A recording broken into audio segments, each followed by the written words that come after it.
45 matches into this series in Milan, only 2 days of group matches remaining, and it's starting to get pretty congested there in the middle of the table. Only 4 teams will make the finals on Friday, only 1 will raise the trophy. I'm Mr. Maximo, this is the FanCode ECS Italy Milan, and it starts right now.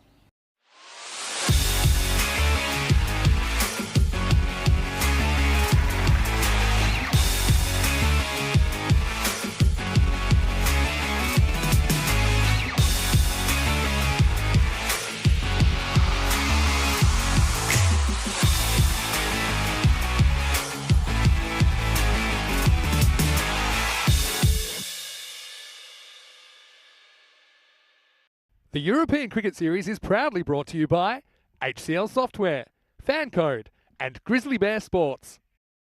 Good morning to you wherever you're watching from around the world. Buongiorno, welcome back to Milan, where we just have 2 days of group matches remaining. Finals on Friday in this ECS, and don't forget the internationals on Saturday and Sunday. So it's going to be a huge race to the finish here in the north of Italy. And with 5 big T10 matches on the card today, you feel it's going to be a big day in shaping that ultimate Final Four that will take part on Finals Friday. So we are starting the day with match number 46. It's the Brescia Derby. Been looking forward to this one for a while.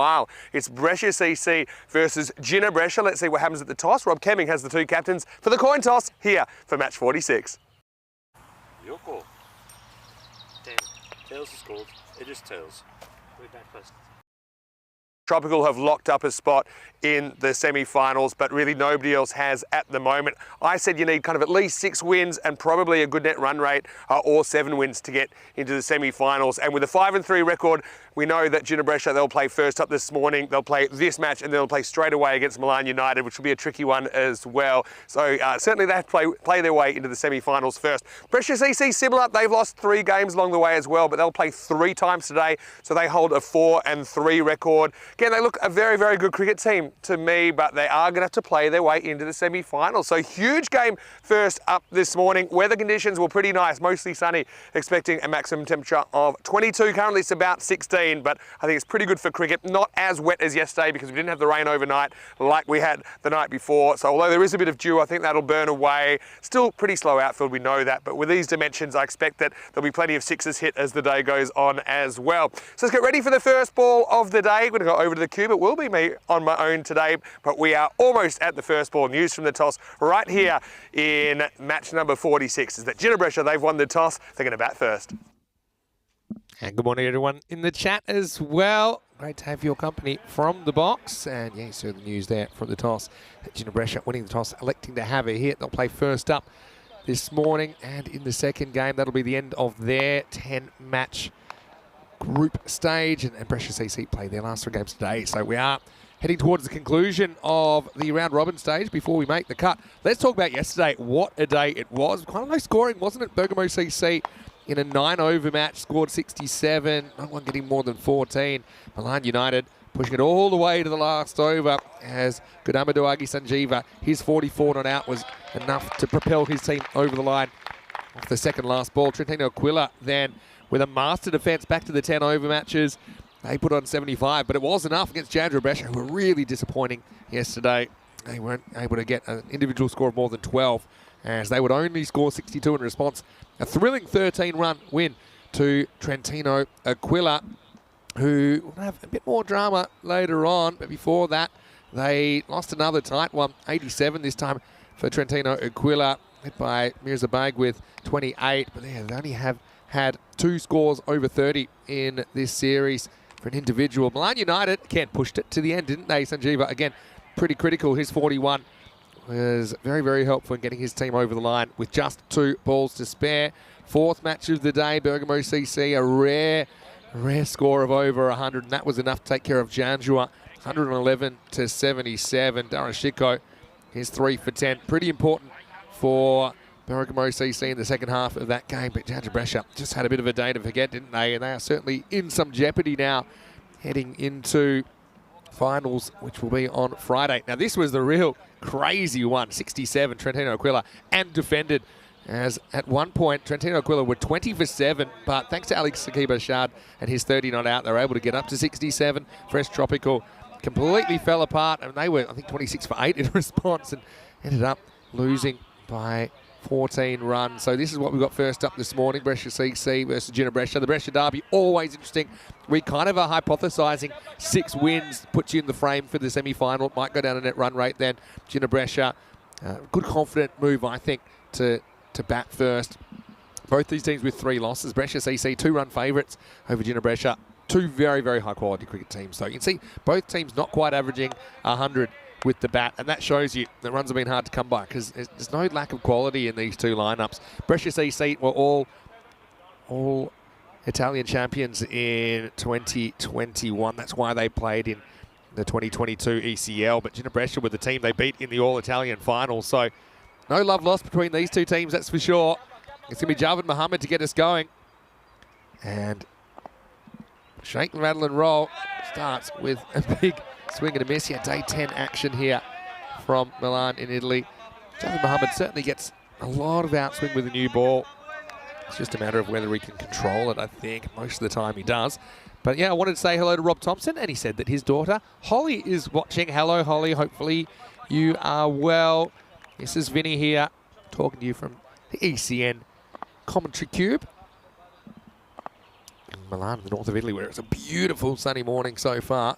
I said Tanvir is the batter here. Gets something a little bit short and pulls it away for the first run of the day. He's out there with Mohammed Rizwan for Gina Brescia. Got to say, Gina Brescia, they change their outfits almost as often as I do. We saw their red kit first up. Now we've seen their navy blue kit. And now, I've got to say, I quite like this one. This is the black and gold number. It's a kind of, it's a bit of a disco kit, if you ask me.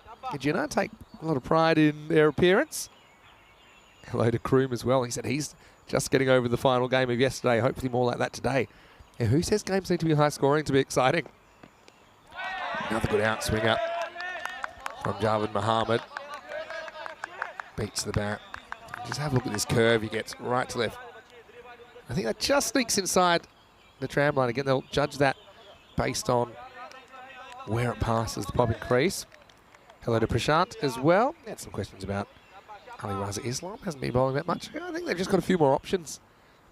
And he hasn't demanded selection with the ball in this series. Just squeezed out from Rizwan now to deep point, who's off the mark. And Wayne is in the chat as well. Wayne watching from Australia. Hello, Nick Devonshire as well, saying good morning from Northern Ireland. It's such a great community, the ECN community. It's great to be a part of it. Unprecedented levels of entertainment with 10 hours per day of T10 action. Mohammed. Outswing it, drilled at Imad Khan, who makes a stop. They don't get a run. One thing about Javed Mohammed, though, he does kind of swing it from the hand. So that new ball, once you've had a look at him a couple of times, you know what you're going to get for the most part. So even with that swing as a batter, you should be able to kind of account for it. A bit looking at maybe going over the offside where there's nobody back on the boundary now. Unless it's short, in which case you can do that. As for the first time, Javed Mohammed gets a little bit too short. And that is pounded out of the ground. Maximo! I said Tanvir. Well, he's up there for a reason, isn't he? And that was a powerful strike into the first over. The score is 8 without loss. Having a look at some of the top performers for these 2 teams. You can see that Baba Hussain for Brescia CC has been pretty important. Happy that there weren't too many repercussions of their head knock that he took the other day. Gina Brescia, it's Masood. That's been pretty impressive, Shabazz Masood. Khalab Sajjad, leading wicket taker out of both of these 2 teams on the park today. And he scored 11 in the series.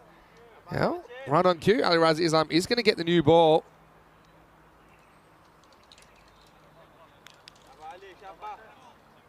And he's going to bowl over number 2. So yeah, we're wondering who might share the new ball. And Prashant had a few questions about Ali Raza Islam. Well, here he is. Let's see how he bowls today.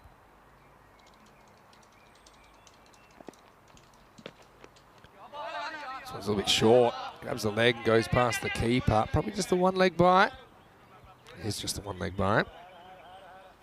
Yeah, so Shabazz Masood not opening up for Gina Brescia in this game. They've gone for Mohammed Rizwan, Asad Tanvir at the top.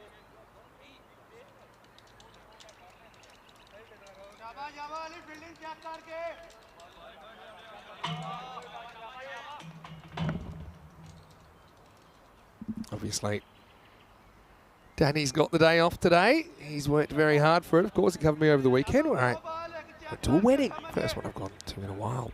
That was a wedding reception as Charles of our ECN family. He was married to Yana in Mauritius a couple of months ago. Well, anyway, this is up in the air and it's a catching opportunity, the first of the day, and it's taken. And these two teams expect the fielding to be good. That is the Riaz Madassa zone. He's had a pretty good series, hasn't he? Former Pac Lions Getty player. As the pull was tried again from Asad Tanvir, but this time he didn't get as much of it.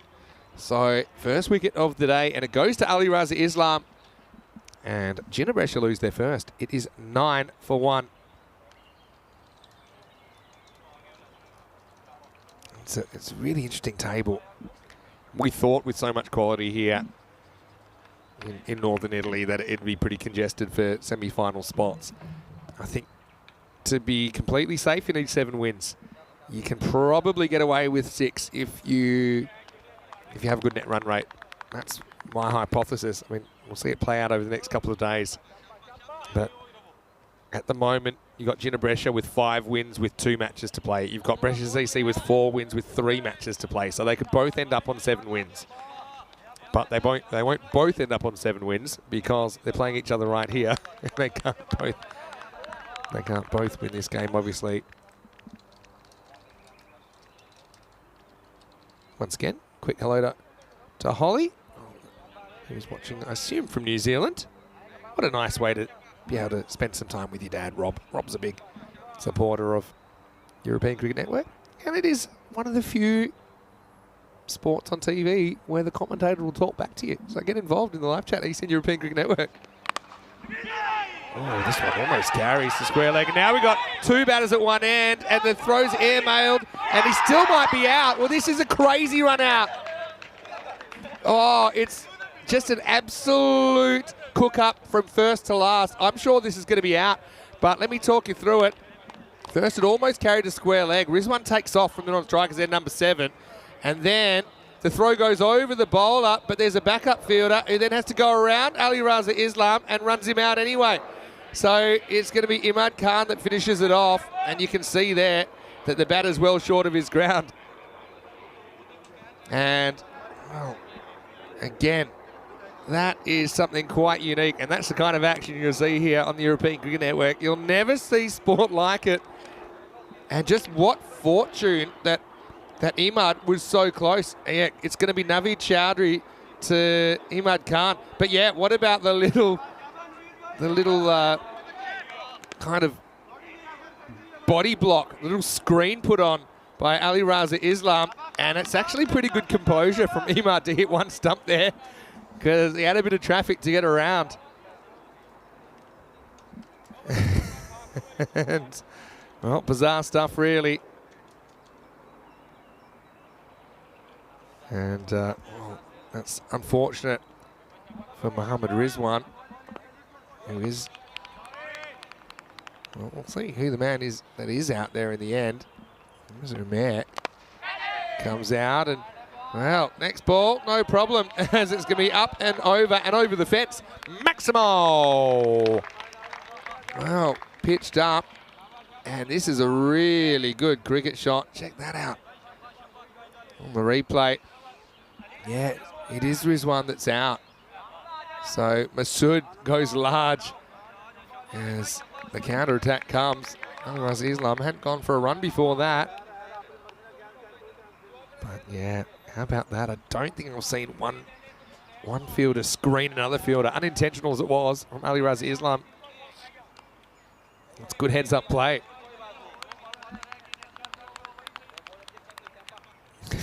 So, yeah, PK saying, why don't these players play straight when the pitch is slow and low? They get bowled or LBW, mostly because they're playing cross-batted. It's a good observation. I think my short answer for that is just habit. I think a lot of these pitches in Europe, you can afford to play across the line a bit. You can trust the bounce. This one, there's a few more gremlins. This one's chopped into the ground from Masood.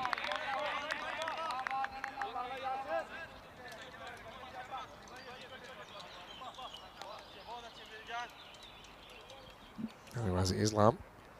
Yeah, apart from that 6, hasn't gone for any.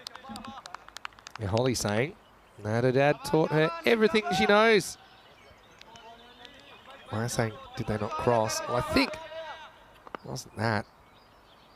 Rizan was sent back. And you can see he was just short, probably by about a metre or so of the line. So Masood wasn't having any of it. Hello to Prem. And yeah, Prem is watching from the Czech Republic. Well, I just spent the weekend there actually, Prem. It was lovely. As we have a look at the table, this is what I'm talking about.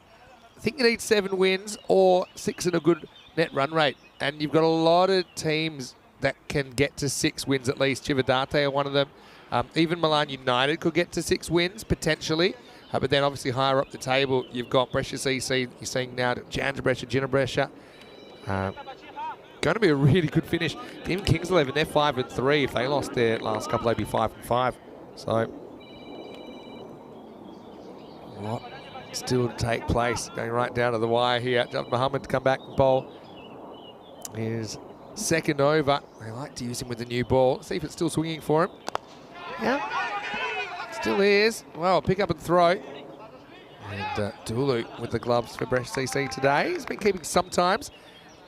When Husnain is in the lineup, Nasir Husnain, typically he'll give the gloves to him, but Husnain's 12th man for this game. Yeah, Prem, of course, I remember you. And Prem, tell me if I'm right or whether I'm wrong. Did you bowl the first ball in the Czech Super Series back in 2020? Back in June 2020. Funnily enough, that was a game I was watching the other day, just to illustrate how far we've come on ECN. And Danny Hudacek, my fellow commentator for this series, was doing that one with Terry O'Connor. That's another good outswinger from Javed Mohammed.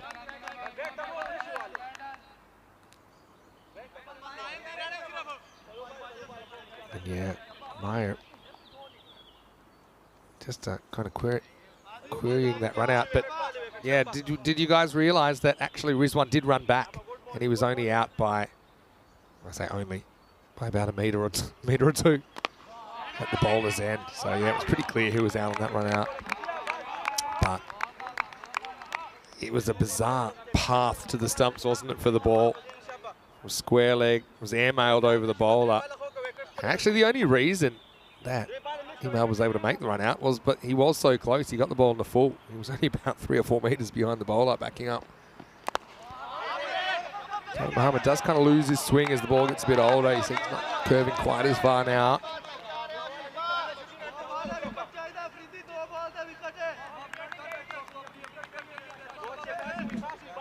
It's great to have viewers from all over the world. Like I said, got the Thompsons watching from New Zealand. We've got Kai Bay in there. Hello, Kai. Hopefully you're well. He's watching from New South Wales and Australia, I believe. So it will be a wide. Let's see, straight away, Javed Mohammed. One thing we'll say is the wide rules are pretty hard and fast here in ECN. I think it has to be that way in such a short game. You want to encourage positive bowling, and so probably we do call a lot more wides than you'd see maybe in a T20 match, but I think it makes sense. You want to give the batters every opportunity to show what they can do. It's more like it from Javed. He's put in a good shift here. Yeah, natural rivalry between these two teams, of course, both pressure-based teams. Like I said, back in 2021, they played in the Super Cup final, which is it's kind of like the champion of champions game here in Italy every year. The winner of that went to the ECL in 2022. Up and in the air, and almost caught. I think he does get fingers under it in the end. It was good effort, but Masood survives. Baba Hussain certainly had a few issues in this series in the point region. Tries to get across the slide and he just leaves him with that natural outswing. Good effort. Much rather see someone drop a catch going for it full stretch than letting it go by. At the end of the power play, Gina Brescia 17 for 2. Yeah, so actually that 2021 match was a bit unique because it was a playoff between Brescia CC, the previous year's champions, and Gina Brescia, who pretty much won everything in 2021. But they won everything but that game, which was the game that decided who went to the ECL. And that's why Brescia CC went to the Champions League in 2022 last year. And they ended up finishing 3rd in the whole of Europe. So, yeah, Prem's asking what's the schedule for Czech Republic this year in the ECS. I do believe it's scheduled to start on the 17th of July for 2 weeks. Prem, looking forward to getting back to Prague, of course. That's a good shot, isn't it? It goes inside out and pumps it over the fence. Masood's been good in this area. That's twice. He's gone over point. Maximo! Needs a bit of a shot in the arm this innings, doesn't it? Ali Raza Islam only just misses his length. But what's so skillful about this is he's able to manoeuvre it inside out, pretty much straight over the fielder. But that is the shorter boundary on this ground, isn't it? New balls, please. That one's up and lost in the bushes. Yeah, so Prague is certainly one of our favourite locations. We've got a good history in the Czech Republic, and more and more teams all the time joining in. This is going to be 4 more. This was closer to the body. Masood, we talked about how important he was. One of the leading run scorer actually for Brescia in this series. He takes that one from outside off stump. He's looking dangerous. We've got Mirza Umair at the other end, who hasn't had to do too much so far. Getting that run rate moving. And yeah, Prem saying, yeah, it was him. It was bowling the first ball that 2020 Czech Super Series. Thought so.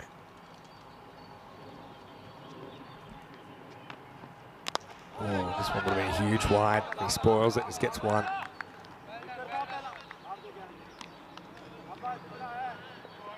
And so, yeah, Prem has taken 7 wickets in his ECN career. It was good to see Moravian back in the Czech ECS last year. We hadn't seen them for a little while. This is up, it's in the air, that's 6. What a shot. Again, here's Umair, gets in on the action. Well, that's Mama Bear. Remember Danny said that he named the trees yesterday. There's Papa Bear, Mama Bear and Baby Bear. Mama Bear in the middle. Takes a bit of a pounding there off the pads of Mirza. Just expect this to be a really good game. Quality on both sides. And yeah, there's the three trees, or the 3 bears. Papa Bear, Mama Bear and Baby Bear. And Baby Bear's pretty big baby. They're the last line of defence for keeping balls from disappearing into the potato field.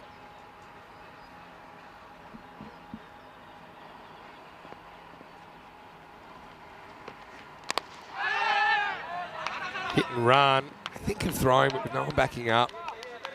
They decide against it. Decide that maybe the conservative route's the way to go. That's Isanullah. Seeing him for the first time in the ECS during this series. Yeah, I'm sure he's keen to show a bit more of what he can do. Ali Raza Islam has gone for a few in the end, hasn't he? Considering he pulled a lot of dots in his first over. He's 1 for 24. Of course, we're out of the power play now, so 5 outfielders in place. It's a good one to finish, though, from Ali Raza Islam. And we'll get to the end of the 4th over. And the score is 36 for 2.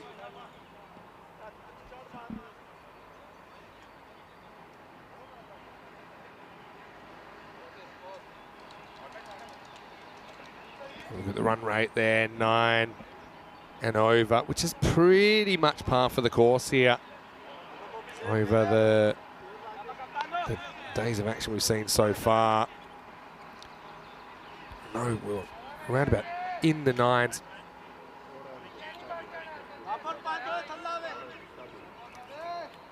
But I mean, I don't know exactly what the figures are on yesterday, but I got a feeling that yesterday is going to be the lowest scoring day so far because of some of the crazy results we had. We only had one score over 100, I think, in the whole day. Kalab Sajan's going to bowl, and he's had a really good series with the ball. 11 wickets, like we said. Bit of a threat in the middle overs. Oh, that's pretty close. That's really close, and it's gone. Yeah, it looks pretty good to me. Umair playing for a bit of turn that never came. And this is what Kalab Sajad does. It just slides on, and really, I don't think that's missing anything. Have a look. Just curves in a bit. That's gone. That's not missing leg stump. Hit him in line. You know, it's crashing into the middle of the leg stump, if you're asking me. So Mirza is going to have to go. And Sajjad gets his 12th wicket of the series. It's 36 now on the board. 36 for 3. Yeah, so there we go. So there's the run rate graph. Yeah, so 7.7 yesterday, the lowest scoring day so far. So just 77 was par yesterday. Then we had the 67-53 game to finish. I think we had the 76-62 game in there as well. But still overall 9.1 for this series. So that's showing you around the 90 mark is par. If you take into account all the matches we played here in Milan, not only this year but also in previous series, you get 93 as your par. As Wasim Ahmed comes out to bat. So we saw him play for Jandra Besha last year. But now playing for Jinnah.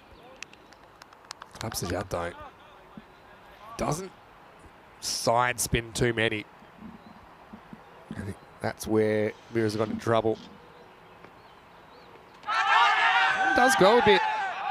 He likes this Dulu, doesn't he? He likes it, and I'm sure they'll end up having a look at it. But, yeah, well, the replay will tell the story. Yeah, no problem there. Oh, it's really tight.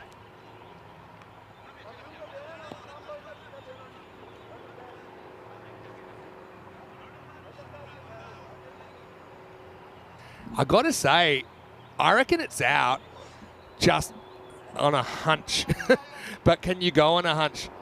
So, yeah, for me, I can see there's nothing behind the line, but is this the wicketkeeper talking in me, or is it too close to call? You see the bails up there. I don't know if we get any bigger on that. Dulu's confident it's out. He's super confident it's out. I got to say, I have my suspicions, but whether it's conclusive enough to give on that evidence, I'm not sure. So batter gets the benefit of the doubt, but maybe a bit like he survived, Masood. It doesn't matter really, because he's got the very next ball. So Sajjad, he lures Masood into hitting across the line. He has 2 in the over, and here's fantastic. Series continues. Club Sajjad. So yeah, I mean, you saw Dulu was so confident of that stumping the ball before, and as a keeper you would be, because if you can, you've got a better view than anyone really, even our camera, even than the umpire. But it's all academic really, because the very next ball tilts back the off peg. So a few momentum swings in this game already. Shabazz Masood goes for 18 off 15, 2 Maximos and a 4 in there. But he departs at 37 for 4. So look, if you take out his boundary balls, then he scored 2 off the other 12 balls he faces, Shabazz Masood. So apart from those boundaries, it didn't really work a lot of ones, did he? Mike said that one looked out. Yeah, I tend to agree, but I suppose it's a suspicion. We were able to kind of pause it. It needs to be clear and obvious to the third umpire if he's going to overturn an on-field umpire's decision. So I suppose I can understand that. That's the process. Rizwan Uz-Zaman out there now. Yeah, so that's the frustrating one as a keeper, because if you can see the back edge of that white line, you know it's out, but you're the only one with that perfect angle. Pitched up. It's a brilliant over from Sajjad. In the end, it'll only cost 2, and he comes up with 2 wickets. Changing the game in the 5th, the score is 38 for 4 after 5. And a treat for everyone, of course, at the end of the European Cricket Series this year. We'll typically have an ECI, and Milan is no exception. They're the squads. Italy, France and Romania will play each other in a 9-game fiesta of cricket. So they'll play each other 3 times each. Each team plays 3 matches. Look at the Italian side. I've got to tell you what, Sajjad, the way he's bowling, I'd love to sneak him in there.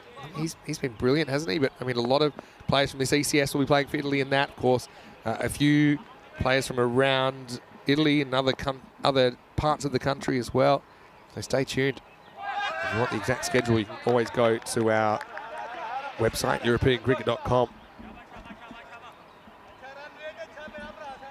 So, yeah, Mike, nice to see you with us.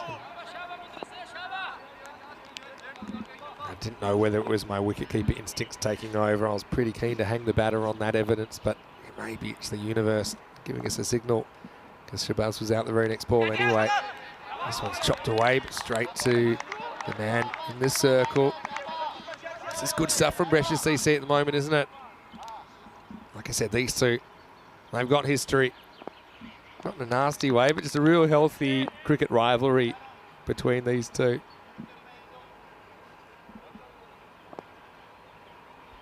This is Riaz Manassa coming in to the attack now. Pretty good ball. Batter can't get it off the square. There's one of Zaman. Certainly testing their resources so far. Rizwan, we haven't seen him in this series so far, but we have seen him a little bit before. Top score of 24. Good shout. Sneaks away for a leg by. Let's check it out on the replay. Seemed a bit short to me, although not as much bounce in this pitch as some others. Yeah, maybe just sliding down the leg side. Certainly an element of doubt there. So where lady gives the not out decision. Not far away though. Bunting run from Wazim. It's a guy that can launch at any time as well. But just have a look at how they've taken wickets, and that run rate's taken a dive now, kind of more around the 72 pace. They were up at 90, 91 pace earlier. A lot of arm wrestles in this series. This one's dug in, doesn't bounce higher than the bails. Zaman struggling to get going. He's 1 off 6 now. Mike said he was a keeper also, so keeper's union was pretty sure that something was out. And it comes down to the burden of proof, doesn't it? It's a good old-fashioned hack from Uzzaman. Gets a little bit of bat on it. Saves himself, but he's not going anywhere too quickly.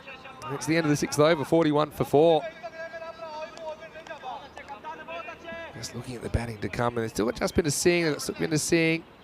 Rookie Ahmed, who's a decent batter as well. He's listed down at 10.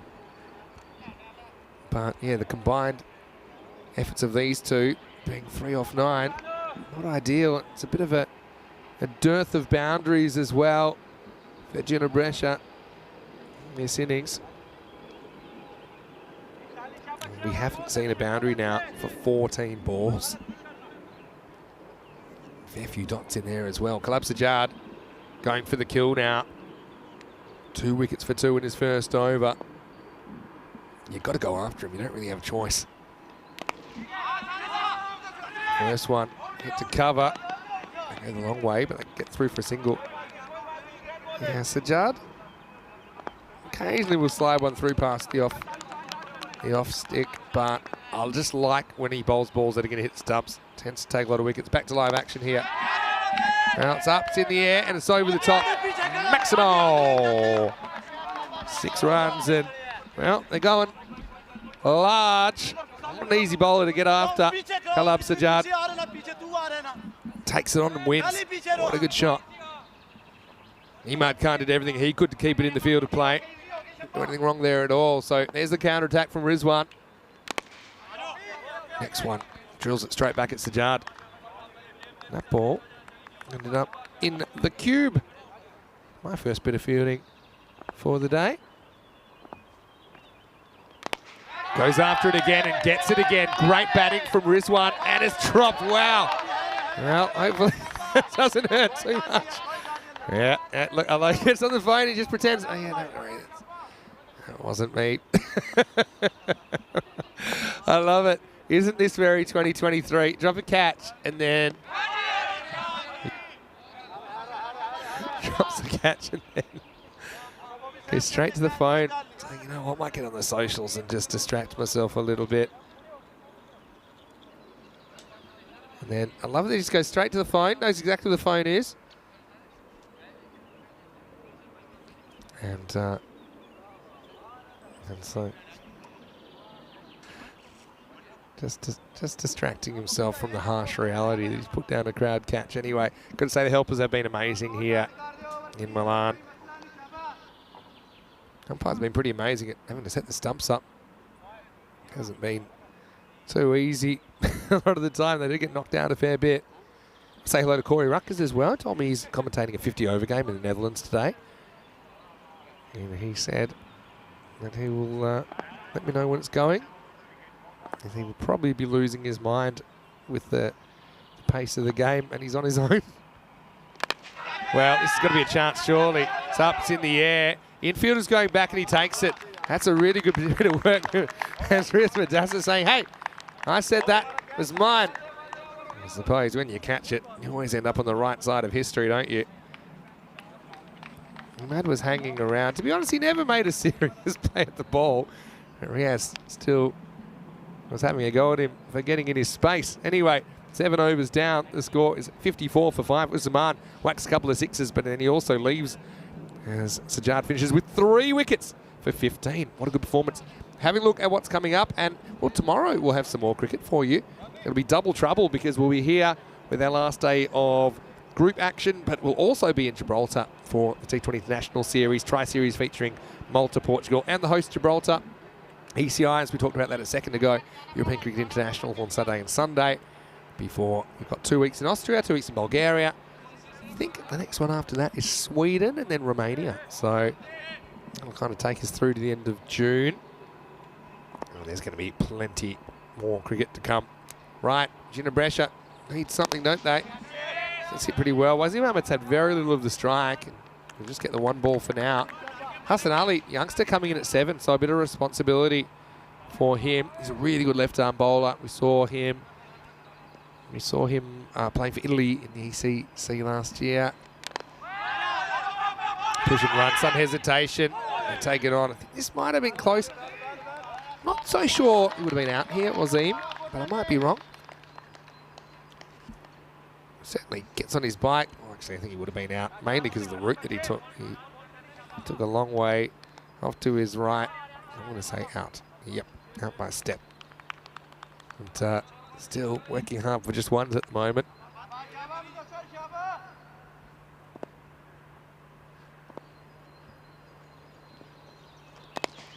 It's pretty well bowled. Again, balls attacking the stumps. That's the key here, I think, especially with a slight variable bounce. You get just slightly different tactics. I suppose that's what makes cricket interesting as well. Different conditions in different places, different pitches. Obviously, the outfield here a lot slower than the last couple of places we visited. You can kind of get away with that length a bit more because it's not easy to drill them straight down the ground over the long off or long on. We saw Zaman do it a couple of times. But I think, yeah, the quality of bowling and quality of fielding here is another reason we're seeing scores a bit lower than usual. Kind of point to point and a half lower in the run rate here than most other places we've gone. Dug out by Wazim. It's finding it hard to get more than singles. Yeah, Ginebrescia, I should say. They play first up this morning. First 2 matches, and that's it. So they're in a situation where they're 5 and 3. They take on Brescia CC now. They take on Milan United in the game after this. So you see the variable outs there. Just shoots through on Hassan. Takes us to the end of the 8th over. Ginebrescia 59 for 5. A slip of the tongue. I said Ginebrescia, but they also play their last match today. That's in match 50, the last game of the day. And they'll take on Brescia CC. So again, that's not an easy game. So yeah, table's super interesting. Fresh Tropical have finished their 10 matches. They've got 7 wins. Nobody else has more than 5 at the moment. I feel like you'll need that 6th win. 7 kind of guarantees you a spot in the finals. 6 gives you what I would say is a good chance. Heart rate monitor shows they're heading for something in the 70s at this stage. Imran Naveed, pretty good death bowling option to bring on. He's going to get the 1 over here. This one's played away off the back foot. And that's one of the things about Brescia CC. They do have a lot of options with the ball.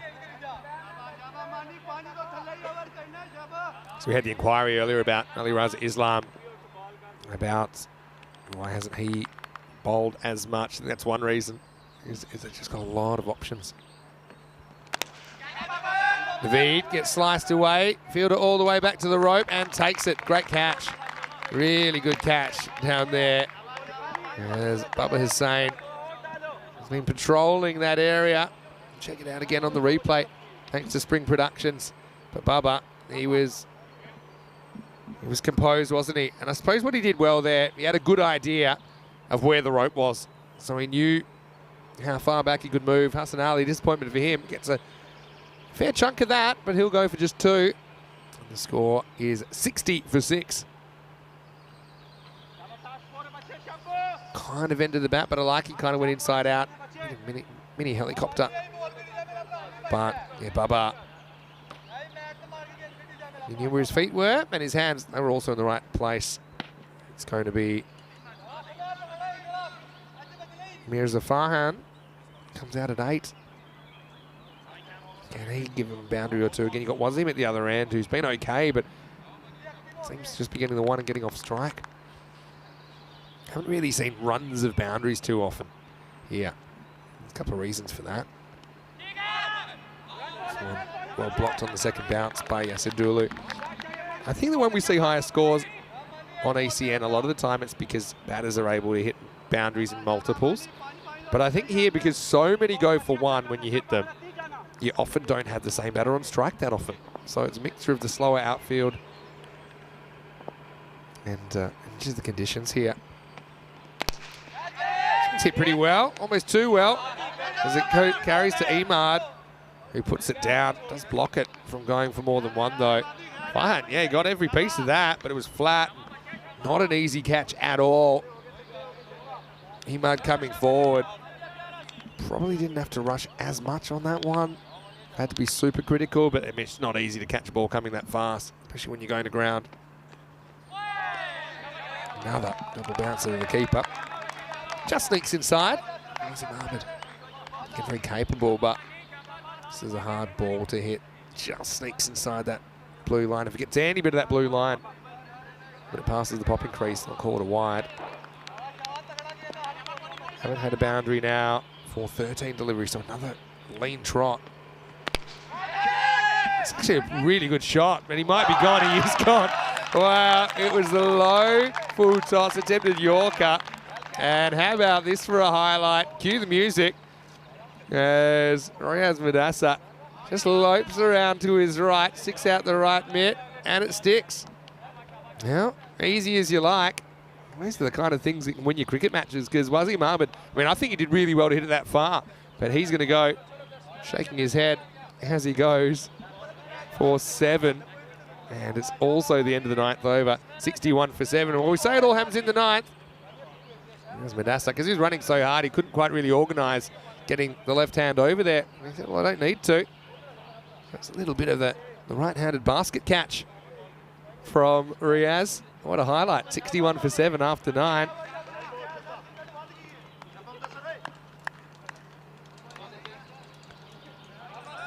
So, Riaz Madassa, probably that finds its way onto the highlight reel. Maybe even our HCL software play of the day.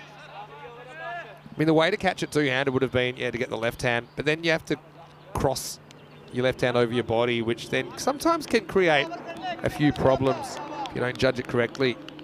So yeah, he went the 1. It's instinctive stuff, really, wasn't it? He was happy just to make the stop, to be honest, make sure it didn't go for 4, but even better, he catches Wazim. Here's Hassan Naveed coming out, and this one gets past Dulu, and this is a second bouncer he won't block. They'll get possibly 3 here. They could go 1 on the arm. Some fenders out there, probably good that they didn't, because the throw eventually comes in, hits the stumps. There'll be 2 buys. This is a tough one for the keeper. See, kind of tries to block it, but he wasn't really that excited about getting his head down over that, because he didn't want to lose any teeth. Yasidulu probably can take a step forward. A lot of balls bouncing in front of him. Yeah, Hassan, another very good over. bowler to bowl and over. Just showing another option. And I thought maybe we would have seen Hassan Naveed with a new ball. He's been pretty good when he's been in that role, but they preferred Ali Raza Islam this morning. Goes after this, but doesn't quite get it. Well, if he can catch it one-handed, then he can certainly catch him two-handed. So Farhan hits a few balls hard. This one a little bit down the bottom of the bat. Presents a much easier chance for Riaz Madassa. He's caught very well. He's a good fielder, isn't he? Regina Brescia finding runs pretty hard to come by after winning the toss and batting this morning. They lose Farhan for 1 and the score 63 for 8. Just be hoping they can get a boundary or two. Maybe lift themselves up into the 70s. We have seen those kind of scores defended. We even saw 67 defended last night. Best defence on Italian soil on ECN. This is Jaspinder. Probably more in the side for his bowling. Coming up batting 10. He's got a very good slower ball, Jaspinder. So Gina Bresh will be hoping they can do something to Bresh, something similar to Bresh CC, as has been done to them in the first innings. 4 balls to come. Both these batters yet to face a ball. Bit of fake footwork and a very real French cut from Jaspinder.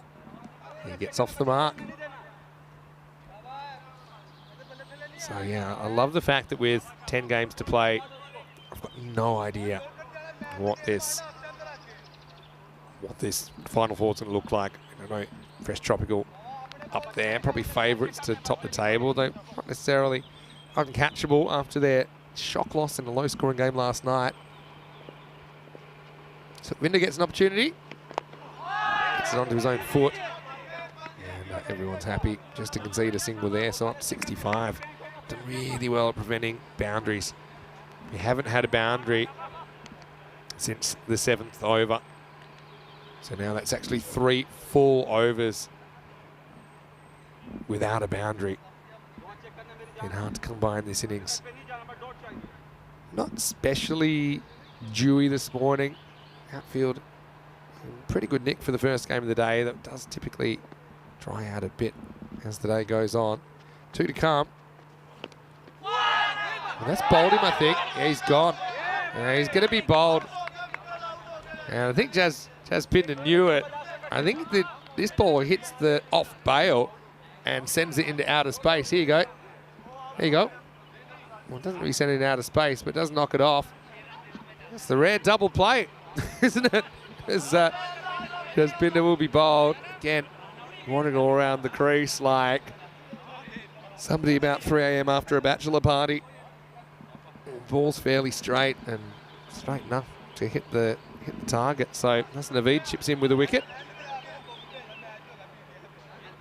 He just kissed the bail, didn't it? Dulu, he'll be annoyed. Feels like he's cost another dismissal because he came up with a run out. But yeah, Jaspinder, good hearing. He's heard the bail drop. 65 then with the ball remaining. They're down to their last man. And it's Rookie Ahmed.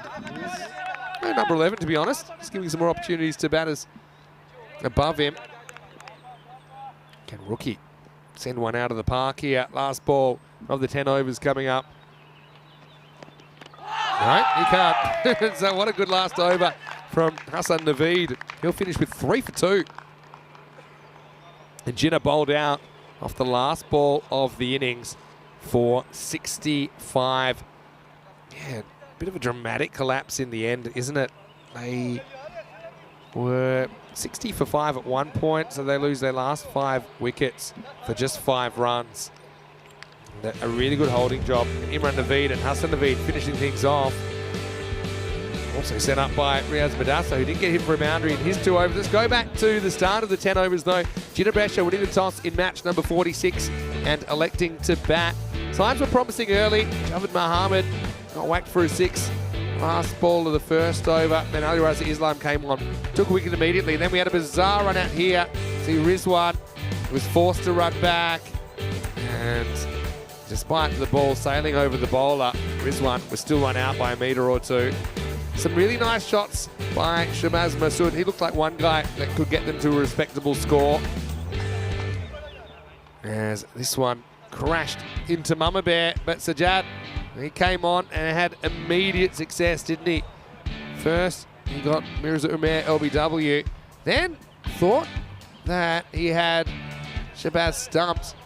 Dulu liked it, given not out ultimately, but he'd only last one more ball. Masood bowled by a ball that he swings all the way across. Couple of good blows here for Rizwan Uz-Zaman, back-to-back Maximos, but believe it or not, they would be the last boundaries that we'd see in this innings. That was a crowd catch gone very, very wrong. So the fact we didn't get a boundary in the 8th, 9th or the 10th overs kind of tells you all you need to know. Just 11 runs came off the last 3 overs. Baba Hussain caught well. In fact, the catching was pretty good for the most part all around, wasn't it? There were a couple that went down like that one from Email, but it was hit pretty hard. This one is one for the highlights reel though. Riaz Madassa lopes around to his right. Sticks in the right mid. This one was a bit easier for him, but and like I said, nothing except singles in the last over. And, a couple of buys in there, but it just kept being on target. And like I said, I mean those last 2 bowlers, Imran and Hassan Naveed, they only had 1 over each. So yeah, Imran Naveed 2 for 2, Hassan Naveed 3 for 2. I mean their 2 overs combined, if they were 1 bowler, they have 5 for 2. So that's brilliant stuff. Way to close out the innings for Resh's EC.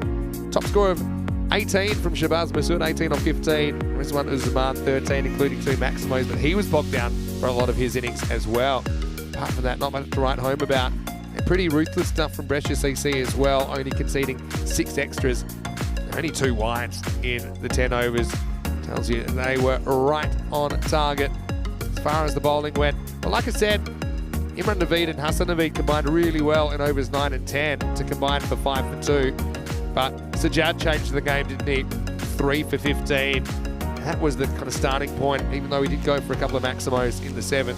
His 3 wickets were crucial. Ali Raza Islam was the other bowler that was successful with 1 for 24. Javed Mohammed again did his job, didn't he? Didn't take a wicket, but only went for 11, so less than run a ball for him. And Madassa, you got to mention him, 1 for 7 off his 2. He was really hard to get away.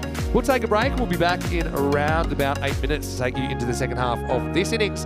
Gina Brescia, 65 on the board.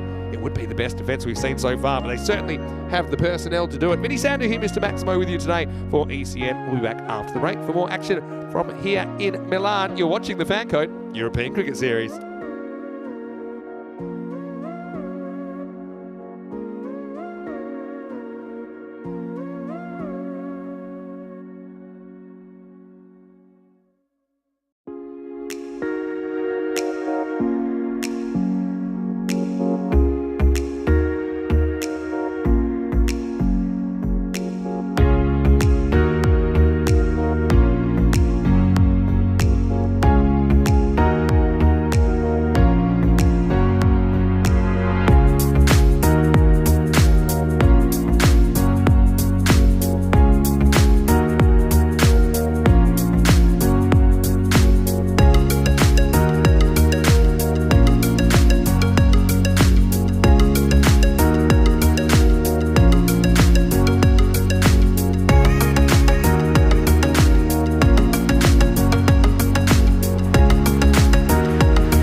European Cricket Series is proudly brought to you by HCL Software, FanCode, and Grizzly Bear Sports.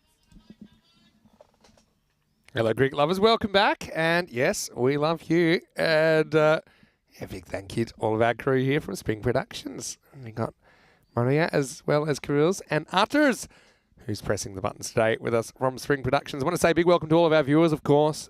Right now, low scoring first innings of the day, but still, they'll have a shot. Gina Brescia scoring 65 off their 10 overs after winning the toss and electing to bat. They bowled out off the very last ball of their 10. And so, almost ready to go. Brescia CC chasing 66 for victory. Like I said, we had pretty good defence yesterday of 67.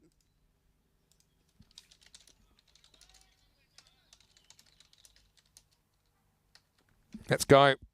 Brescia CC chasing the win in the air. A bit of luck first up. I think it's probably just one. Yasaduli out there, very experienced.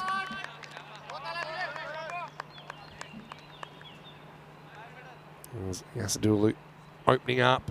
Wazim Ahmed, the bowler for Gina Brescia. Imad Khan at the top of the order. Nice to see him back up there.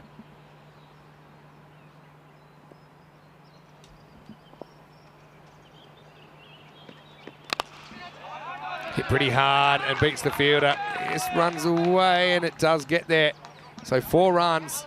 And Imad Khan, he's a guy we've seen kind of slide down the order, but I remember heading into the ECL last year, the Champions League of European Cricket, he was their preferred opener.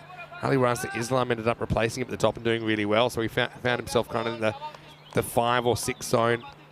Imad Khan, you can see from that first shot, he can pack a punch. And, well, Exhibit A, this one, it's going to be 4. And just bouncing inside the rope. And some good fielding off the field this time. Let's have a look at this. Unless my eyes are deceiving me. Just bounces inside. Yep. 1 bounce, 4 runs. So, Imad Khan taking on the field and winning. It has been the hot zone so far. Power play's all important, isn't it?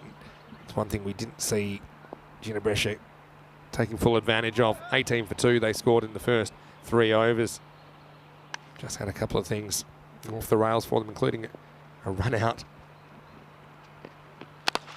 Goes after it again. Now he gets a little bit lucky he doesn't hit this better, actually, because it's down towards the end of the bat. They had made the field change. You can see Hassan Ali gone all the way back to long off. Just like that, they get it down to a runner ball required. Yasadulu, again, he showed he could do it against good opposition.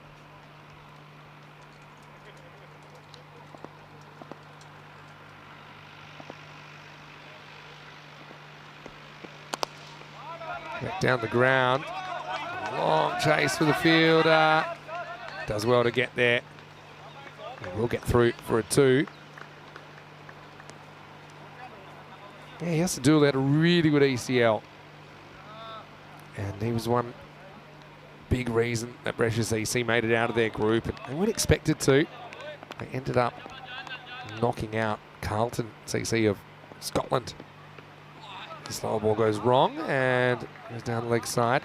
And they end up knocking out Carlton CC of Scotland back in last year's ECL. Holding Carlton to 118 off their 10 overs in the final. And Carlton before that, they weren't, they were undefeated before that. Dulu, 66 off 25 in the Group C final. Saw them through Championship week where they'd ultimately finished 3rd. This one hits the tram line. It's a really good example of what's a wide in ECN, because that outside edge of the ball just touches the blue. You can see it. It's a tight call, but it's a correct call from the umpire. Yeah, so what innings that was. Dulu, 66 off 25. Put on 49 for the first week with Ali Raza Islam. And then put on 70 with Baba Hussain. So if they can do that, you'd imagine they can do this, but Gina Brescia, they'll be fighting as well. because they also need to grab at least one win, you'd imagine, to get through to the semi-finals. Head of the first over, and the score is 15 without loss. Let's have a look at some of the lowest totals defended, including 67 we saw last night. Although the 67 didn't make it on there because on a count back, because Royal Strikers won by more when they defended 67 in Malta. But we did see 67 to 53 last night. That was a crazy one. Trentino Aquila against Fresh Tropical. And both teams had lost their first 7 wickets for around about 20 odd. But I tell you what, if Ginebresh can do this, they'll find their way on that list with Moncada Royal and Gozo from Spain and Malta respectively. Here's Hasnali, the left armour. Comes on, first ball's hit by Dulu towards the fielder. They don't get a run there.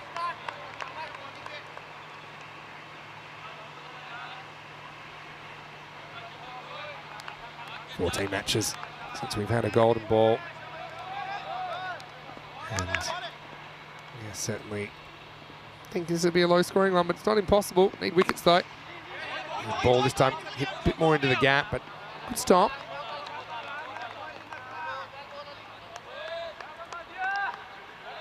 Just feel you get one or two big overs and you're in business. If you're Brescia EC.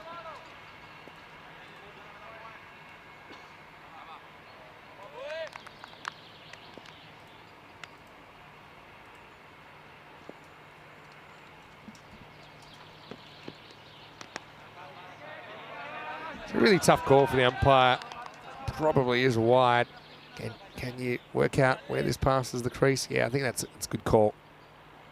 You're dealing with quite an angle there, but I think that definitely goes over that, the intersection of the blue tram line and the popping crease. So I think it's closer. Hassanali feels like he might have snuck this inside, but again, you know, if there is doubt on these, typically they'll go to the batter. It's a tight one. I suppose as a bowler, you're dicing with danger.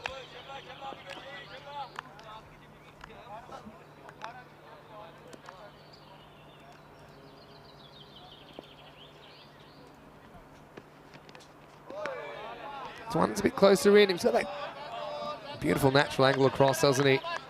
Hassanali. I know that when Corey Rutgers is with me, he's always singing the praises of left-arm bowlers, whether they be pace bowlers or spin bowlers.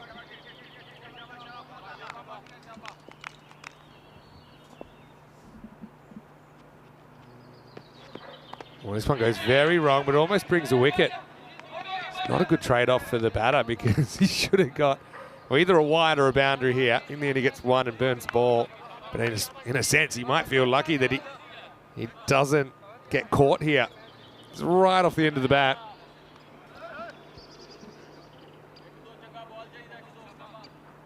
That's a Dulu. Loves to go over the top. Not huge on foot movement, but he's big on bat speed. Probably exactly what I described there.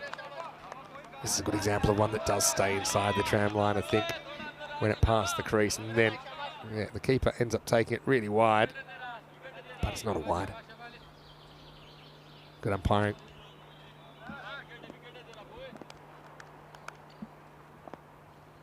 Last ball of the over. It's been a good one from Hassan.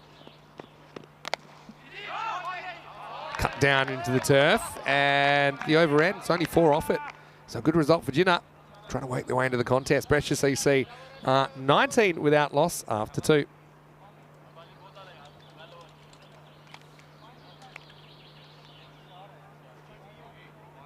Having a look at the table. I mentioned it's pretty cluttered there. Teams on 4 and 5 wins. Different amounts of games to go. Brescia CC and Brescia, 2 teams at this stage, if they won the rest of their games, they would have 7 wins, same as Fresh Tropical.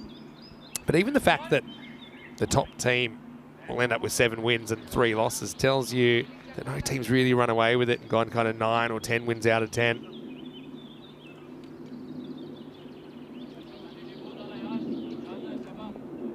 Sukhvinder Singh, another left armer to come on for over number 3.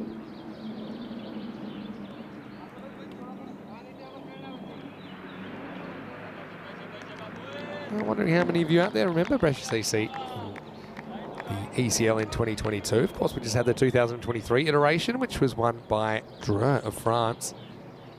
2022 was won by Paco Badalona of Spain.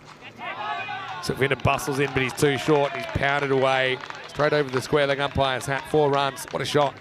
Imad Khan's looking really good here, looking really organised. Good off the front foot now.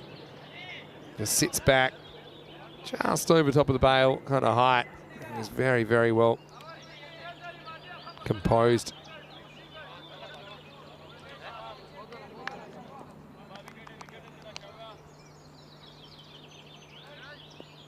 Sukhvinder needs to pitch up a bit, I think, judging by that.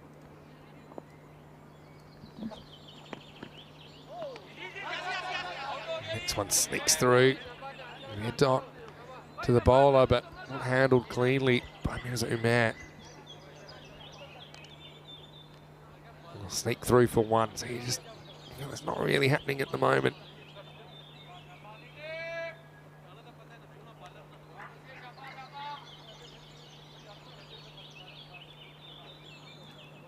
I wonder what they can do to turn this around.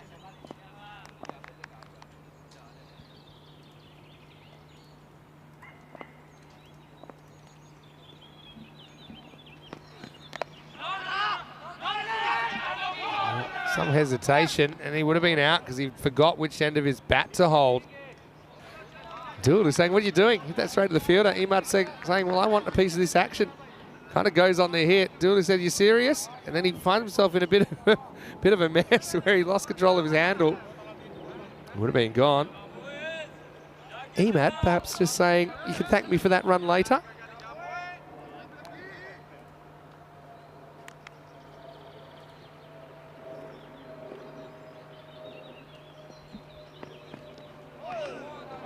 Big swing and a miss this time.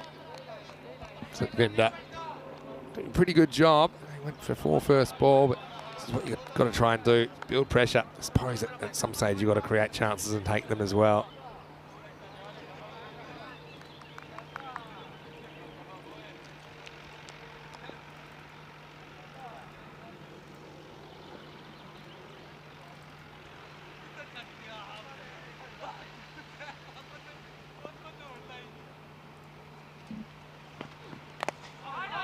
Taken off this time, he'll take some catching. Fielder does well, pulls up just in time. Be a long single.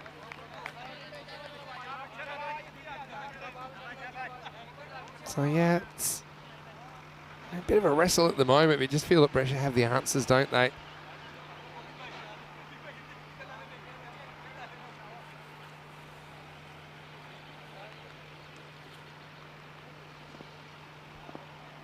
Still decent over.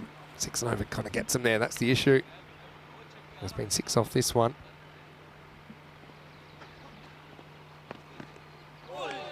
Pretty good one. Gets past the outside edge of Dulu. As the power play comes to an end, it's 26 without loss after 3. A fairly comfortable power play for Brescia CC. It wasn't all their own way, but particularly that first over, meaning that they're in no serious trouble at the moment. Junior Brescia at this stage, 18 for 2. You can see that on your screen at the moment.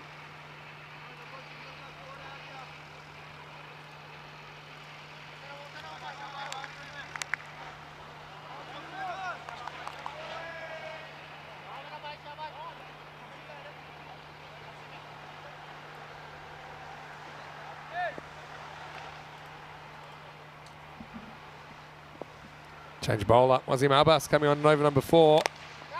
He gets whacked away, square of the wicket, and this will be 4 as well. So, yeah, Imad Khan's been a bit of a difference maker here, hasn't he?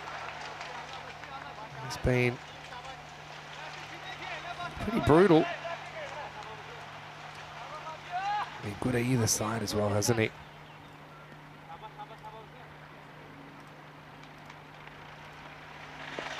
Just took the width on offer. Slow ball, clever bowling from Wasim.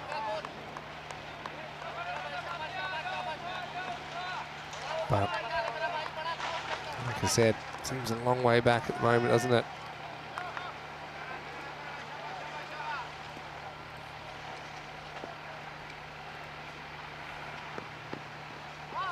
Another slow ball. Yeah, credit to the bowler for going back to it there. It's clever thinking. It's probably the last thing that he was expecting.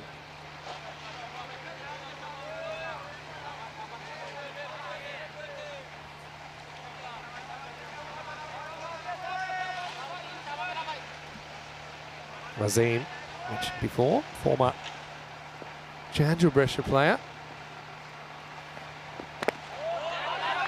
Dug out, it won't be the infield, so it's a pretty good effort so far from Wasim. Again, all the bowlers kind of going for one first ball, going for a boundary. It's been a bit of a pain, I think.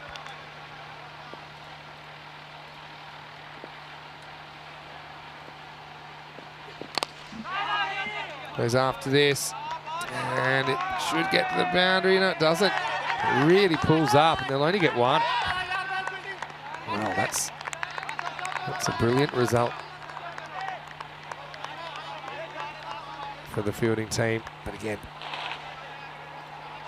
really quite tough at the moment to see them defending this. Score in the mid-60s.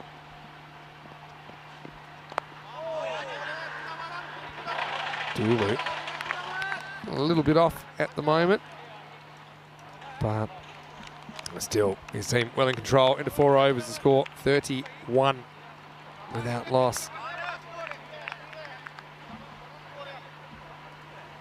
And kind of fairly comfortable at the moment. Let's say a quick hello to everyone who's watching on FanCode, of course, in the Indian subcontinent. Hopefully you're well today. What's the weather like in your part of the world? I mean, here it's beautiful, 17. And heading for 22 degrees. A few grey looking days, I suppose, over the weekend and even the start of the week. But right now, looks like one of the better days of the year. So Winner's going to come around the wicket now. Interesting. He's going to be zeroing in at the stumps, you'd imagine, to Emad. He doesn't. It's an interesting one for height. Does look really full. But where does it pass? Is it waist or above? Maybe just under. Just under. I was surprised by it. I can understand why.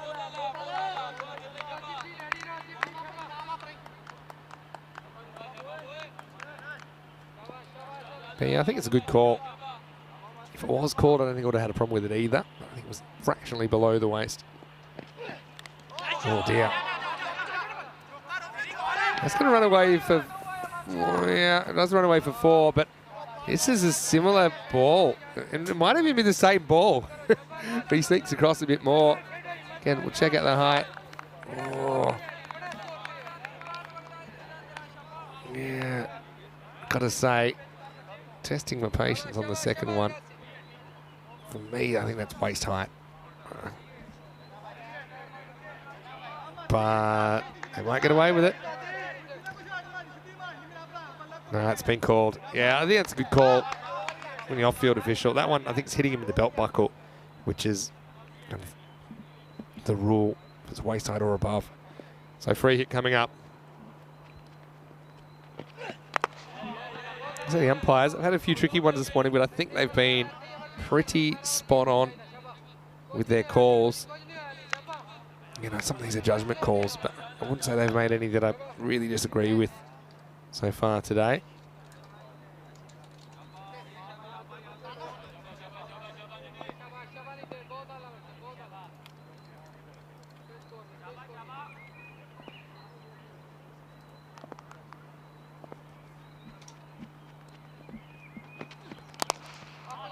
Back at St Winder, who does his own fielding.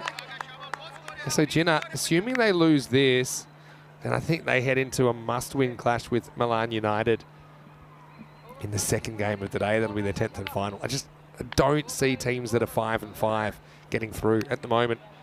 Jinnah, assuming they lose this, they'll be 5-4. Milan United, okay, their rank's quite low, but they've got their own ambitions to get to 6 wins. Won a couple of tight ones yesterday. This is hit down to, I think, backward square for one. Dulu, just not quite himself at the moment. But I suppose getting away with it, with Imad scoring pretty freely at the other end.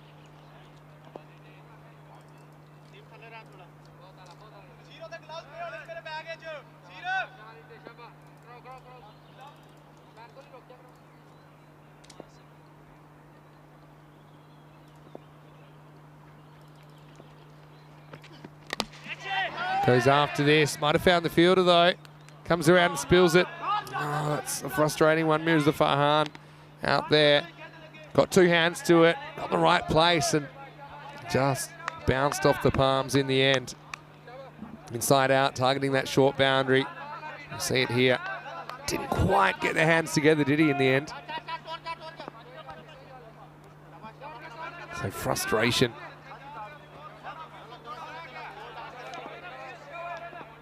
Virginia pressure at least.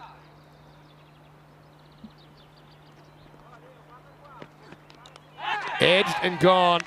So Dulu, his innings comes to an end and yeah, just couldn't get a lot happening. Tries to run that off the face, but it's just an edge that he gets through to the keeper. Pretty good catch because it does go late. You see here, big deflection. Keeper reacted well. Here's Umair. Takes the catch. Yeah, but Dulu, just a bit off in that innings. It'll happen. You know that. It's a frustrating game batting sometimes as we get to the end of the over. 39 for 1 after 5. Something that we got late last week actually were the ECC groups. So if you're just joining us, maybe after a bit of a break over the last few days, you can see that there are 6 groups of 5 and the 31st team, the Netherlands defending champions, will play in Championship Week along with the 6 other group winners. So Italy have been drawn in Group C, which is a very interesting group with Denmark, Sweden, as well as a team yet to be named, and Estonia. So yeah, tough group. Jaspinder coming on to bowl for the first time. Bowling over number 6, goes straight to the slower ball. And does it work? Not so sure. It's a really good shot from Imad. You wouldn't necessarily expect the slower ball first up. He takes on the fielder and wins. It's that over the top spinning, back of the hand slower ball. But he gets just enough. Maximo! 6 runs. Bresh CC look like they're running away with this. 21 to win now. It's a brilliant shot, even to go after that. Could have quite easily taken a more conservative route, but didn't.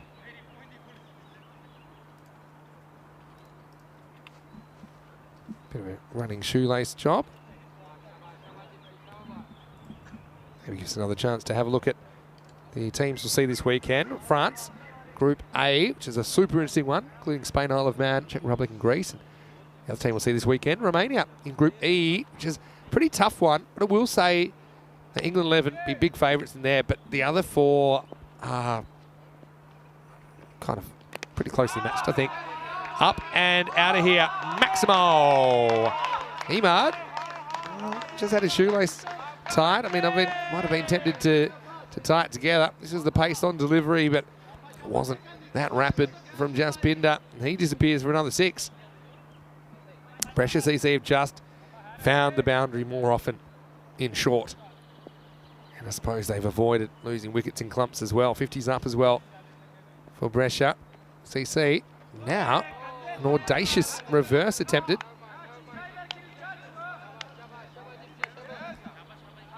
Yeah, takes this on straight away. You know, it's an interesting one. Whether that's a wide or not, I suppose when he switches round, does change things a bit. All right, well here it's in the air and it's a catching opportunity. Won't be an easy one, but it is taken and nicely taken down there. I think that's Asad Tanvir that takes the catch. It went very high. We've seen some pressure catches taken on that side of the field. I remember yesterday, Adil Ahmed had a chance to win the game over on the deep leg side fence against Fresh Tropical, and he took it. That was another good catch taken. Asad Tanvir is the man that's able to hold on.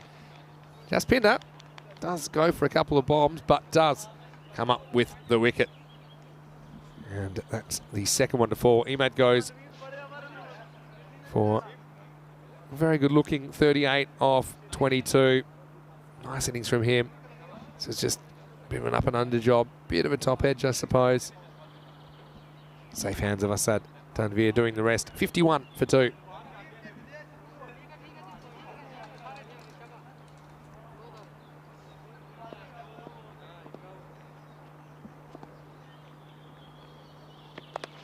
Oh, this is a ball that would have been LBW. Instead it's caught. So how about that? It's a no-nonsense approach from the new batter. Check it out here on the replay. It's Chowdhury that's come out and just horned that one away. I was almost going out for LBW. If he missed that, he was stone dead, but he was dead anyway. And well, credit to Jazz Pinder. Comes back well, doesn't he? Hasn't been an easy time for him. Yep. There you go. And Asad Tanvir, 2 balls, 2 catches.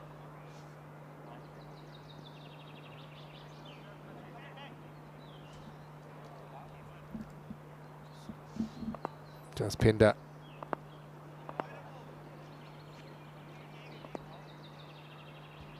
Could this be a consolation hat trick? Nope. Blasted through the cover for a single. As Midasa gets off the mark. As we're at the end of 6 overs, 52 for 3. This is what's coming up next. So, Ejina Brescia, they go down here. Looks like they will feel like this is a must-win against Milan United. But Milan United, they are in a similar spot, although they have more matches to play, where they can't afford to lose another match. So, I think that is a match to keep your tournament alive for both teams. Match 47 coming up in round about 35 minutes or so right here on the European Cricket Network. Milan United winning the toss and electing to bowl. I think partly that's because they continued to pull off good chases. They had 2 tight chases yesterday, but they got there. I suppose Ejina Brescia batted first this morning. It didn't really set the world on fire. So that's coming up. Join us for the second of 5 matches today. They're all important. Here's Rookie Ahmed coming on. Really reliable for Ejina Brescia. He's an unselfish captain as well. I mean, give opportunities to other guys. And I think writing's on the wall here at the moment.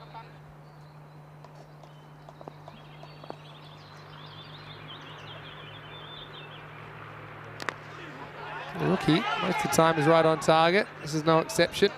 I'll scramble through for 1.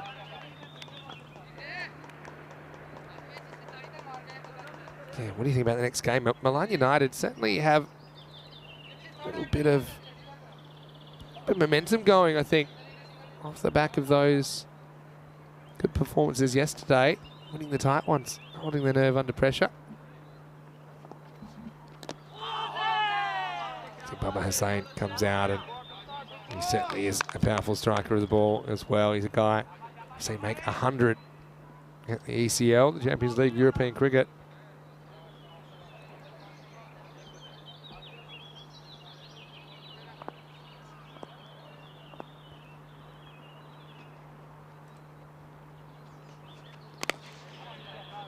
Played back fairly safely. A little bit of sting out of this game now. It feels a matter of time until we get the winning runs hit. We could do it in 2 blows now.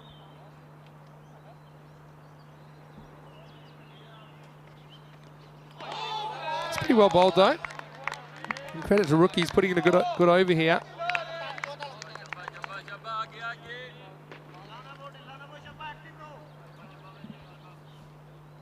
Last ball, the 7th coming up. So yeah, I suppose if you could have 3 more overs like this, it could be tight. It's just hard to see it happening. 2 genuine bats there. Pretty confident looking shot here. Tests the fielder, but he does well. Hustle through for 2. Pretty close, you know. My instinct is he's just home, but I'm a long way away from the action. It's a pretty good throw. Probably had to be a little bit lower for the keeper to be able to break the stumps in time. Happy to be corrected though. See. You see here, because the keeper had to go up.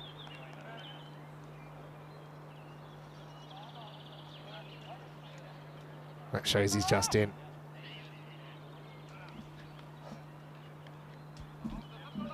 Pretty good work from the keeper, improvising with the 1 glove, but it will be 2 to finish the over. And they creep a little bit closer, 56 for 3 after 7. 10 runs required for the last 18, so what I will say is, even for Ginebrescia, if they are to win their last game, it could come down to net run rate as to whether they qualify for the semis or not. So, you know, I think even in a game like this, you need to try and stretch it as long as possible. In Brescia CC, with this, they'll have a 5th win, but again, they haven't quite got the 6th or the 7th win that would kind of guarantee them a spot in the top 4. Highly competitive, isn't it? This format. 11 doesn't go into 4. Yeah, Kai was talking about the net run rate of Brescia CC. But yeah, again, certainly being made to work for it. Hasanali, pretty good bowler to be able to bring back as well here in over number 8. Knocked away for 1 first up. So yeah, just with the Gibraltar T20 International starting tomorrow, I was going to say, it's actually pretty cool because it goes into the night. So the first game is 2:45 local time, which is 6:15 in India. It's not a good ball, and this is going to disappear for 6. Maximo! Hassan just gets it wrong, doesn't he? Not a good first over. With this angle, you don't want to get too straight. And just all hands from the batter. Whereas Madassa puts it away. He's just grown in stature throughout this tournament in the green shirt. Just 3 to win now. Losing his run. Have to bell that one again. So, I mean, it still is a very healthy win. They would bring it up with kind of, yeah, around about 2.5 overs to spare. It's kind of the equivalent of winning by about 25 runs normally. Oh, may have just stuck inside the wide line. Yeah, just. Hasanali, again, really like his attitude. Really happy to see him in a blue shirt for Italy. Just knocked away to deep point. That makes it 2 to win. And I really hope he's given a few more opportunities as well. Oh, he's not listed in the squad this weekend, but I think he's got a bright future. Again, we'll see national selectors probably picking a few different names, just giving an opportunity at the level in ECI cricket. It's pretty well bowled, but it'll tie the score. Baba Hussain is able to move to 3. Hands over to Riaz Madassa to finish off. Probably fitting if Riaz gets the opportunity to hit the winning run here. Well, the winning runs bowled really well. They didn't take a wicket. Very tight. Took a one-handed catch. Took a two-handed catch. Now we'll win the game for Brescia CC. So I'll do it with 2 overs to spare in the end. Final score, Brescia CC 66 off 8 overs, defeating Ginebrescia 65. A win built off a strong first half from Brescia CC, former ECL representatives of Italy, where they were able to strangle Ginebrescia. And although they kind of plodded to the victory target in the end, they do it fairly comfortably. Here's what's coming up in around about half an hour's time. We'll get the first ball. Ginebrescia feels like a must-win now for them against Milan United. And you say on paper, Ginebrescia deserve to be strong favourites, but Milan United have been improving all the way through, and they certainly have got up a bit of a head of steam. Ginebrescia will have to put more runs on the board, you'd imagine, as well. Batting first, as they've been sent in match 47, which is about half an hour away. We'll rejoin you in about 25 minutes time to take you into that one. Let's go to the highlights. And it was these boundaries that made all the difference. Imad Khan opening up, and I'm happy to see him back at the top of the order. And he was up there for the very start of the ECL last year, but often we do see him in the middle overs as he targeted the short boundary. This one got away from everyone, ended up being 4 as well. So I suppose this was the difference for me. Although they were held at bay at times, they didn't come up with the boundaries that got them ahead of the rate. Dulu didn't quite have a great time out there. In ledge, well held by Mirazume behind the stumps. Jazz Pinder got nailed out of the ground a couple of times. Firstly with a slower ball, and with a slightly quicker one. But he did also get his revenge, didn't he? As he finally had Imad Khan caught in the deep by Asad Tanvir for 38. And very next ball, Chowdhury would go the same way. So he was on a hat-trick at that stage. He wouldn't take it. And ultimately, he knew it was a matter of time. This was tight, just in. And 66, not really challenging Brescia CC in the end, although Brescia did push them to take 8 overs to score the run. So that was something, I suppose. And that was the one that did it. 12 balls to spare in the Brescia derby. First of 2 Brescia derbies today, of course, because we'll see Brescia CC and Jandrel Brescia going later on in the game, later on in the day. But in this one, Brescia CC take the points. 38 for Imad Khan. Nice contribution for him at the top of the order. 12 on that for Riaz Madassa, finished things off. Dulu, a little bit out of sorts. 7 off 13 for him, but they could afford to carry him in this run chase that they knock off with 2 overs to spare. As far as the bowling went, well, it was always tough with that kind of a target. But some good performance in there. I think that Hassan Ali, none for 14. Probably just a couple of balls getting away from him. Wickets for Jaspinder, who took 2 for 13. Good comeback after going for a couple of 6s.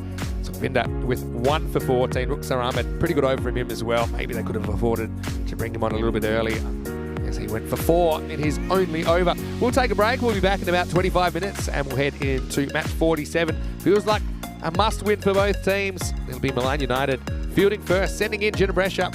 Vinny Sander here, Mr. Maximo for ECN. We'll see you after the break for more action right here from Milan. You're watching the FanCode European Cricket Series.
The European Cricket Series is proudly brought to you by HCL Software, FanCode, and Grizzly Bear Sports.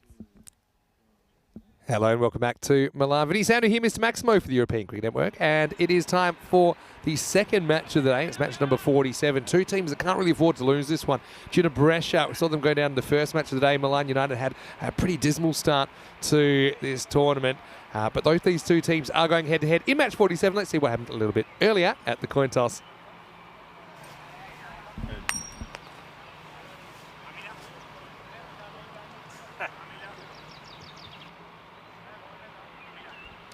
So the news from the toss is that Milan United won the toss and elected to bowl. No real surprises there. I think that they have been pretty good chasing, haven't they, Milan United? And so they will get that opportunity. Ginebrescia weren't exactly great, were they? Batting first in the first game of the day. Looking at the two teams, where you've got Asad Tanvir listed at the top of the order. That wouldn't surprise me at all. Shabazz Masood hit the ball pretty well, but got out at a key moment. Just had no real fluency in their innings. Milan United first, we'll see them today. Watch out for Gunamaduagi Sanjeeva, who I think will open the batting. He's listed there at 5. But Milan United not a bad team at all. They've won their last 2 games. They only won 1 of their first 5. But yeah, I do think that they'll be pretty competitive. Ginebrescia, though, 11-run favourites according to the supercomputer here in match number 47. So Ginebrescia, that doesn't include their last result, their record. So they're actually 5-4. So you've got 2 teams that have lost 4 games, and I don't think you can afford to lose a 5th if you want to qualify for the semi-finals, top 4 of 7. And speaking of Sanjeeva, he's going to open up for Milan United. Ginebrescia using their 3rd strip of the series. I think that's a record for most uniforms. Again, it won't mean too much. If they go down to this one, they'll struggle to make the semi-finals. So, wherever you're watching around the world, great to have your company. Shake, rattle, and roll. And here's Asad Tanvir opening up, and he's opening up with Mirza Umair. Ginebrescia, a really good team, building and building and building over the last few years here in Italy. Mirza, pretty good player, will also do the keeping for Ginebrescia. I mean, they're shuffling the deck a little bit. Just spend a bit of time listening to Corey, who's watching a match, who's commentating a match in the Netherlands today. This is a good ball outside the off stump. Sanjeeva, he's competed, hasn't he, for Milan United in this series. So, those of you that are watching, I might even drop the link in the chat, and you can listen to Corey if you want to dual screen it. Big Sports European Cricket here. This is up and over the top. Will pull up just in time. Now we'll come back for 2. Yeah, but I certainly think Milan United full of confidence. They've got a bit of momentum going for them at the moment, don't they? But a pretty tough task ahead of them. Ginebrescia, especially after that loss to start the day. Not ideal at all. Tries to pull this. It wasn't really pullable, was it?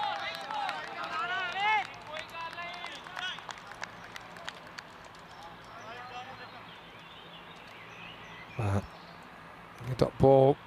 I suppose the issue with Milan United, can they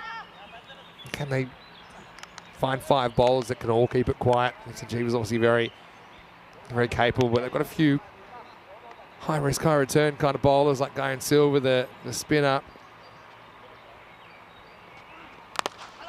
This one's a little bit short. It takes on the pull again. Don't know if this runs all the way to the boundary. Pulls up just in time. The result's another 2. We are seeing a few 2s. That's pretty much because a lot of balls aren't running all the way to the rope. Vinny Sandu here, Mr. Maximo for ECN. Danny's off today. Hopefully he's enjoying the sights of Milan. I went and had a really nice local pizza last night, but it was pretty filling. On the side, it may have come off the bat, you know. It's Lindy over, but it looked to be wide of the body. Maybe, maybe not. Might have just flicked the pad. Hard to tell. Anyway, it is the end of the first over. The score is 5 without loss, so not a bad over from Sanjeeva at all. Let's have a look at some of the top performers. Sanjeeva leading the run scoring and the wicket taking now for Milan United. That was on the back of his really good efforts. Back-to-back 40s, seeing them to the victory targets yesterday. Their 2 matches. Brescia though, and Masood. This is up to match 45. So it doesn't include the first match this morning, but you see Wazim Ahmed has been a pretty important bowler for Jinnah as well. Time for over number 2. Just outside the line, I think. Although, almost creates a run out.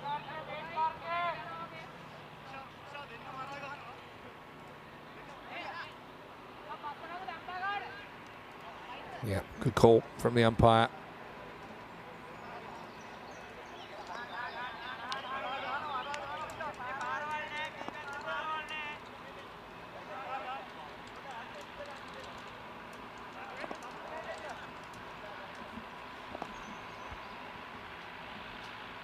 Ishanjai Cody with over number 2.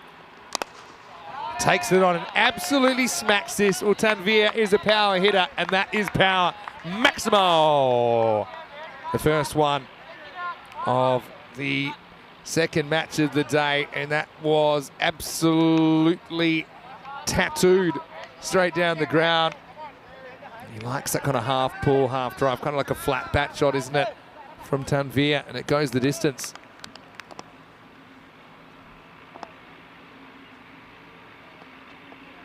Hello to Josim, who is joining us, and hello to Mosharaf. Just catching up on the chat. I was busy working on a few things for the Gibraltar T20 International starting tomorrow.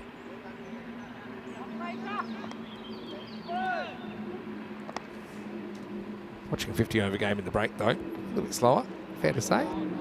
But some very good players playing there in the Netherlands. Just put the link in there with Corey doing that at the moment. Mike's in the chat asking, are there any Welsh teams that play ECS? Well, I suppose Wales does come under the England and Wales Cricket Board, or the ECB for sure.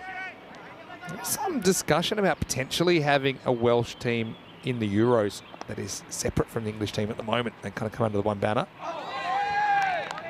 And I think that'd be a really good move, because I know there's a lot of good grassroots cricket that takes place in Wales. There's various competitions. I've looked into it before.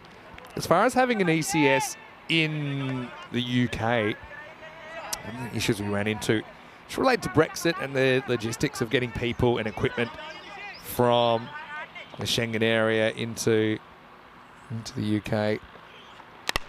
Well, this is a chance, or is it? It's been called, but it's a tough one. What a catch! They've taken some spectacular catches in this series, and it's that man, Kaduma Duwagi Sanjeeva, that takes it. He called it. Normally this is the outfielder's ball coming in, but Sanjeeva are just so red hot, and he says, it was near me, I'm taking it. He goes with the flight. You can see Roshan Silva's coming in, but Sanjeeva takes it flying away to his right. Well, sometimes it's good to be selfish when you're that good. And he takes it, sticks the landing. What a piece of fielding from a real playmaker for Milan United. And that's a big wicket as well, because as you can see from Tanvir's brief innings, he's a guy that can hurt you real quick. He's the first man to go. Jack Cody with the wicket. The score is 12 for 1.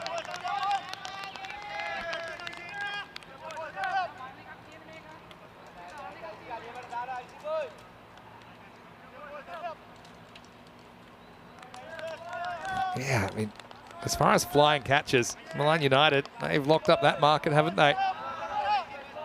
Hello to Tim Reedman as well. Hello to Bajendra Yadav and everybody else. Hopefully you're well. Trying to keep up to date. bit of multitasking today, if I'm completely honest. Joe Cody to Masood, who comes out at 3, and he escorts the first one over the fence for 6. Maximo! Well, Hanover had a bit of everything, didn't it? Big hits, spectacular catches. And at the end of 2 overs, it's 18 for 1.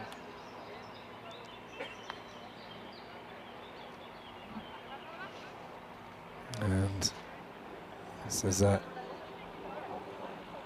spectacular looking table as well, because a lot of teams on 5 wins. It's the race to 6. I think that 6 can get you a spot in the final 4, but you need to have a good net run rate. I think 7 guarantees you a spot in the top 4. Kings 11 and Brescia CC could still potentially get 7 wins. Jandra Brescia potentially could get to 6. This is their last game in the round robin stage. Well, there's another impressive hit. It's got all the way. Maximo! Here's a mare. Decides not to wait against Sanjeeva. Again, it's kind of full, but not quite a Yorker, isn't it? And that's good power play batting. Takes on the mid-on and wins. Takes on the rope and wins as well. 6 runs. Yeah, so looking at that table, there will be a team, or at least one team on 6 wins that will make the 4. And then it does come down to net run rate.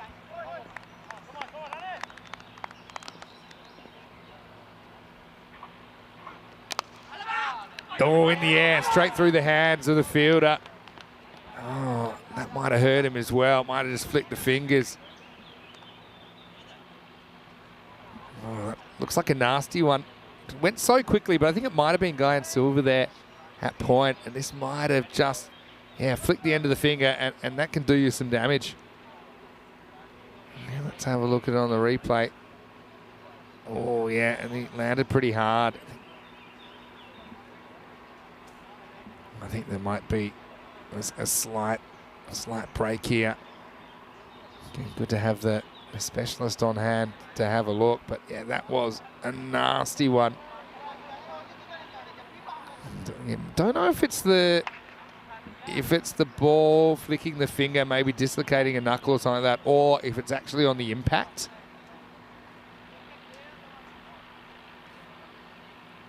I mean, the impact wasn't great for Guyan, but they want him to bowl as well. That's the thing. So yeah, some concerns there for him.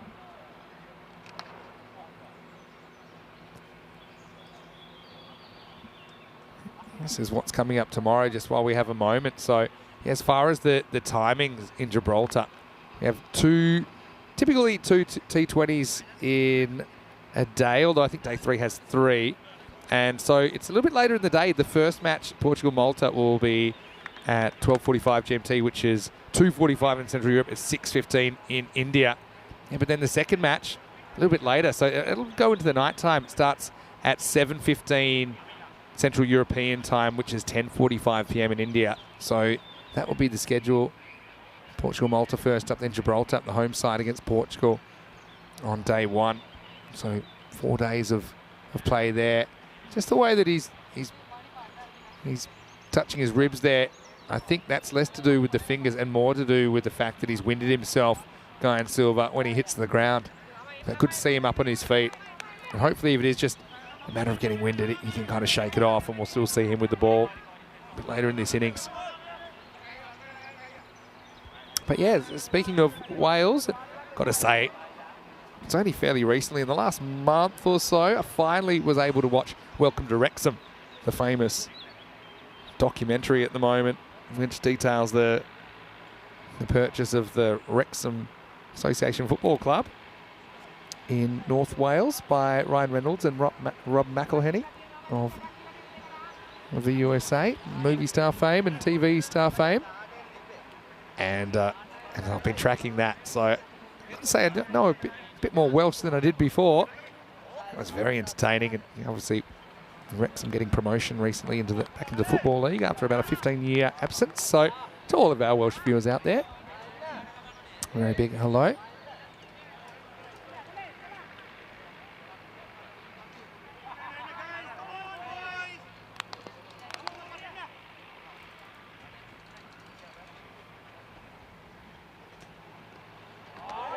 good ball from Sanjeeva.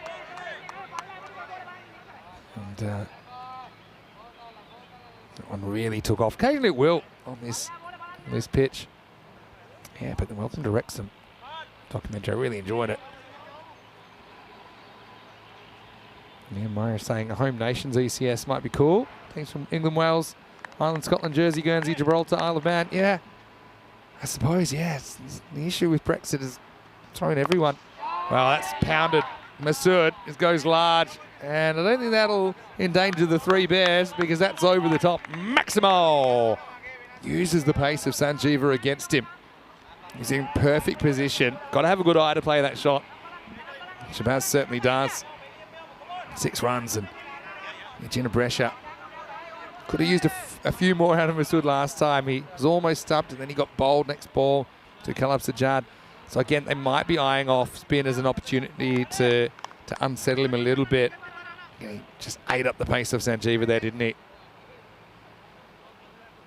Yeah, so Mike Seal saying Series 2 is going to be good. Welcome to Wrexham. Agree. I'd actually love to go see a game. I'm sure I'm not the only one. And I don't think it's a problem. We've got a few supporters that have converted because of the hype. It's just nice to see, I suppose, owners with a bit of money that genuinely care. I'm not going to say I know how uber rich people feel because I'm not in that society, but I don't think you'll necessarily lose your humanity. Everyone's got challenges they've got to deal with in life, whether they've got a lot of money or hardly any. Don't know quite what the hold up is here. Maybe they want to measure the 6.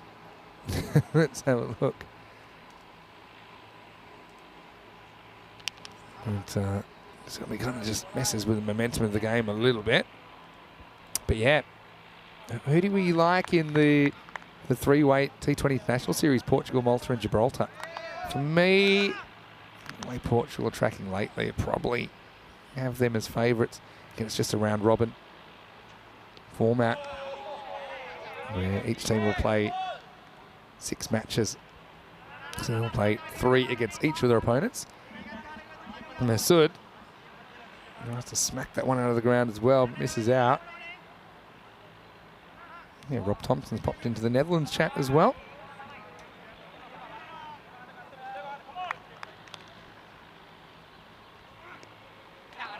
It's okay, you know. And so Sanjeeva, a mixed bag, to say the least, will be the end of his over. So he goes for 12 in the end. It doesn't sound right, but it will be the end of the over. And I think the score is 25 for 1. Well, I know he went for 2 big 6s, so I'm not convinced he went for 12. Maybe that's what they're trying to sort out now. But anyway, we'll head into the middle overs. Yeah, because there were 5 off the first over. And if there were 2 big 6s in that over, then yeah, it's not my job, I guess, to suppose, out the score. We'll get sorted out in the wash. Yeah, Mike Seal saying the faster the bowling comes, the faster it goes. He loved facing fast bowling. Yeah, to an extent, I suppose. It depends on the conditions, the integrity of the wicket, things like that. Mike is saying, measure the 6. It's big. It was pretty big. I'll give you that one. It was over the trees. Russian Silva coming on to bowl over number 4.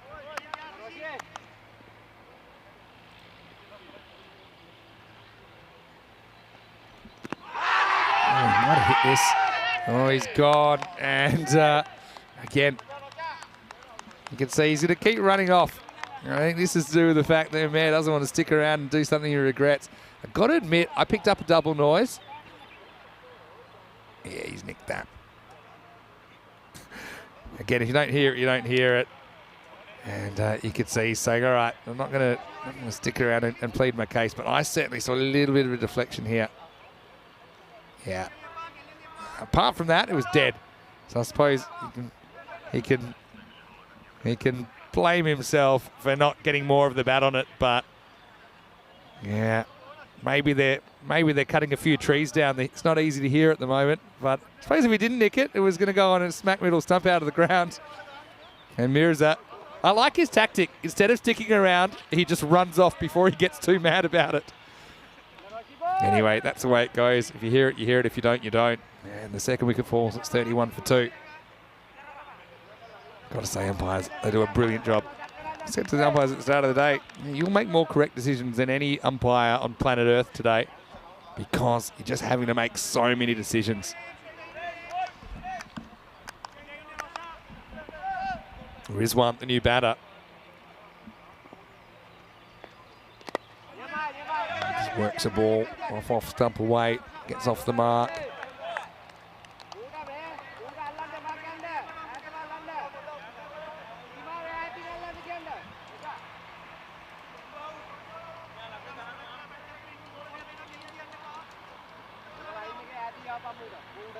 As I've just seen updated that Sanjeev has finished with 18. Anyway, oh, it's caught. And Sanjeev is caught really well. He gets the second bite of the cherry there. And he will take the catch. Again, it was pretty powerfully struck, wasn't it? Masood, he's been good. You don't want to drop him. Sanjeev does drop him, but he gets the second opportunity. And so 2 wickets and 3 balls for Roshan Silva. Ball that probably was going for 6 if the fielder wasn't there. And so it's going to be a third wicket, 32 for 3. Life doesn't always give you second chances.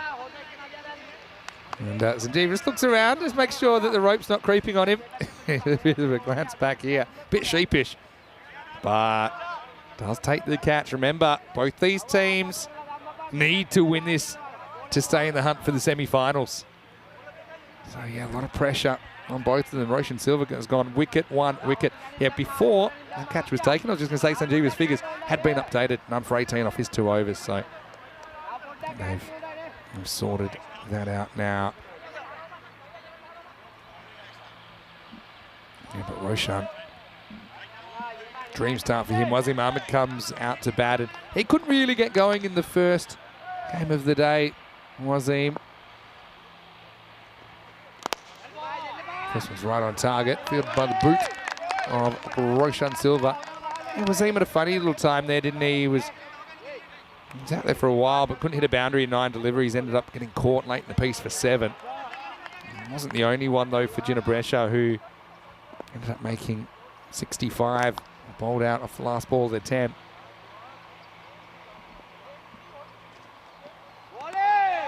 Sneaks inside. So certainly a good channel if you can be consistent there, but you can't hit the wide line.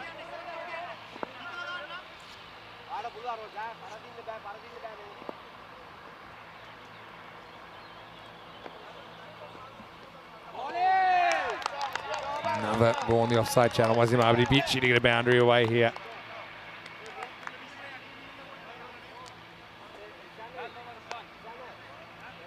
So, end of the 4th over, 32 for 3. So, yeah, run rate's okay. Milan United, I suppose, aside from Sanjeev yesterday, not a lot of contributors for them with the bat. They are capable. No, Tweedy Hashan yesterday, but he's back, so that certainly improves their batting a bit as well. Jay Sacred can whack a few around as well. But I feel that Ginebresha with their bowling, they'd feel, even if they can get the kind of 80 plus, they'll be confident that that might be enough.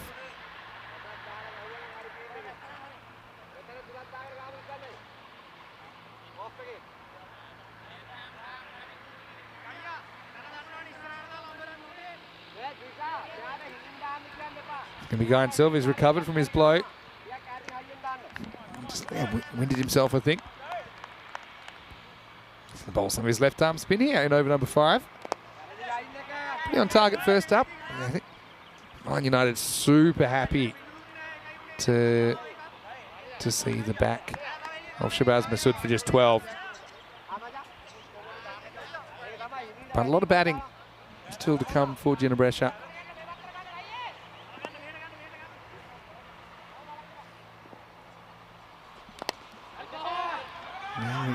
Bit of hesitation. Oh, an interesting attempt from Trishan Silva. I think he might have tried to Harlem Globetrotters it behind the back to his teammate to finish off the run out. He threw this one, takes the glove off. Yeah, well, didn't get the ball any closer to the wickets, put it that way. I like the innovation. Ryan Silva really not afraid to take the pace off. And just hoping that the batter makes a mistake, trying to generate the pace, trying to hit the ball out of the ground and maybe presenting a catch.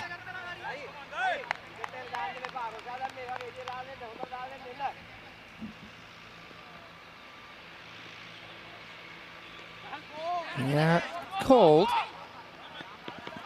Might be quick enough to go to the boundary, so it'll be 2 wides. I suppose the issue here, does he move across and when?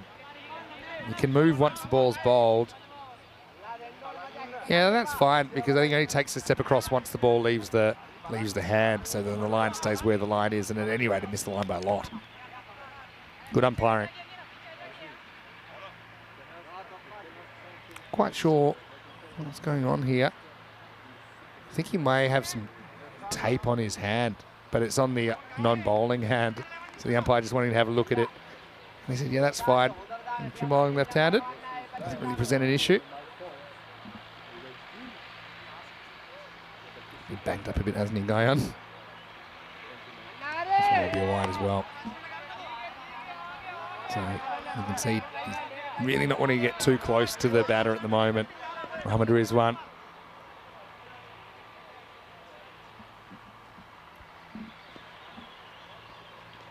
It's a wide as well, I think, or is it? And again, as does he move early, has gone straight over the tram line. I think that's wide because he doesn't actually go outside the off stump. Anyway, you win some, you lose some. I think actually we got called. I think I might have just missed the signal. Anyway, Guyan is going to have to bring it back a little bit. Does. Probably just hanging down the leg side, but here's the thing. You feel like you got nothing to work with. We knew the change of pace would present, I suppose, a new challenge for the batters. You feel like they've got the concrete boots on at the moment, Ginebrescia. That's the quicker one. I'd say it's lightning, but certainly had a bit more on it from Guy and Silva. That's Stephen Josakera out there. Probably see him with the ball a little bit later on. He's a good all-rounder for Milan United.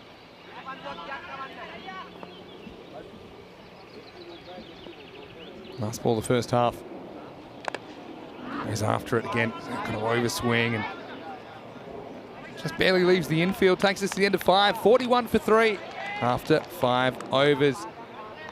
And so it's interesting. Danny and I, we kind of thought that scores would get bigger the longer the tournament went, but it's been pretty stable, hasn't it? Around the 9 to 9.5 mark. Occasionally 9.6. Yesterday was a bit of an outlier, 7.7. So that's a long way behind the previous low-scoring day, which was day 4. It was 8.5. So you're 9.1, the average. But if you want to go with the current trend, you know, something like 85 or so, if you're Ginebrescia, I think they're feeling pretty confident about defending that. Milan United had a couple of low-scoring thrillers yesterday where they just got home with a handful of balls to spare. 1 or 2 or 3 balls to spare. Josakera, just mentioned him. He's coming in to bowl over number 6. So they're back to some medium pace.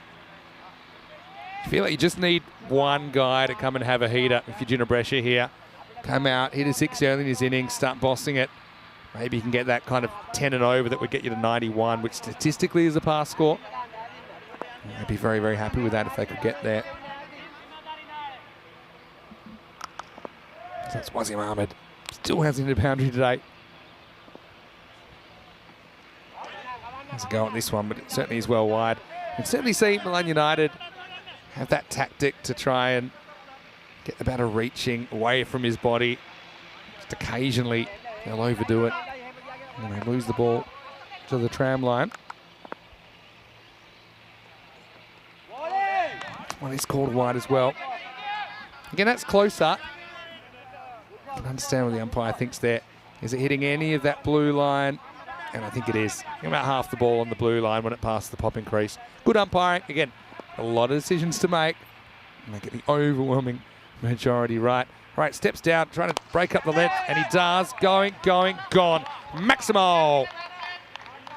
Joe Sakura didn't really adjust. But have a look at the batter here. Take a very clear movement forward, about a metre or so, and then smashes it out of the ground. So I think Wasim will be feeling a lot better after that. He just got closer to the ball, and it turned into a length he could pick up on the drive and get it away for 6. And in low-scoring conditions, those 6s make even more of an impact on the score.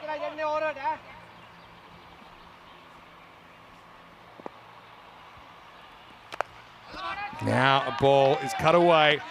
He goes back, and he's going to get 4 more. So Wasim Ahmed, after that boundary drought, he breaks it with a 6 and now a 4. And yeah, you know how he jumped forward last time? Let's see what his tactic is this time. He kind of goes back, if anything. And so Joe Sakura kind of makes the adjustment for length. But after going forward, quite often you're keen to go the other way because you think the bowler will make an adjustment and you can be ready for it. Good batting. 50's up for Ginebrescia now in the 6th over. That's a pretty good comeback though. If you look at where bowlers have had success, typically it is when they've gone full. So if in doubt, I think full is the way to go. You don't necessarily have to get it right up as a Yorker on this pitch compared to some other pitches around Europe, because it does stay a bit low at times. That's a good one. That is a good Yorker. So good comeback. Good little battle here between Joe Sakura and Wasim Ahmed as well. And regardless of how this goes from here, the question will be, can Milan United get the runs? Their batting hasn't necessarily been very reliable in this series. He's on the walk again here, Wasim. And doesn't quite get something. He can drive as easily this time. Just knocks it back over the bowler for 1. Cricket is an aggregation of one-on-one contests. And that was a really interesting battle between the bowler, Joe Sakura, and the batter, Wasim Ahmed. I'll say 2 magnificent kits on display as well. Loving the bold blue of Milan United with the splash of red, and the black and gold number from Ginebrescia today. Far forward, I think, creating some doubt in the umpire's mind. Maybe a bit high and bit leg side, but anyway, it's the end of the 6th over. The score is 55 for 3, so not a bad over at all for Ginebrescia. You get 13 plus that leg by. Heading into the last 4 overs, I want to say hello to everyone who's watching on FanCode in the Indian subcontinent. Hello to everyone watching on our YouTube channel as well. ECN, European Cricket Network. We've had a fair few new viewers all the time coming in and sampling European cricket and what it's got to offer. It certainly is different. It's outside the kind of regular cricket universe in a way, isn't it? It's bringing cricket to strange new places, to new audiences as well. Showcasing all the best bits, I think, in a neat package. Kyle Silva should be interesting as well. Second over for him coming up. He's been pretty accurate. Good running though. I mean, you want to be getting at least 1 off every ball. That's the thing. You don't want to be bogged down. At least a run a ball from here will get you 79, and then obviously you're hoping for maybe a boundary and over that can take you up to maybe early 90s. This is not a good delivery. Of course, occasionally you'll get some handed to you. That's the first one that Giants really lost down the leg side.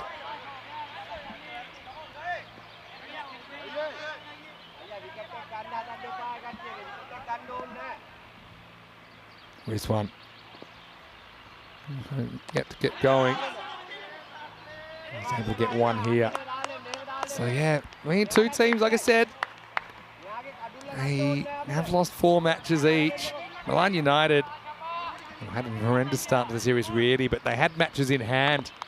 And they have matches in hand on other teams in the competition. That's why they can still do it. Takes this one off the stumps, but he can't beat the fielder. So once again, another single. Quite the turnaround if Milan United could play their way into the finals.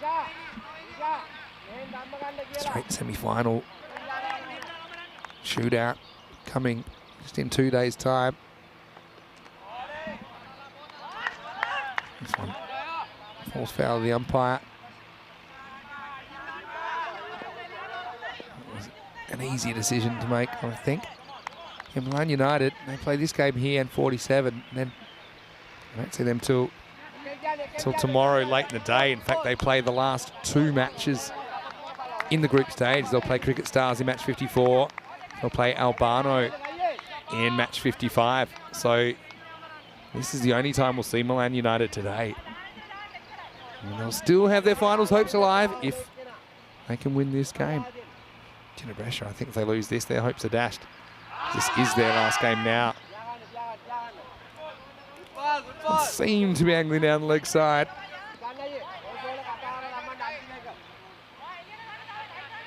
Not really coming back enough. Good decision by the umpire once again. Guyan, you can see he's still in some discomfort. Remember, he fell awkwardly earlier. He's just got 1 ball to bowl here. I mean, at least he's not a fast bowler having to run in and put his body under that kind of stress. But you can see he's kind of struggling to get his breath back even now. Maybe overexerting himself on the appeal. Anyway, last ball of the 7th coming up.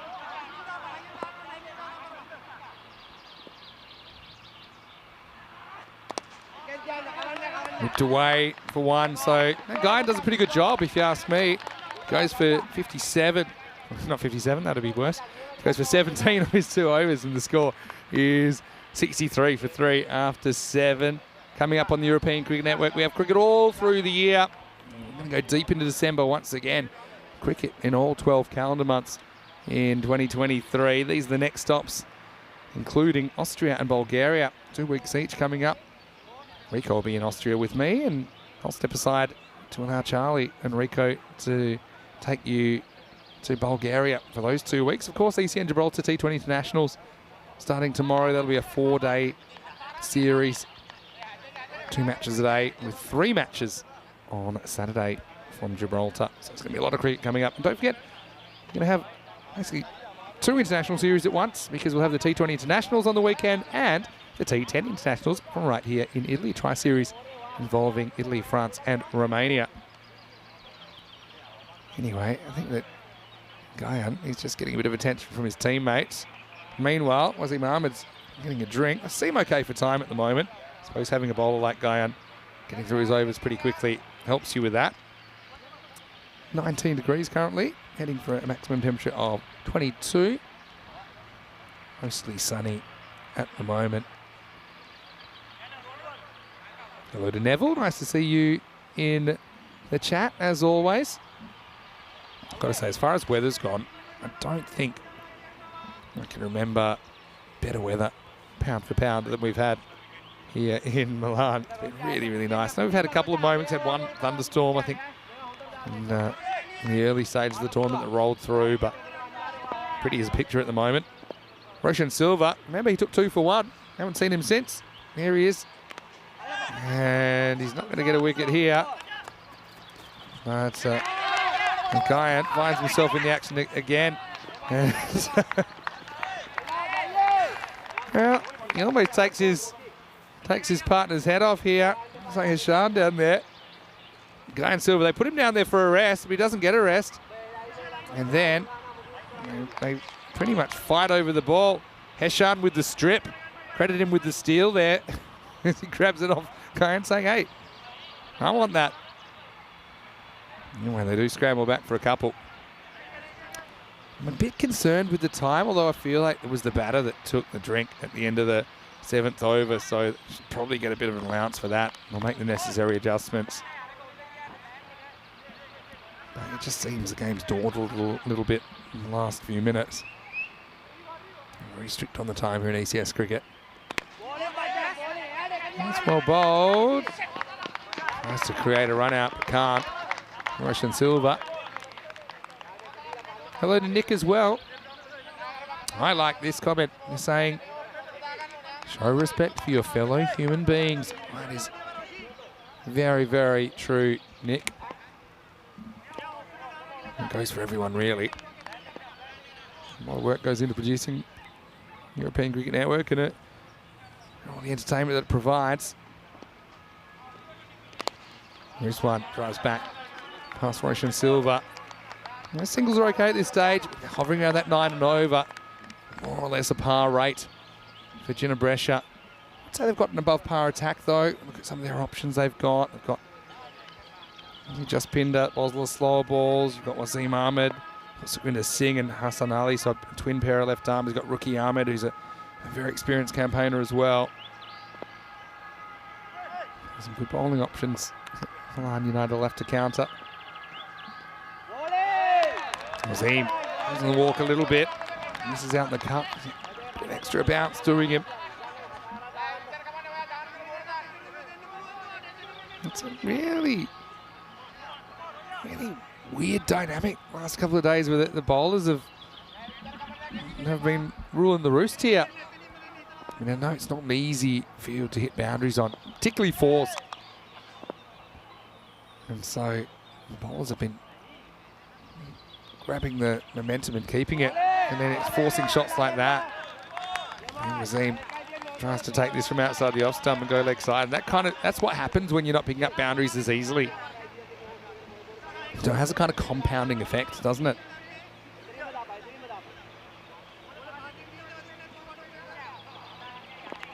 Wasim's played with the crease a bit. Sometimes he's been jumping forward, sometimes kind of hanging back. I suppose maybe the time comes, you just stand still and try and play what's given to you. Don't try and get too proactive. I feel like he's going to run forward here.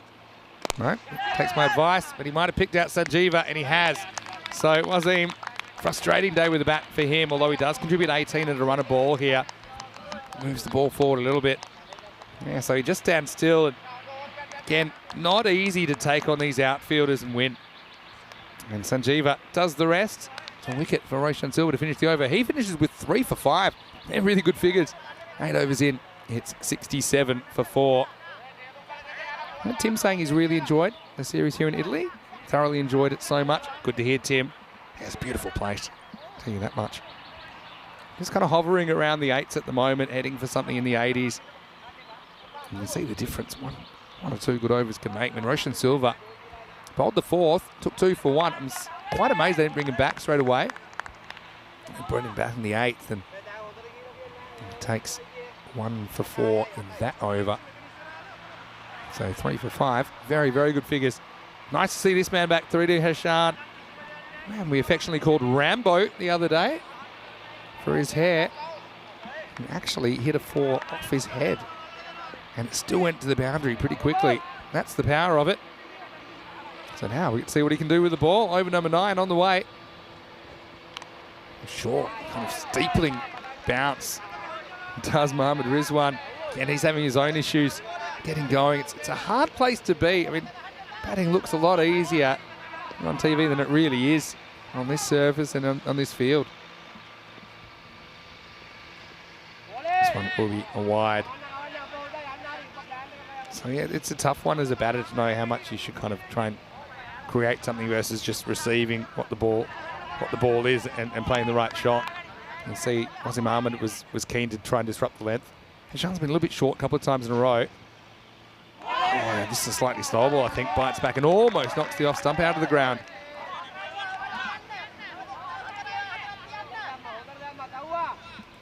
Have a look at what he does here.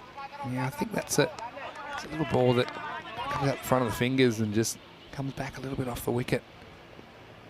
A bit slower than his stop ball. This is hit real hard, but he's picked out the fielder. Again, this is frustrating, I think, for Rizwan, who's absolutely creamed this. Especially when you're struggling to get the ball away. When you hit the ball this hard and you only get 1, you find yourself at the non-strikers end wondering what happened. Hassan Ali gets another opportunity. Playing high-ish. This is a top edge hanging. It's a catching opportunity, and it's taken. They have caught pretty well. This time, Suresh Silva takes the catch. So it's going to be a first ball duck for Hassan Ali. He gets a bit of this, but not quite in the middle, so he'll be disappointed. And he can't improve his team's score. A nice team being given an opportunity, but Hassan, only 2 in the first match.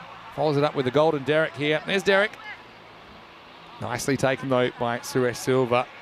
And Heshan with a wicket. Rambo chips in. He's bowled a pretty good over. He's bowled 4 balls now. He's taken 1 for 2. So yeah, this was the issue for Ginebrescia earlier. Just struggled to hit boundaries. In fact, there's only been 1 4 in this whole innings so far. They have hit 4 maximos. This is Rizwan Uz-Zaman. Got the 2 Rizwans out there together. And this is turning out to be a really good over. Tawhidi Hashan. And he was excellent with the bat. In some key situations. Take 10 wickets in ECS last year, including 4 for 4 against Fresh Tropical. But he'd only bowled 1 over before this spell in 2023. He bowls a good one there, 1 for 3. As we get to the end of 9 overs, 70 for 5. So he'll only bowl the 1, but what an over it was. Looking at who you can bring back, and you've got the option now of Jaya Cody and Jaya Saker, I suppose. Yeah, but Hashan being asked to do a job. It's probably because they went wanting to bowl both Jaya Cody and Jaya Saker, so just using that 6th option. I bet they wish they could bowl them again, though. It will be the captain Ishan Jaya Cody to bowl over number 10. What a good holding job this has been from Milan United to keep Ginebrescia's score under control. 70 plus this, 6 balls to come in the first half of match 47. It's a big swing from Rizwan Uz-Zaman. Comes up with nothing but fresh air.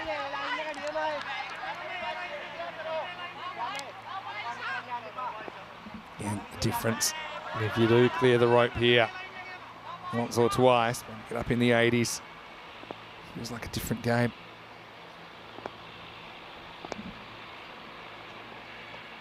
I think this is a wide. Yeah, it's a good call, I think. Again, it's frustrating for the bowler, but this doesn't pass completely inside the blue line. It grabs a bit of the blue line. I think umpires have been much better on the wides today.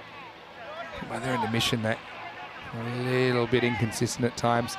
Milan United, they had 2 chases yesterday, like we said. They chased down 68 and 88. 68 was in a 9-over game. This one's closer, but yeah, again, I think it's the right call. Let's have a look. Yeah, but it goes away at last moment. It's umpire's call. It did cut away. I mean, on review, that one might have just snuck inside, but you can see why the umpire had the doubt. Benefit goes to the batter on those ones. Bowl a bit straighter. It doesn't. I actually think this is probably more of a wide than any of them so far. But it's just because it's full. The umpire doesn't get a good look at it. Yeah. I suppose 6 of one, half a dozen of the other. A couple of 50-50 calls. One goes one way, one goes the other. As the next ball is dragged away. So the other thing is, we talk about the batter's position. Does he make a significant movement outside off stump? And the key word there being outside off stump and before the ball's released. So then those last couple you see toe pretty much in line with off stump. So you don't move the line unless it goes outside. Now, French cut. They might go 2 here because there's no one at the keeper's end. And think about it. Now there is. And we've got to run out on our hands. And, well, there we go. Sharing it round. It's going to be a 4-person run out. I've got to say, I didn't mind the thinking of Rizwan to come back because there was nobody home at the keeper's end. But I think it's Danuka just sneaks in the back door, doesn't he? Now let's count the fielders involved here. You got Trishan Silva to Danuka. Danuka to Jaya Cody. Jaya Cody to Heshan. Goal! Good team play. 3 passes setting up the run out. But yeah, the funny thing is, they only count the last 2 people to touch it. So the people that did the heavy lifting there, they get 0 credit at all. 74 for 6. 2 to come. And this is lifted away, and this will be a boundary. In fact, that'll go all the way. Maximo! Well, there was a Rizwan remaining, wasn't there?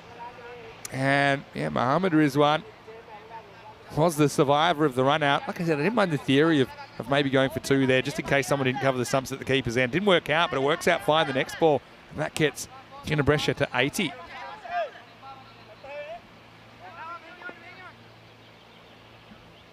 Last call. The last ball, I should say.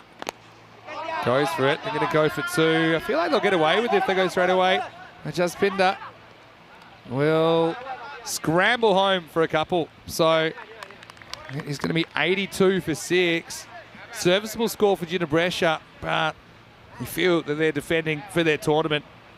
And really, Milan United chasing with their tournament. So, I mean, it may be match 47, might not sound that significant, but the 2 teams, I think, fighting for survival of their final chances. Let's go back to the highlights. Got to say that was absolutely smashed from Asad Tanvir early.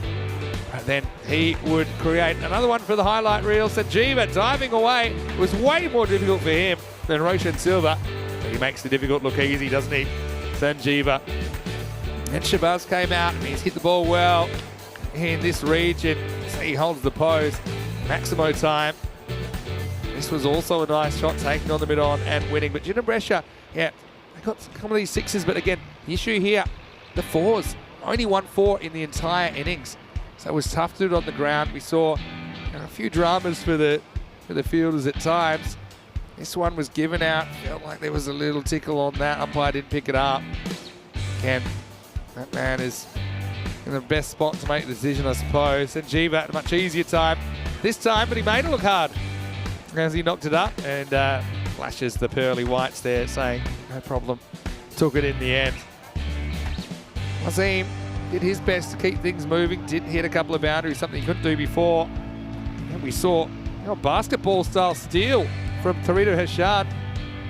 Guy got out of the way pretty quickly. But yeah, Sanjeeva continued to catch well. That was his 3rd of the innings.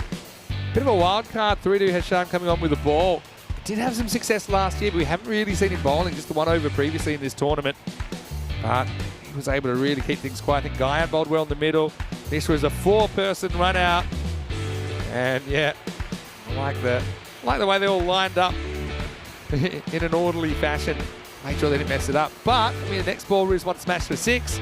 Got them up in the 80s. They certainly have enough to bowl at if they perform well. So, it feels like a bit of a 50-50 to me, even though that score is probably 8 to 10 less than what a past score is, according to the numbers. But I just feel with Ginebrescia and their bowling that it's a toss-up.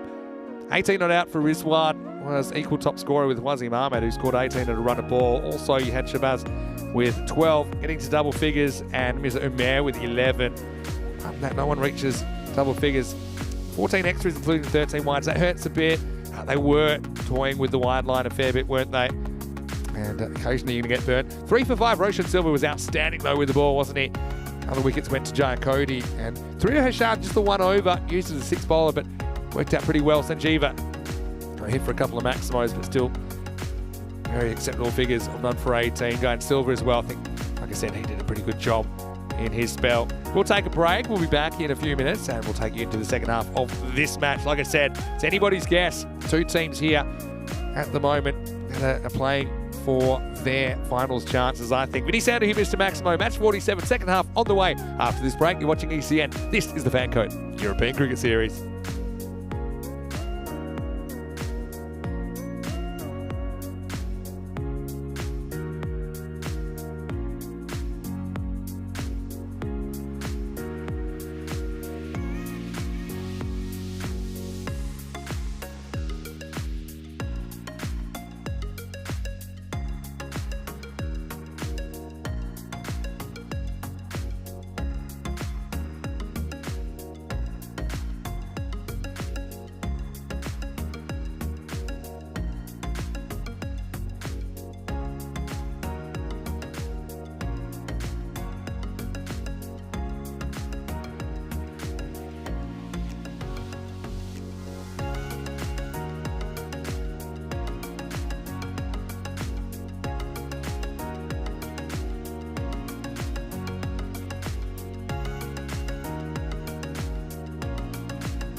The European Cricket Series is proudly brought to you by HCL Software, FanCode, and Grizzly Bear Sports. Hello, welcome back to Milan. Time for the second half of this crucial match, match 47, between two teams that can't afford to lose. Brescia against Milan United. Brescia and Milan, both hives of activity as far as cricket here in northern Italy. A lot of teams flourishing in this region. There's Suresh Silva, who's opening up, and there's the man I think a lot of hopes pinned on him. That's Kudamadu Agi Sanjeeva for Milan United.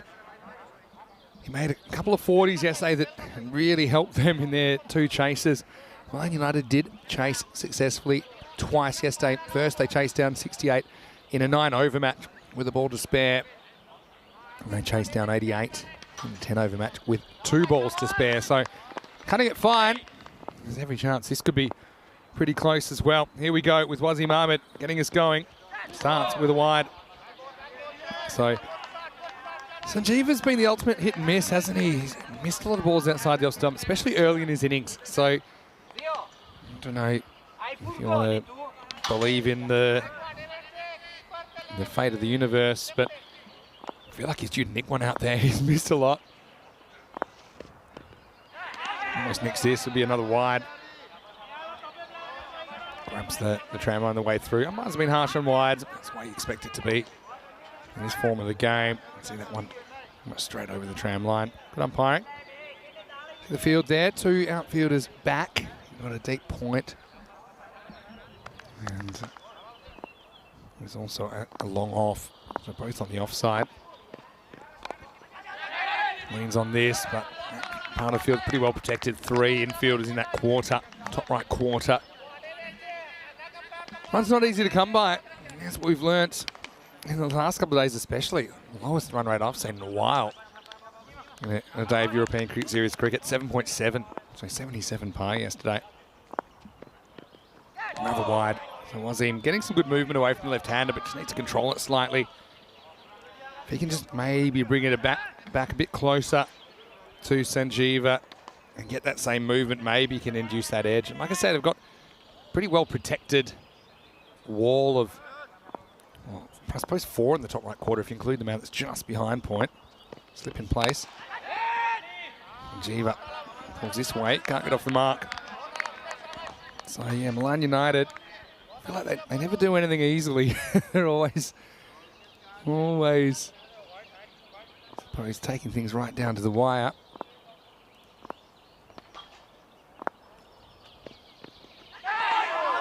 Big swing and a miss, like I said. I suppose these things aren't very scientific, but I feel like he's due to nick one. Has missed a lot in that region.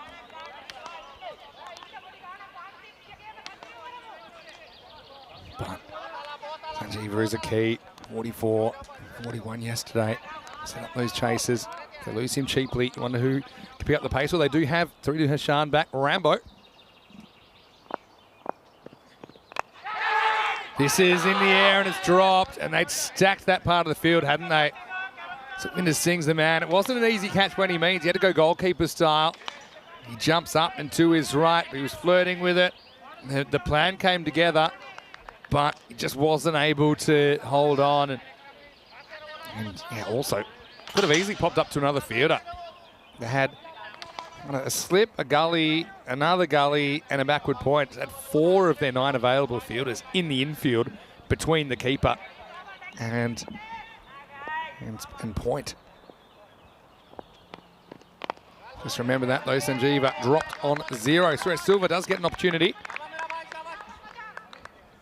But yeah, it's one that Sukhvinder will kind of rue. Like I said, it wasn't an easy chance, but he did get 2 hands to it and got a good look at it, I think. It just burst through his hands in the end.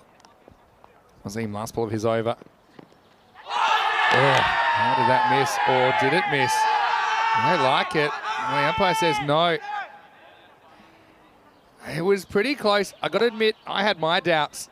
And he may have hit, he may have not, but I bet the umpire had enough doubt to give it not out. Let's have a look at it on the replay. I still can't believe it missed the stumps. Hard to say. It might have just been the natural movement. Don't think Wazim was that convinced either. with the appeal. Yeah, watch Wazim here. Yeah, he says, oh, and then he turns it into an appeal. So that kind of tells you what you need to know. Even the bowler had his doubts as you get to the end of the first over. Pretty good 1-4 without loss after one. 15 matches since the Golden Ball. Well, that's exactly 3 days of ECN cricket. It was Sunday morning. First game of the day. Well, we saw a crazy Golden Ball, didn't we? Fresh Tropical hitting a 6. Way of the ball getting caught by Kamarjit Singh of Bergamo CC, but he stepped over the line in the process of taking the catch. Golden Ball tiebreaker, of course, unique to ECN. And if you get 2 off the additional ball, then you win the game. That was right down to the wire. All right, here we go. Over number 2, and Hassan Ali coming on. Going left arm around to the left-hander, trying to get that across angle. Good umpiring, this one sneaks inside. But this has been the angle that's kind of bothered Sanjeeva, especially early in his innings. So it's a good heads-up play, I think, from Hassan. Normally he wouldn't do this, but he probably knows that the right-hander bothered Sanjeeva when the ball was moving away from him. Like that. Almost an instant replay. They've stacked that quarter of the field, like I said. And this is a very good start for Jinnah. Look at that natural movement that Hassan Ali gets as well. And he'd settle for 6 of those at the moment. Sanjeeva, he's all over the road, isn't he? 1 off 6. Can he get going here? Does get something on this. I think it's a matter of time till we see Sanjeeva taking matters into his own hands and kind of jumping across that side off stump and trying to turn it around the corner, because there's no fine leg at all. So then that angle would kind of be onto the middle of his bat. But it's a big risk to take. It's a definite risk to take. I think he'll take it sooner rather than later, though. No, this is no ball, I think, and it's cracked away. And that's gone all the way, I think. Well, I'm going to say it's Maximo time at first. Suppose he's out of his crease slightly. It's on the run. Yeah, it did get further forward than I thought. Yeah, it's not really coming down that much. And then, yeah, so I suppose maybe you lose your benefit of the doubt if you charge. But yeah, my feeling is it was still high, even though he was charging. And it has been called. It's a 7-up, so free hit to come. Sanjeeva. And see, I don't think this is a wide because he gets so far across. And then he gets across before the ball's bowled. So this is what I thought he might do, even without the free hit in play. It's pretty good keeping, actually, because he doesn't have a good look at that. Moves it, Matt. Because there's nobody. As well as they've protected the top right of screen, they haven't got anyone protecting the top left. Now, change of angle for Hassan Ali. Oh, edge, and doesn't quite carry. Superman, it slipped. Well, right off the bottom of the bat, that's why it doesn't carry. I'm a little bit surprised Hassan Ali goes back to this approach, because I actually think it was working pretty well. He just bowled a bad ball. And they got hit for 6. Crazy start to this game. Get a boundary here, though. Get some more or less up to the right. Nice ball the second. There's some feeling again. Sanjeeva. Well, he's doing more fishing than a shrimp boat in Forrest Gump at the moment. Let's have a look. Yeah, it's a fine delivery. And Sanjeeva does get the 7-up in that over. But there were 6 dot balls in the over. Having said that, the over goes for 7. And the score is 11 without loss. I don't think I've seen that before. So it's the race to 7 wins, and failing that, 6 wins. If you can get 6 wins, you're in. I don't think 5's enough. Just looking at the possibilities. I mean, maybe there's an outside chance if every single game went a certain way that maybe some 5 and 5s could get there. Up in the air, hanging, has to backtrack, and he turns late. And the result will be a single. So now, Suresh Silva is dropped on 0. He's only faced the 2 balls so far. So, it was a tough one. I did like that he kind of stayed facing the ball, but then last minute realised he kind of had to turn around.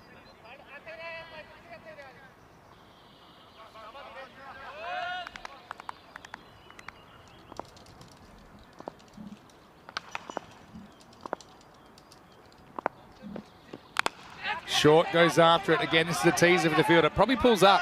It does. And they're going to take on a 2, but a good throw might have him in trouble. I think he's gone here. Mate, the only thing here, Suresh Silva does run pretty wide. I feel that he was gone, though, just live. Let's see what the pictures say. Hassan Ali does have a pretty powerful arm. Let's have a look at him here. Oh, this is super close.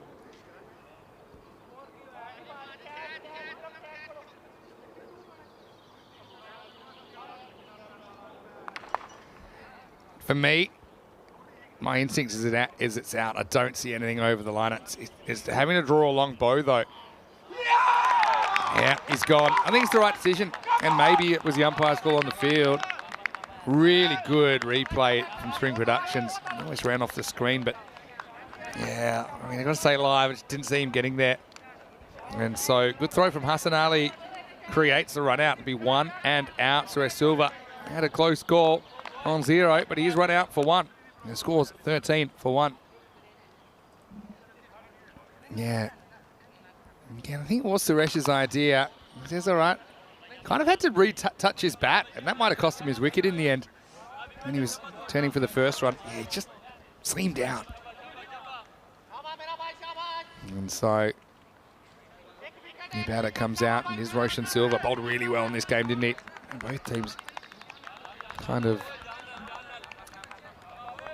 fighting, I suppose is the word, for a spot in the semi-finals. And this was him, Ahmed. Had Sanjeeva. It's susceptible early. He's 8 off 13. I mean, he's one guy that can turn it around pretty quickly. And this target of 83 is not huge. Run rate required at the moment around the 9.5 mark. The question is, can Ginebrescia have bowlers which can back up the good start that's been provided so far in the power play? Sanjeeva does get one a bit close to him, and there's the pressure relieving boundary. Such an interesting contest at the moment. This is one that doesn't really swing away from the left-hander. Just angles in towards the pads, and Sanjeeva's all over it. That maybe is just a lack of patience from we're seeing. He had a plan going well, didn't he, to Sanjeeva. In that off-stump channel with the catch as well placed. Couple to come. Wasim wants his man here. Slower ball. That's going to be 4 more. So again, now he's trying out the variations, and it might just be a case that Wasim doesn't have a wicket and he wants one, so he kind of goes fishing. And the slower ball, that's not the field that he's bowling to at the moment with no one back on the leg side. So Sanjeeva breaks out of his malaise. Back-to-back boundaries. Might be lucky to still be there, Sanjeeva, don't forget. Was dropped on 0. Now he whips this one away.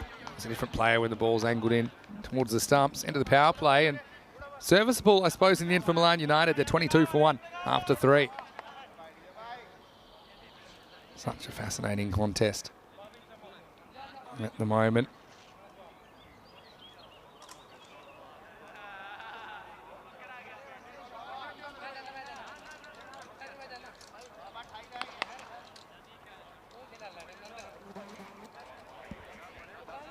So middle overs, protection of 4 outfielders, but this game still could go either way.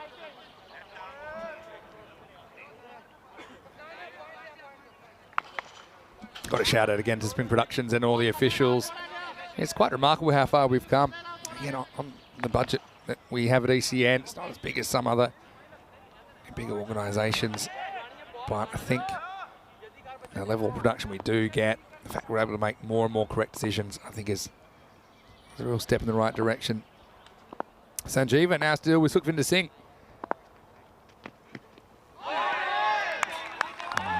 First ball whistles past the off stump.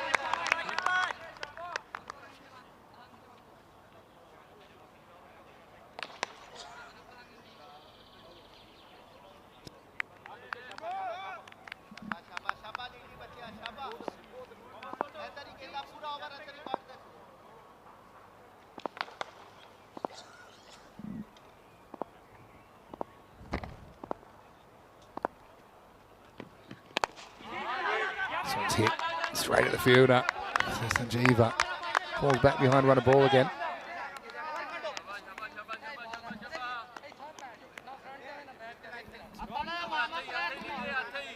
Satvinder though, certainly like his hustle. I mean, he was the man, don't forget, that put down Sanjeeva before he'd scored. He'd love to finish the job. And he does. He knocks over leg stump. This one doesn't really get up as much as Satvinder thought. And he gets his own personal revenge. He put him down on 0. It cost him 17 runs in the end. Sanjeeva going for 17. But he was worked over a little bit in that innings, wasn't he? Satvinder, well, I'll be feeling equal parts joy and relief, I think. So a big blow. Although, I do think they have one or two players that could pick up the slack this time around from Milan United. But they lose Kudamaduagi Sanjeeva at 22 for 2. And Maya Patel was a bit curious. They started bowling a bit straighter to Sanjeeva last over. We'll see him, but I suppose it works this time. Just expected that to bounce a bit more, didn't he? We've seen a lot of balls that would normally bounce over the stumps on other pitches, hit the top of the stumps here, and that was the case. But here's a guy I think is very, very capable of still getting Milan United over the line. Hisham, who's back into the lineup today. Looking magnificent. Like to see him wearing a helmet as well, even though it covers his flowing hair.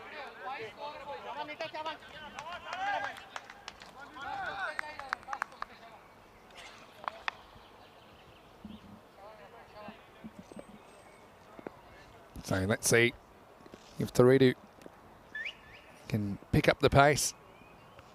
Does it win the sing? Pretty good ball first up. Hisham's out of ideas, doesn't want to nick it, so lets it go past.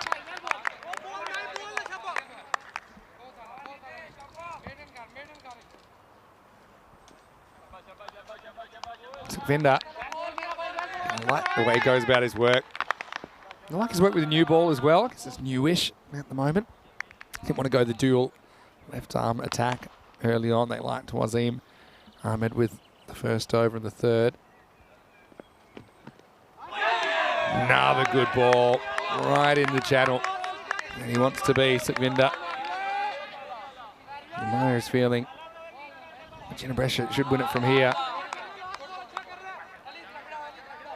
And right now, Satvinder is on a wicket maiden. He's got 1 for none of 5 balls. Both these players yet to score. I mean, Roshan Silva at the other end hasn't even faced a ball yet, despite coming in above Tharidu Hashan. Pitching outside the leg stump. Scramble through for a leg by. Well, maybe we got a little bit of an edge. Let's see if there's any signal. Well, there's not. Oh, now it comes. So it's a maiden that does bring 1 run in the form of a leg by. Satvinder well bowled. 23 for 2 after 4. So that makes an even 10 and over required. Again, the pressure of runs on the board. Milan United, they wanted to be in this position though. They did elect to chase, and they chased successfully yesterday twice. But you can see from that they've fallen a bit behind. And more or less were consistent from this point onwards. Gina Brescia in the first innings took a bit of a dip at the end. Now Asatan Veer is going to get a bowl over number 5. His first one is wild, and I think that he's going to run most of the way to the boundary. I'm not sure if the keeper gets anything on this. It's called a no ball. Okay. This must have been really wide. I just saw how far the keeper had to run. It must have hit the edge of the pitch. And that's why the umpires has called it a no ball. Means a free hit's on the way. No ball plus a bye. Very harsh on the keeper, those ones. So now a chance for the batters to go for a shot. I mean, they can't be out. They get more than a single. Roshan Silva knocks it away for just the 1 run. Over to Heshan.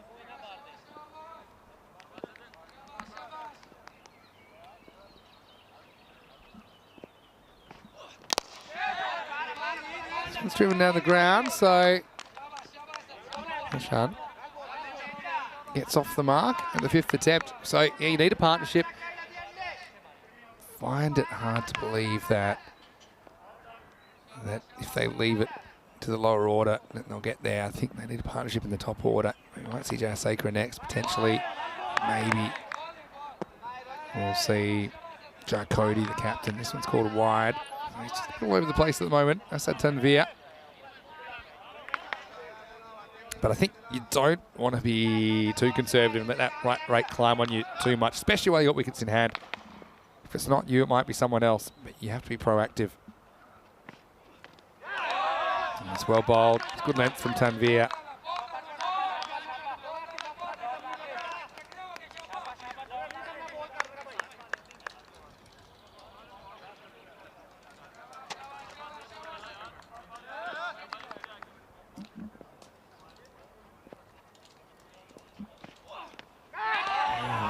Pretty wide. Yeah, I think it is a wide. Again, they've been very consistent on this. This is over the line. The question is, does he move outside the off stump before the ball's bowled? And the answer is no. So it is a wide. It's a tough one for the bowler, but it's his responsibility to get it inside the blue line, which he doesn't.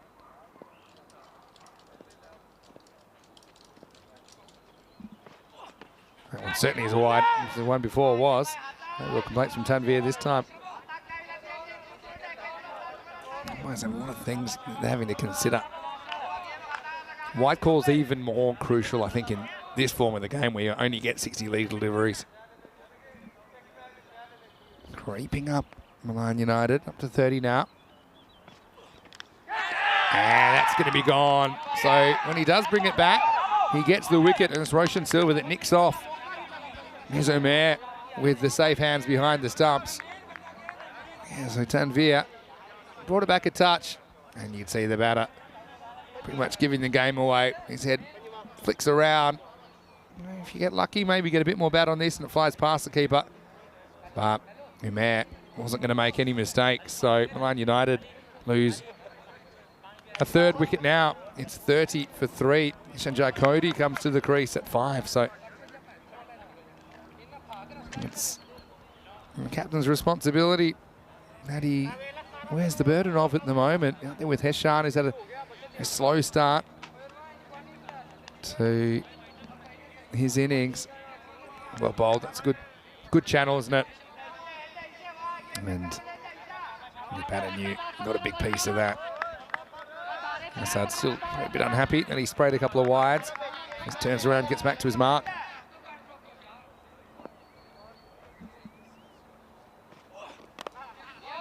Nice looking shot from Jay Cody first up. I think a 2, but it's not quite there. The ball does pull up pretty quickly. So, I mean, this is the thing. If it's not going to be your day, like I said, still got batters to come. Jay Cody with a pretty confident looking shot first up.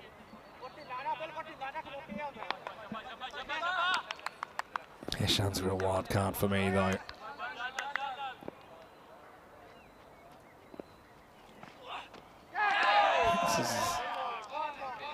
This is another one that's straight over the tram line, but again, does he move before the ball's bowled? I think that's a wide because he doesn't move outside the off stump. So, again, it's a tough one. Man United feel they should have had that one. But anyway, end of the 5th over, the score 31 for 3. Maybe, I suppose we get another look at all these, don't we? The umpires don't get that benefit. Have a look at the ECC coming up, and I think they're about 20 weeks away from the ECC. It'll creep up, don't worry about that. With 6 groups of 5 teams each, only the winners at the end of the 3-day group stage make it through to Championship Week. Well, they'll join the Netherlands 11, the defending champions, and the other group winners. Looking forward to that. It's the Euros of Cricket starts 25th of September right here on the European Cricket Network. Now let's get back to the action. Sukhvinder Singh getting a second over pretty much straight away. Starts with a wide. Both teams have struggled with this a little bit, haven't they? So needing round about that 10 and over from here on in. This is where I think if I was batting, I start making mini targets, okay? And I want to be in the 40s at the end of this over. And then the next over, I want to be in the 50s. Next over, I want to be in the 60s. You can't really sit on your hands for too long at this stage of the game. A nice looking shot, Joe Cody. Confident so far.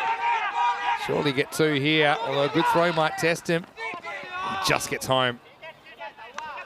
Good shot from Joe Cody, well run as well. Heshan legs it back to the non-striker's end. I thought maybe keeper's end would have been the way to go. It's kind of an equally distant throw. Heshan trots the first one and makes up his mind to go, and throw not quite making it to the stumps. So he just jams that bat in time. 2 runs to the total. And what I said, trying to get up in the 40s this over.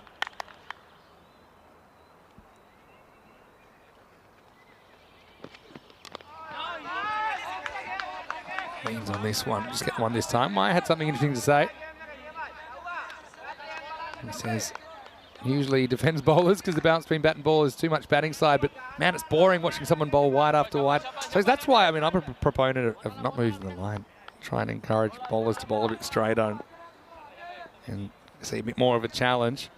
He said if you bowl 3 wide deliveries and over, automatic no ball and free hit. Well, I suppose one of the issues with that is sometimes the wides aren't, I suppose, part of an intentional plan. I like the way they're trying to reduce top balls at the moment. Heshan just gets out the way. Moves to 2. I suppose maybe it's too much of a penalty of a bowler that's actually just genuinely struggling with their control. But yeah, I agree. I'm thinking we've pretty much got the wides right. I mean, we do umpire wides a bit differently to longer forms of the game here on ECN. But that's by design, not accident. I think you want to have a contest. You don't want bowlers trying to bowl around batters all the time. Sliced away from the fielder. This could run away for 4. Pulls up. And they just make the stop in the long grass. Joe Cody get a comfortable 2 on that occasion.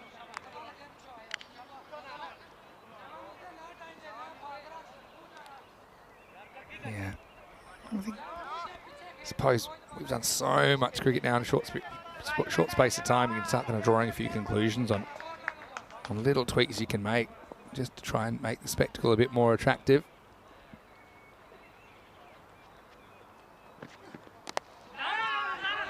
I won't get a run here because it's straight to the fielder. But Joe Cody's come out and he's looked fairly confident, hasn't he?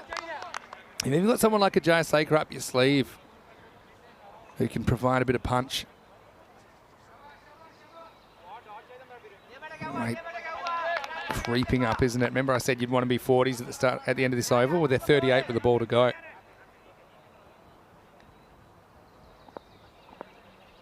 Mike saying they might make it in wides alone. Well, I mean, a few too many. So Winners had a good spell. Beats Joe Cody for bounce. Pretty good over and pretty good spell from the left armour. He'll finish with 1 for 7, and with 4 overs remaining, Milan United are 38 for 3. So yeah, you need a biggish over, don't you? I mean, just looking at the overs so far, 4, 7, 11, 1, 8, 7. So that 11, which is the top over so far, you kind of need that every over from here to get home. Sanjeev 17, but he struggled while he was out there for the most part. Interestingly. So, dismissal missing. Roshan Silva's dismissal missing from the scorecard. Well, this is lifted up in the air, and 2 fields almost collide.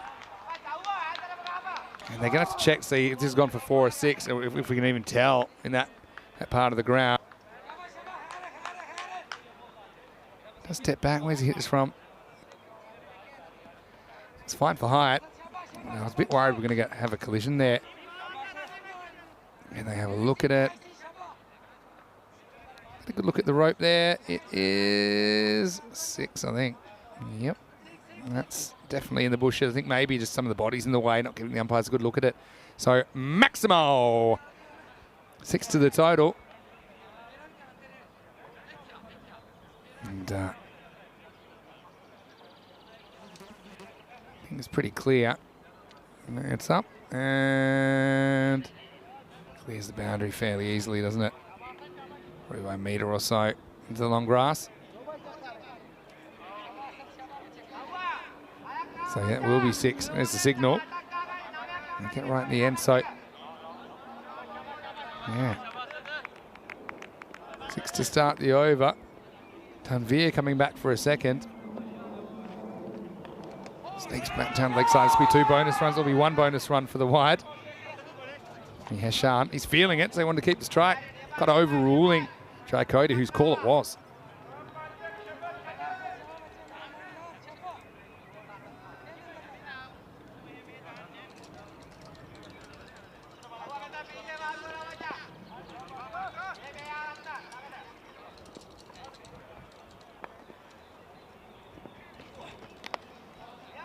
Uses the pace this time.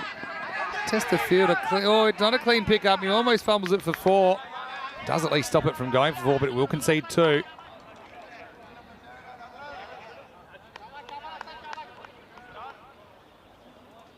Yes, all these might add up.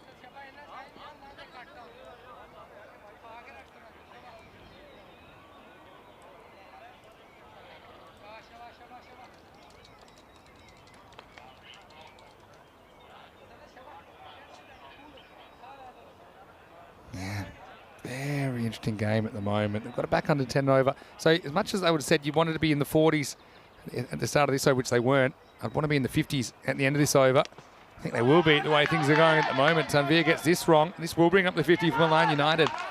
Full toss turned away. 4 carreras. And that is one of the faster areas of the ground.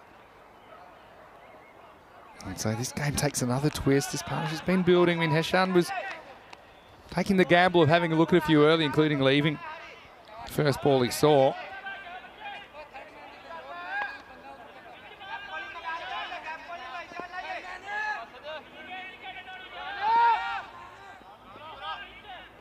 What a tense game, especially when you consider that both these teams can't afford to lose.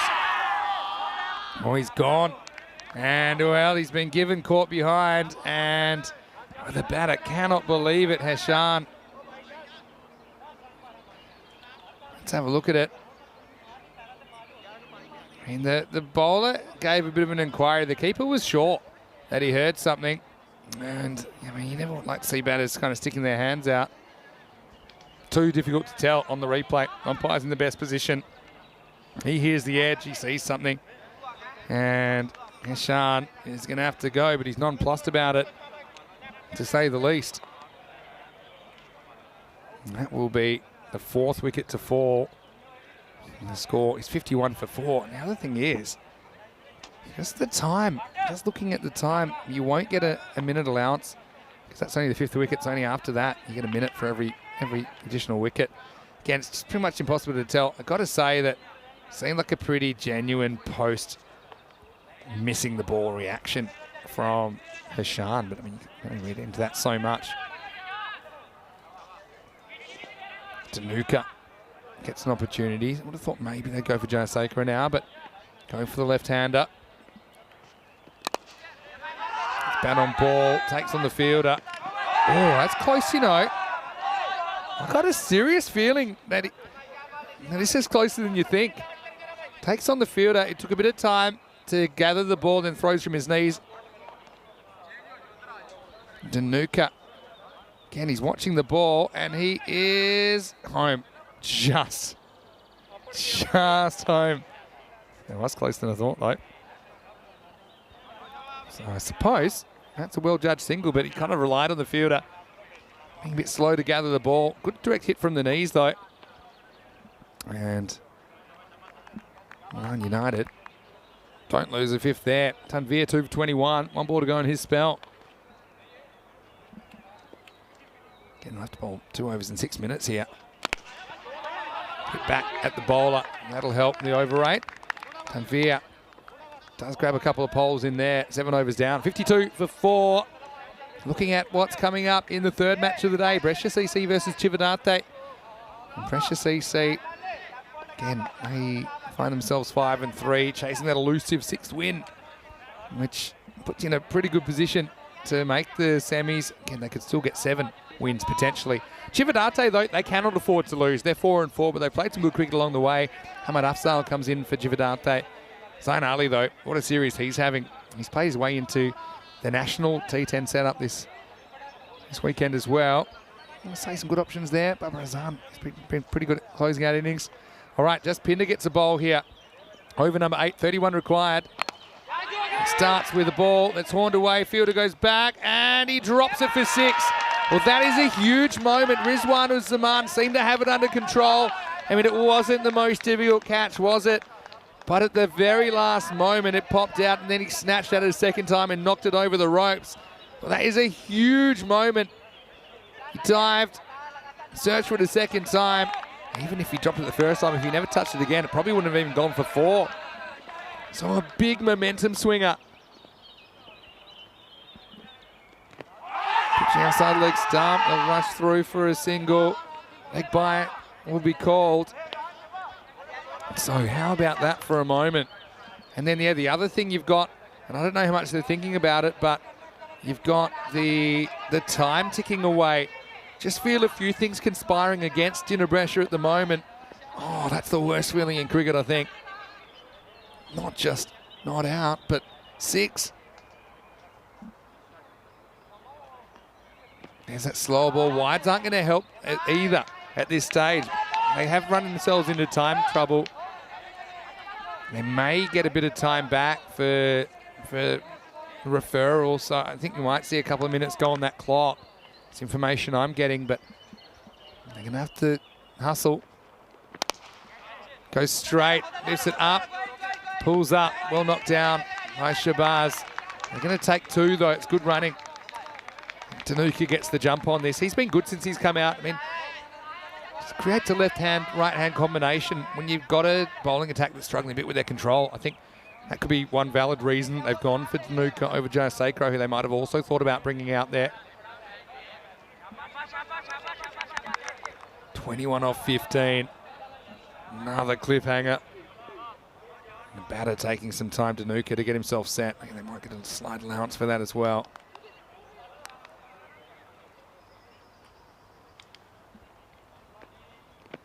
There's the slow ball. Gets a good look at it though, because it's short. Here's one. No, he's cooked it now. We might have a run out though at the other end. And I think this might be gone. It's going to be really tough to see. And what they do is they get Jayakody back on strike. And I don't mind this one from Jayakody. He sees this it's sailing over the keeper, so he takes it on. But he might have run Danuka out here. See, once he sees the throw, he says, all right, come on, they're going to have to be perfect to get us out. Danuka still spends a lot of time defending his head around. I think he's gone here. He is out. So, again, right decision, but bad result, I think, for Milan United. And good work by Just Pinder to get the ball down onto the stump. So, yeah, Danuka probably had a feeling he was gone. Handy little innings from him. I mean, he'll probably take it considering he should have been caught on the boundary. But he brought his team 6 runs and closer to the target. He will be the 5th wicket to fall, 63 for 5. Yeah, again, I don't mind that run from Jayakody. I'd say that more often than not, you'd get away with that. Because look, Jayakody, he obviously wants to strike back as well, with a couple to come in the over. And once he sees this, he's saying, okay, let's go. Maybe Danuka could have spent less time turning around and more time running. So there's that. But, yeah, it is. Here's 1 and a run out in the book. Joe Sakura does come out to bat now, 2 to come in the 8th, and now a wicket. So things turning around so quickly, so it completely backfires, that decision to take the second run, because he runs out to Danuka, and then the next ball, he's bowled. This one doesn't get up. Certainly, I would have expected it to bounce a little bit more. Maybe a slight bottom edge from Jayakody. This game has more twists and turns than a length of old rope at the moment. 63 for 6, still 20 required. Seems a long way away though, doesn't it? It's going to be Trishan Silva. I mean, he's no slouch with the bat either. Coming out at 8. Got 1 ball to go in this over. Again, both teams need this win to stay in the hunt. And if you can make the 4, well, then you're 2 games away from the trophy like everyone else that makes it. But, yeah, no good deed goes unpunished. I must admit, yeah, I did like the theory of the decision for Jai Cody to come back, make them force the play. But it's backfired spectacularly. Trishan, though, does bat left-handed, so he re-established the right-hand, left-hand combination with the ball to go. You see that the clock's had a slight adjustment, so they've got 5 minutes from this point. They may even get an extra minute for the extra wicket there. Not sure if that's gone on yet, but should be okay for time, you'd imagine. That's a whole bunch of wides. Last ball of the 8th over. Doesn't really get up. Trishan can't get it away. So, well, they have left in the hands of the lower order. 63 for 6 after 8.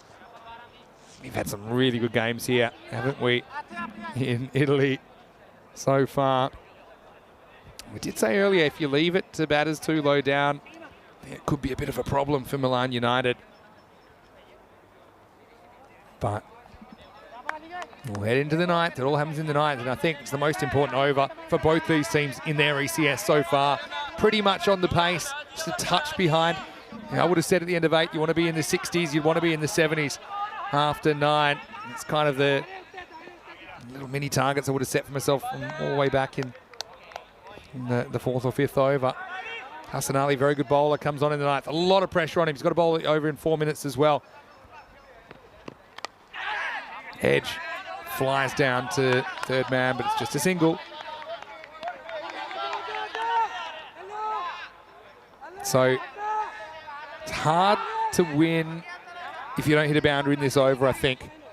If you're just going to get, say, about 6 off at 14 off 6, I mean, yes, but it's been tough to score boundaries. And it's hard to believe they're 3 big blows away from tying this game. Seems a long way away at the moment. Ginebrescia, you feel more experience in this situation, in these kind of matches. Trishan, lefty on strike. Digs it out. You've got to run. Oh, and then well, you see there's a bit of argy-bargy there. He does kind of kick it, but he doesn't try and run. So I don't think there's an issue with this. I mean, Hassan and Jay Saker are fighting for position here. Look, they're together, and he's saying, look, you're not going to barge me out the way. And then he boots it, either intentionally or not. Hassan is about as nice a fast bowler as you can get. He didn't really have an issue with that. It would have been funny if he booted it for 4, though. I think then you have to appeal. 18 off 10. You'd see neither player wanting to give the other the running lane.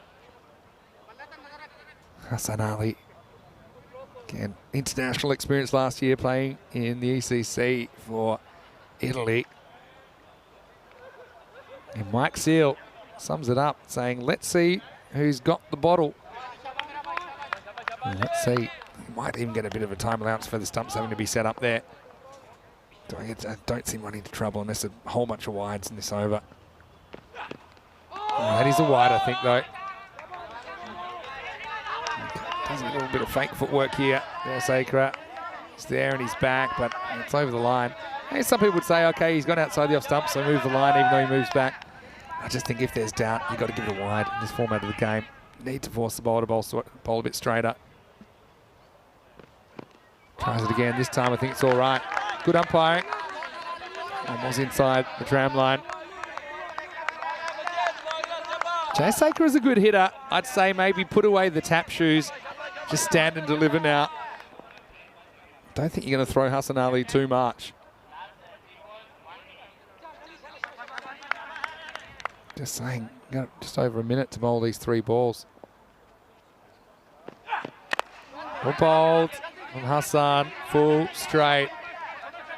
Milan United, even if they win this, they've got 2 tough games tomorrow in matches 54 and 55 to close out round robin stage. They'd have to win, and potentially they'd be in the 4. Around the wicket now. Hassan gets Trish under edge and goes to the keeper. You see, Ginebrescia know they're not fooling around with the clock as well. They know it's not an empty threat. Just got to make sure he bowls this next 40 seconds. Last ball of the 9th. pretty well. Doesn't beat the fielder. They'll eat the single. So Gina Brescia do make the time. And Milan United with plenty to do. 15 required with the last over for victory. 68 for 6 after 9. I suppose it's not impossible. We'll have a tie at the end of 10 overs. And if it is 82-82, we will head into golden ball territory. We've already had 2 of them in this series. Golden ball 15 matches ago. Could we have our third of the series here? We'll need 14 for that to happen.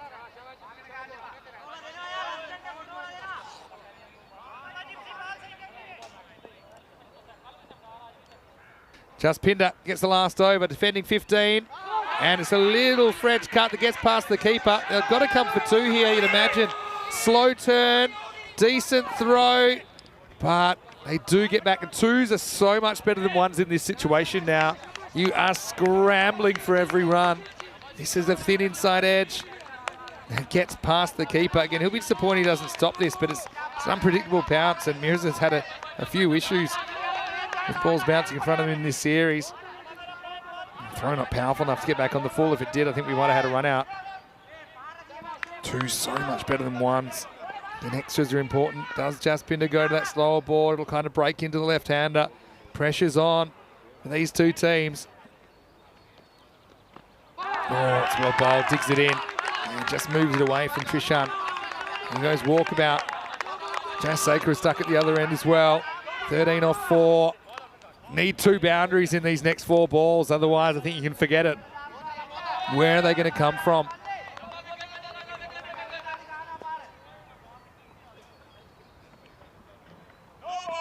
No ball called. And he's overstepped. Wow, can you believe it? Yeah, I think it's a no ball. It's good umpiring. He lands with nothing behind the line. What a time to overstep. Free hit coming up. Trishan needs to not back away. He needs to get in front of the stumps more. He's running himself into trouble by backing away. Free hit coming up. Does get something on it. And I think Trishan looks at the scoreboard, sees he's 5 off 8 and says, all right, over to you, Stephen. Makes it 11 off 3. Yeah. I think you're trying your hardest to get Jaya Sakura back on strike no matter what. 6 and a 4 will tie the game. There's 3 to come. Milan United, can they pull off a miracle here?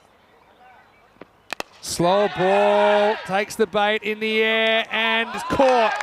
He catches it sliding in, and it's Wasim Ahmed that takes the catch. Jaya Sakura is going to have to go.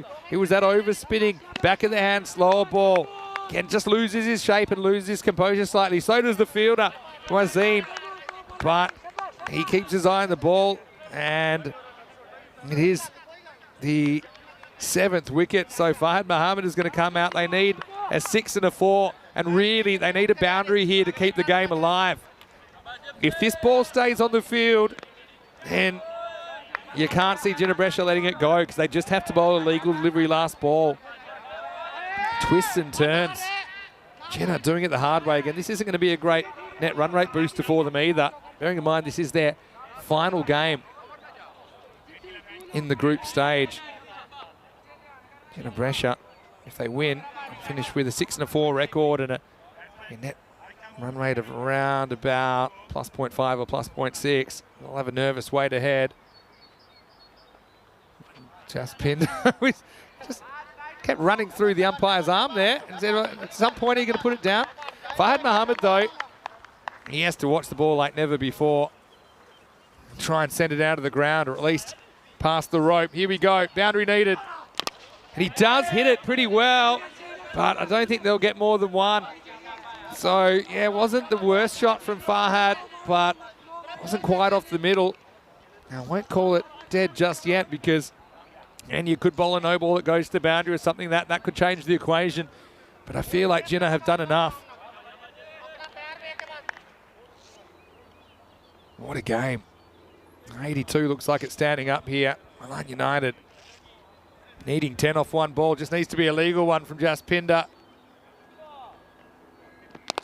And it is. And they won't take anything more than a single. So Milan United, again, they're always playing the close matches, aren't they? But they're going to go down in this one. It'll just be 8 runs the difference. Ginebrecia stay alive for now at least. Milan United feel like they're sunk after that result. The final score in match 47, Ginebrecia 82, Milan United 74. A tense game. And, well, Milan United, again, they've been brave, haven't they? But they've just struggled to put it together and have probably enough contributors with the bat. This is what's coming up. There is a 5-minute delay to the next game, just because of the slight running over of that game. It is Brescia CC that have won the toss and elected to bowl in match 48, which is coming up. So Cividate will get the opportunity to have first use of the pitch in the third match of the day. 15 minutes away from the first ball there. Well, Sanjeev had an interesting time, didn't he? Got put down by Sukhvinder Singh. Suresh, he was living dangerously as well. Now, that was the one that got things going.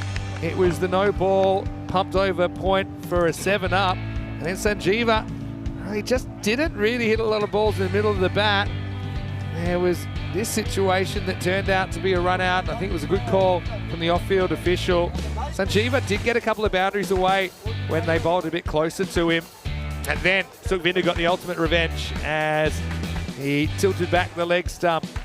And that was a big moment in the game, wasn't it? But he did use up a lot of balls. And it's hard to be critical because they bowled really well to him. Meanwhile, Roshan got caught behind. And they needed somebody to step up. I mean, thought Heshan might be that man. Rambo come out there and he ended up going to a caught behind decision. You can see he didn't feel that he gets a touch on that. The umpire thought otherwise. Asad Tanvir removed him from proceedings. That was a tight one, but Danuka, we thought this one could come back to haunt Ginebrecia as Rizwan Ussaman knocked it over the line for 6. After fumbling a couple of times, he was in a world of hurt right there. Jaspinder came on. Probably not the best he's bowled, but certainly held his nerve when he had to. And this is where it also derailed a little bit. I mean, I didn't mind the idea for them to take on this overthrow, but it created 2 wickets. The run out of Danuka and then Jaya Cody, the very next ball, trying to lift that out of the ground. Jaspinder was able to remove his stumps. Left-hand, right-hand combination resumed, and again, they just left it a bridge too far, didn't they?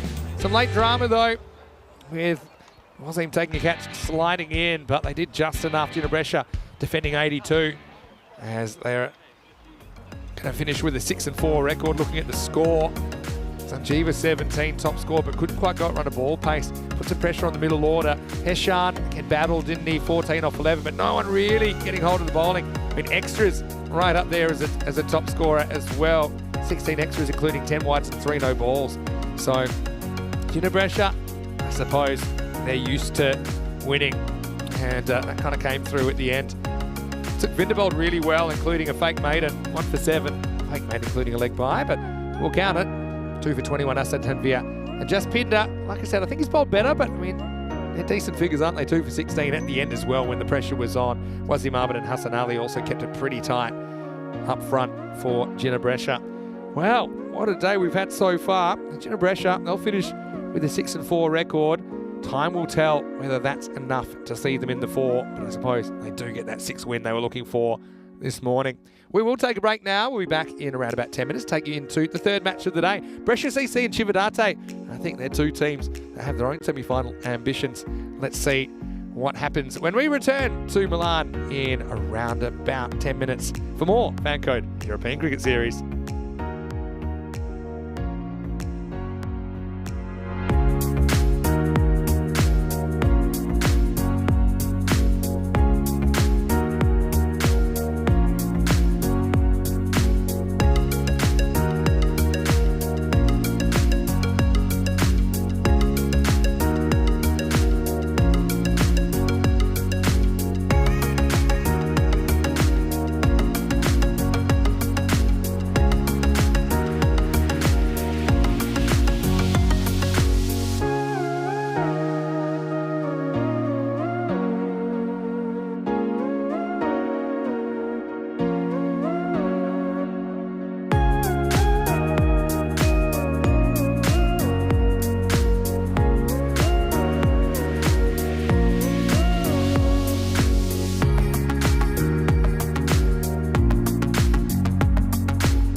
The European Cricket Series is proudly brought to you by HCL Software, FanCode, and Grizzly Bear Sports.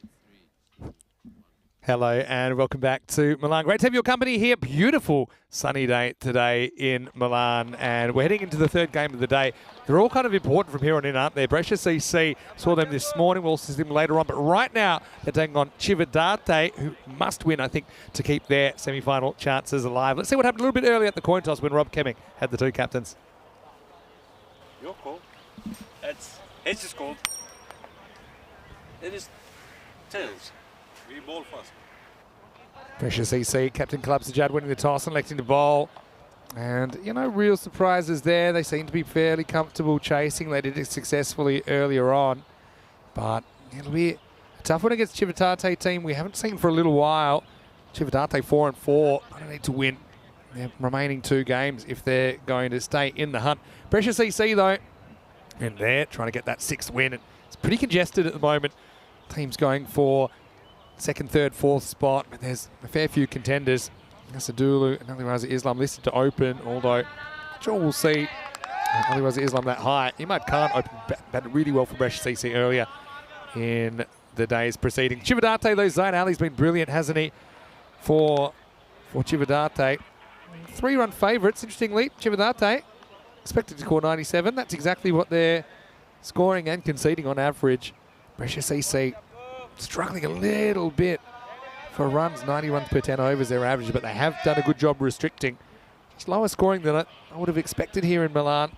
A lot of that is to do with the pitch being a little bit up and down, and also the outfield being fairly slow. We've talked about that a few times. Anyway, almost ready to go. Javed Mohammed will get us going. Here we go. And Zain pushes, runs. This one gets through the field. And so we're away. Cividate. A team I think they're really improved as far as I'm concerned. Having watched them in the last 3 years of European Cricket Series. Yeah, but we haven't seen them since it was Saturday. They won their last two matches against Fresh Tropical and Cricket Stars. Two really good wins. And that's from Javed. Picks it up, throws. It's in vain. Kuljinder Singh, the captain, is off the mark. Yeah, so Cividate, a bit of a losing streak of 4 matches, but they turned it around, winning their last 2 against good opposition. They also an action opening day, so Zain Ali became first player in season 2023 to hit six sixes in an over. Quite a good effort. This one's knocked back to the bowler. They don't get a run. I want to say quick hello to everyone that's watching in the subcontinent on FanCode and everyone watching on our YouTube channel, ECN European Cricket Network. Great to have your company. And feel free to jump in the live chat, ECN European Cricket Network.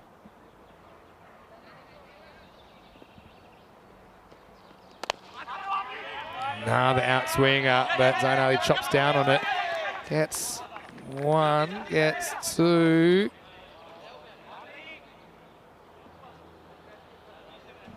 I think this is all right, but certainly it's one they'll have a look at. Javed Mohammed gets that pretty predictable outswing. Look here. It's Baba Hussain who's off after it. Never gives up the chase. There. Okay, no problem. But then when he picks it up, let's make sure he gets back in play. Let's just have a look.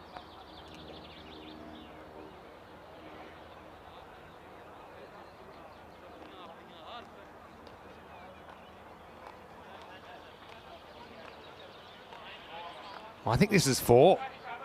Yeah, it is 4. Oh, that's a bit of a rookie error from Baba there, got to be honest. The ball had already stopped. So they do get 4 for it in the end. Just got to make sure that you've ungrounded that foot over the line. Great work from String Productions. Officials all over that stuff. Zain gets his first boundary. It's slightly unusual circumstances. And so Against Precious EC, or a champion team, you kind of need all the help you can get. They get a bit of help from Bubba on that occasion. Boss in the chat saying Zane's a clean hitter, no doubt about that.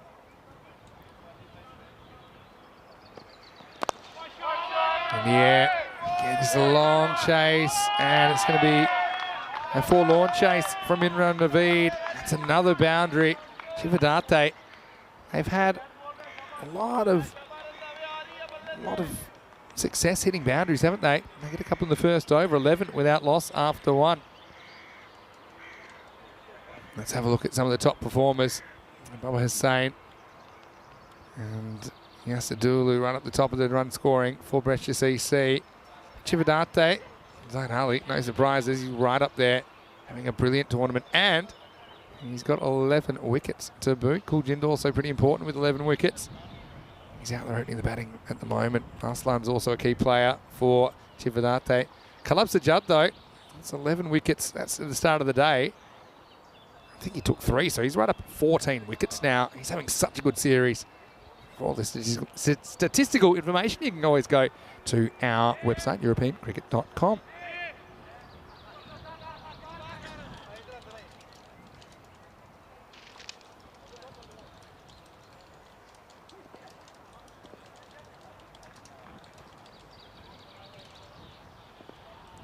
It's going to be Ali Raza Islam. 12 over number 2. Saw him sharing the new ball earlier with Javed Mohammed. First ball's back to 8 for 1.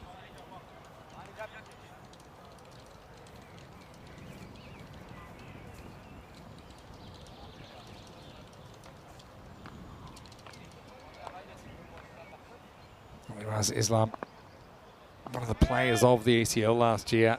Had a really good time of it.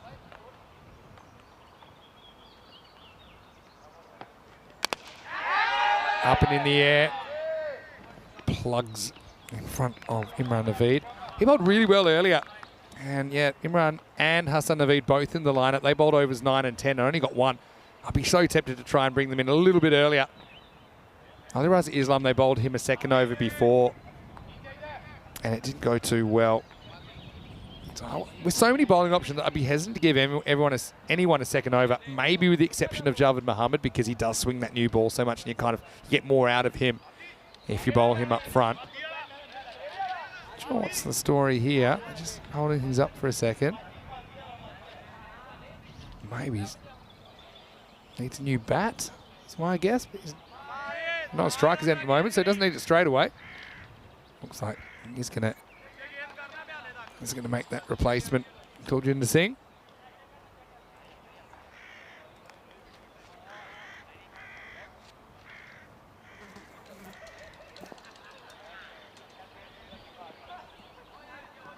Back in business.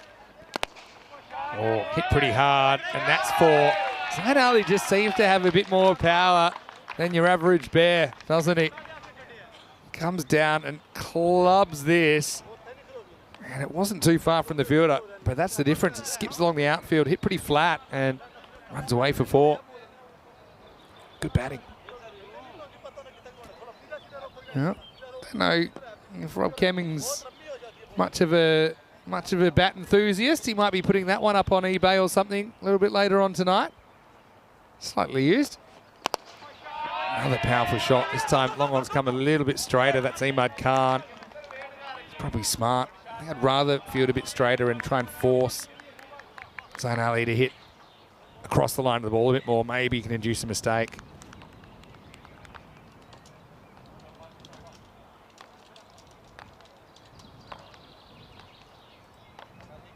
Yeah, so I just think I'd probably bowl Ali Raza Islam 1 and then maybe bring him back, depending on how some other bowlers go. I'm probably planning for him to have 2, but if you have Imran Naveed or Hassan Naveed bowl really well, then maybe they deserve a second instead. I think Sajjad's a lock for 2 overs, unless he bowls really badly in his first. Sajjad's just been so effective as a change of pace.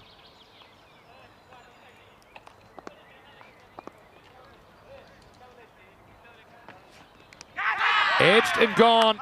So there's the wicket. Kuljinder, the new bat. Not really working out too well for him. Ali Raza Islam gets one in the offside channel. I would say it did a lot sideways. A simple catch for Dual loop behind the stumps. He just backs away, gives himself a bit of room. And Georgina knew he got a fair bit of wood on that one. So Ali Raza Islam, he's away with the aeroplane, and it's the end of the second over as well. It's 18 for 1 after 2. I want to say hello to Tim again in the chat. He's enjoying the commentary. It's nice of you, Tim. Of course, Danny's off today. It's going to see all the stats, scores, and latest information. Go to ecn.cricket or europeancricket.com. That's right. Have a look at this. How congested is it in the middle? So look at all those teams on 4 and 5 wins. Now Gina Brescia, they're on 6, but they've played all their 10 games. So I have a feeling we're going to end up with a bunch of teams on 6 wins and 4 losses, and they won't all make it into the semi-finals. If you can get to 7, then you can kind of guarantee yourself a spot in the semis. But the only teams that could get to 7, Brescia CC, that are playing right now, they could be on 7 wins by the end of the day, but they've got a tough one against Jandra Brescia later on. And Kings 11, 5 and 3 could potentially get to 7 wins as well. Remember, Kings 11 had a shocking start to the tournament as well. But things turning around for them slightly. Hassan Naveed coming on a bit earlier. He only bowled the 10th earlier. Yeah, let me look up Kings 11. And they started with just 1 win out of their first 4. They were 1 and 3, but they've won their last 4 matches.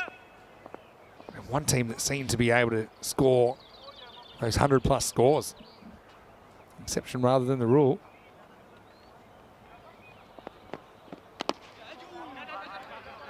This one is just going to be a single. So, pretty interesting start. Zain Ali, though, he's a 6-hitting machine. He's still there. Marslan's joined him. I mentioned he's a key player for Jivadate as well. Boss just says Zain Ali is love heart emoji.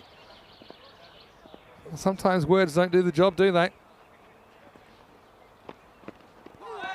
Bit of a loose shot on this occasion from Zain Ali. Great to see Zain Ali playing for Italy this weekend. First time that be able to see him in T10 international cricket. I believe it's the first time he's played in an Italian shirt. So good opportunity for him to show what he can do at a higher level. And a young guy as well. Just 21 years of age. Oh, he almost goes there. I have a feeling when Zain misses this, he thinks he's gone. He thinks this is hitting the stumps, but it just misses leg, and I mean just. Zain knows he gets away with one there. Naveed really impressed me. Hasn't always been in the side, but when he has been and when he's had opportunities, hasn't done much wrong at all.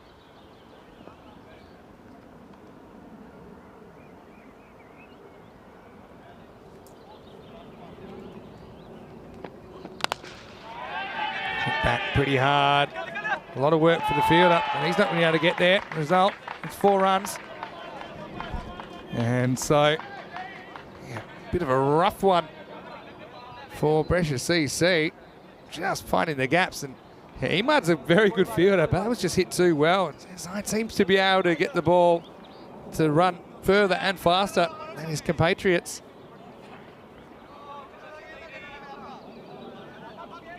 Jivadate putting down the challenge. I mean, it's not a must-win for Brescia, but it certainly would like to win. They don't want to end up on 6 and 4 as well and rely on net run rate. Oh no, this has gone wrong. And that is a tree topper. Maximo!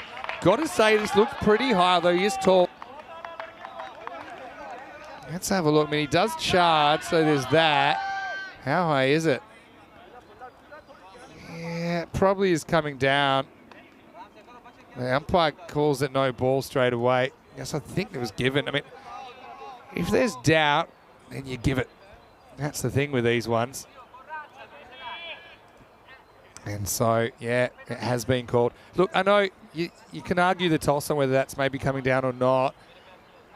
probably line ball, but yeah, the umpires are directed. If they're not shorts below the waist, it's no ball. And I suppose by definition, you're pretty unsure. It wasn't like it was a slow ball. It wasn't really dipping. So it's going to be a 7-up and a free hit to boot. So Naveed gave him a wrap. Kind of lost the plot a little bit here towards the end of the over. Hit really hard as well. Imran Naveed does well to make the stop. End of the over. And pretty good power play for the most part for Chivadate. They finished 32 for 1 after 3 overs.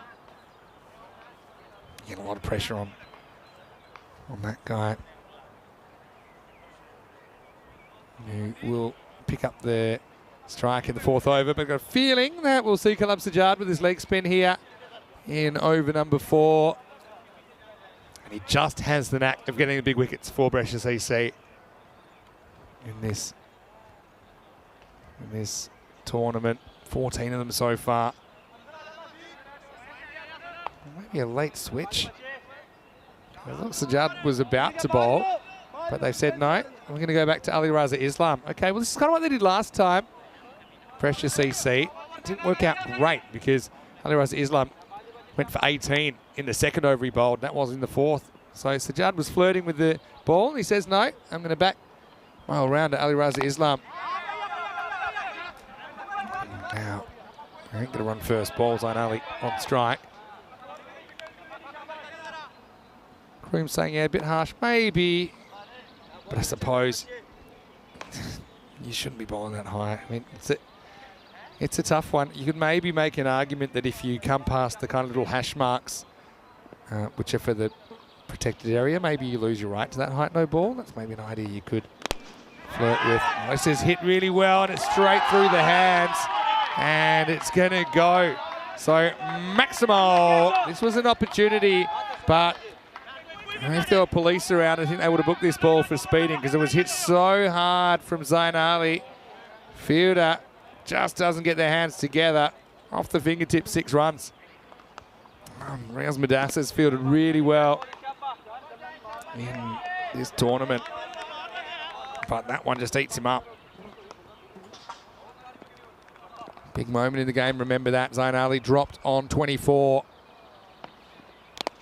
Now gets a slightly slower ball from Ali Raza Islam.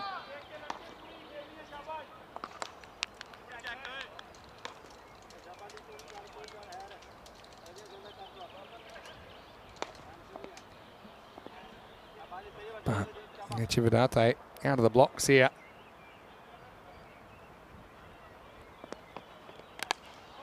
Up and over, and 4 more runs.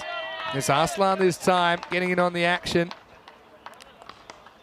And again, Ali Raza Islam. I know you might say he should have had that wicket, but I mean, it was pounded from Zain Ali originally. Now Arslan gets a boundary. This is why I think with so many bowling options, I don't know I'd be bowling anyone out this quickly.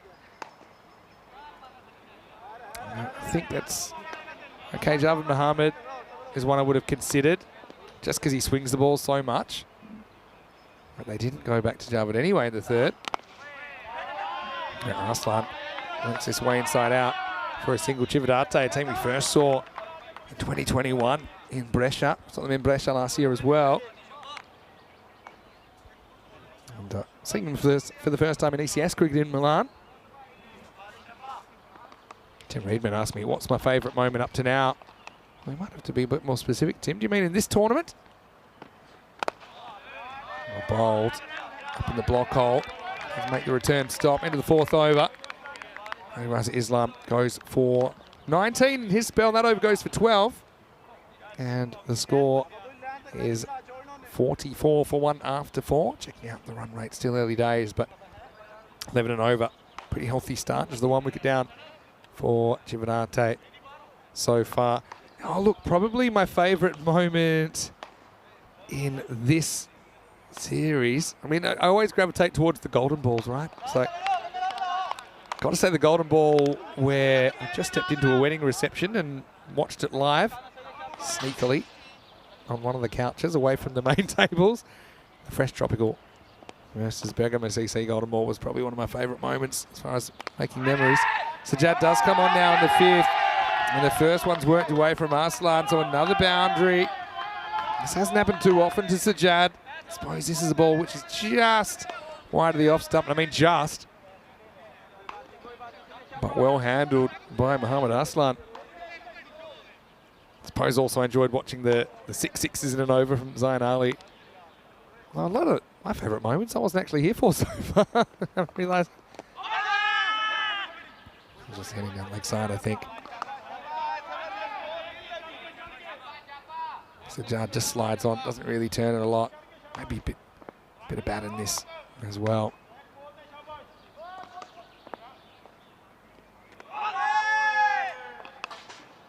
Yeah, this one's called a wide, straight over the tram line. Again, batter's allowed to move to the ball without penalty. So when the ball's bowled, it was more or less in line. It was on the way to taking a step, I suppose. Back to live action. Yeah, but if there's doubt, it's a wide, pretty much, to discourage negative bowling. Sajjad is a guy that I would say typically he underbowls himself, but this series he's been the key spin option. It's a little bit short though, and it's going to disappear. Abracadabra, Maximo. That one heads into Papa Bear pretty quickly. A little bit short, and Zayn Ali takes full toll. As this one disappeared over backward square leg for 6. Good batting. Sajjad just hasn't quite got the length right so far in this over. Can he get this key wicket? Again, quick hand speed from Zayn Ali. He's only able to get one this time. Yeah, so Tim, they're probably my favourite moments so far. I just think in general, my favourite moments have been all the close games. We spent a lot of time in 50-50 games here, games in the balance. Inside out, pretty good batting from Arslan, and it will go for another 4. Cuatro carreras más, and 17 off Kalab Sajjad's over. Great shot selection here, and you can see they're not really playing for a lot of turn. Some batters have got themselves into trouble that way. That will be the end of the over. Does go for 17. 61 for 1 after 5. Chivinate off to the races. And speaking of Zayn Ali, you'll see him in the Italian side alongside a lot of players we'll see in this ECS. So Zayn Ali getting opportunity for Italy. For Romania, they're going to bring a squad of 17, including a fair few reserves apparently. You could see a bit of Romanian national or ethnically Romanian players in there. Luca Petri next to Nasi as well. A lot of young players as well. Safi Ahmed's certainly one to watch out for. And a smattering of experience as well with Sathisen, the captain, Taranjit Singh in the squad. Something that Gotla as well. Anyway, time for a new over. And here's another one. And it's gone. So it's going to be gone. Ahmad Ranja takes the catch. And this was one of the longer pockets of the ground. So Zayn Ali, that's his luck run out in 38. It's Riaz Madassa that is into the attack. You can see just the dimensions of this ground. It gets a bit longer there. And Hamad takes the catch. Kept his cool, didn't he? Under pressure. That could be a big moment in this chase. 61 for 2 now. Riaz has had the Midas touch with the ball in this series.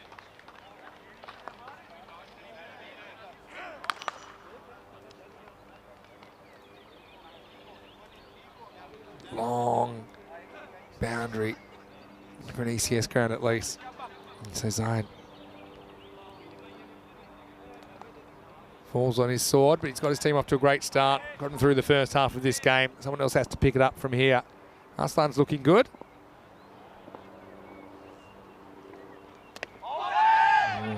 It's a shaky start for the new batter. It's Isra Munshi, and he's a bit of a 6-hitting machine as well. So you can see they're a bit of a unit.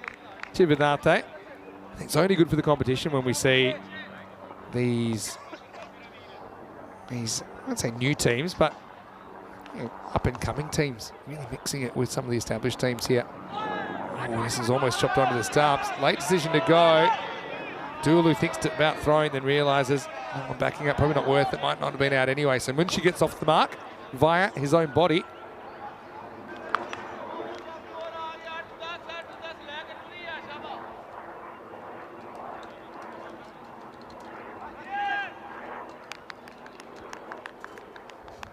Manassa. Keeping things pretty tight.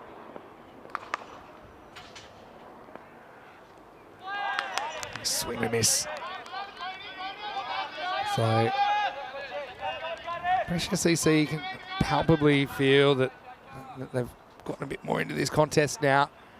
They'll be hopeful from here. They can maybe still keep it below 100 to chase.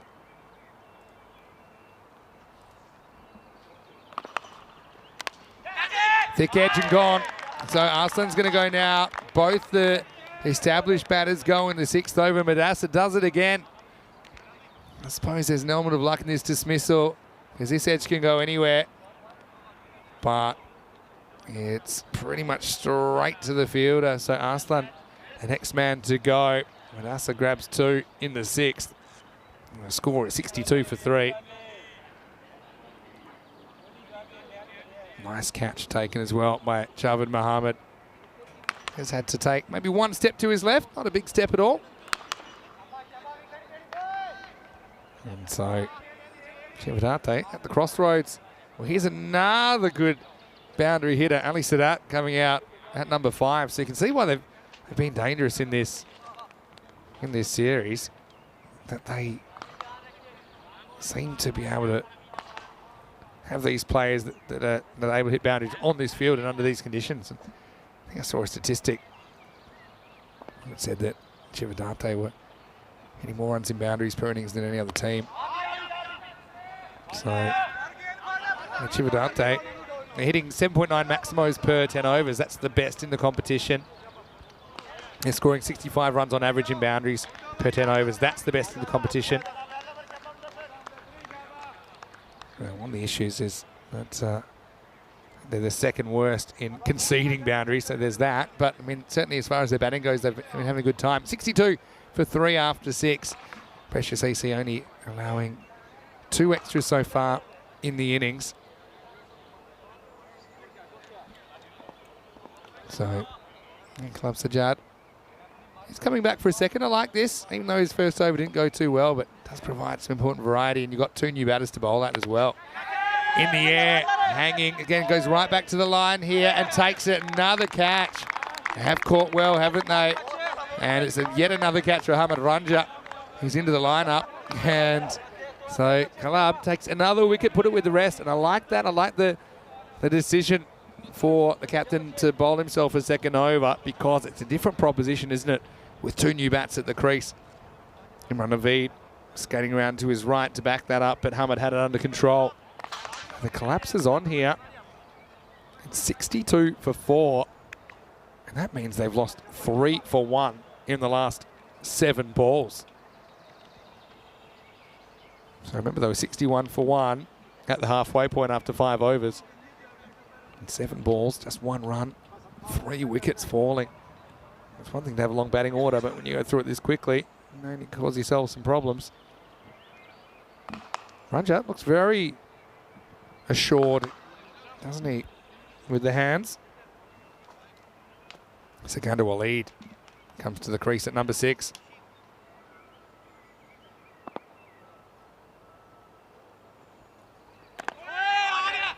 Get this away for 1, but he'll have to hustle for it. Get there. So that's the beauty of T10 cricket. I mean, I often say don't judge a game in the first 5 overs. Certainly Chivadante had the best of the first quarter of this match. We saw it last night, didn't we, as well? Trentino Aquila 20 for 7 at one point. I said, don't call the first 5 overs. Danny thought it was crazy. They ended up winning the game. Precious EC storming back into the contest. So that tries to launch. Let's get a single. Precious EC, you expect them to be in the semi-finals, don't you? Certainly with that win this morning, they put themselves in a good position. 5 and 3 with 2 games to go.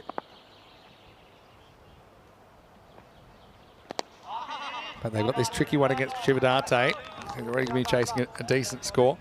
They've got Chandra Brescia at the end of the day. Now, Chandra Brescia, they were awful yesterday, but today's a new day. And, big rivalry between those two. What a shot! What a piece of hitting this is. Maximo Sakanda will lead, has just turned it around, and he's got every little bit of that. Every little bit. Sends it over the ropes. Reverse some 06 runs. Oh, that has to be pretty close. The HCL Software Player of the Day. And also finishes the 7th over, 70 for 4. Where did that come from? Sakanda will lead. Tomorrow, we'll have more cricket coming your way from Gibraltar. So we'll have double trouble next 4 days. You'll have cricket from Milan and cricket from Gibraltar. Good news is the T20s, they kind of go a little bit later into the night. So yeah, every day the T20s should go to around about, I'm going to say, kind of 10:30, 10:45 European time. So that's kind of just lengthening the day a little bit, as we normally finish around about 7:15 here. So it kind of gives you another full game, T20 game, after the end of play here in Milan. So I'll certainly be keeping an eye on that. This gets past Dula and everyone else. Well, probably just cost him 1. Maybe it cost him 2. It doesn't. Yeah. One of the more powerful throws. Hamad's got a few things to say about it, and he threw that from about 55 metres, 60 metres into the keeper's end. And yeah, Tulu not reading the bounce off the pitch, and then the backup fielder having some similar issues.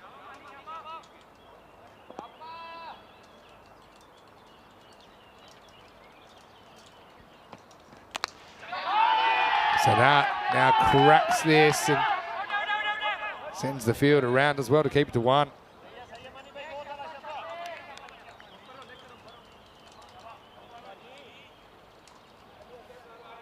So, yeah, certainly a bit of tension out there. We've got so many teams in the mix. I mean, Fresh Tropical, even with that disastrous loss last night, don't think they can drop out.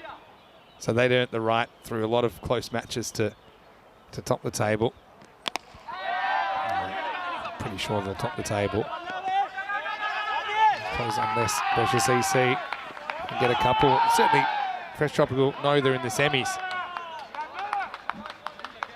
I mentioned the fact they were 7-3, but they had a net run rate of only plus 0.5. Considering a team topping the table, it's not much at all. But they're the only team that I think are assured of a spot. Still, and we only have a day and a half to go. Tries to get funky. Now they're going to take it on late decision. And well, he's run out. He just pulls up there, will lead.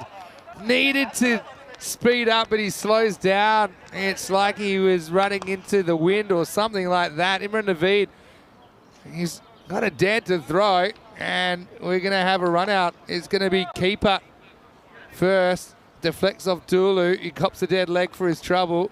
And then look at that. He spends too much time looking, and he looks at the line and says, well, I'm not there yet. And it's crashing in the middle stump. So, wow, crazy stuff, really.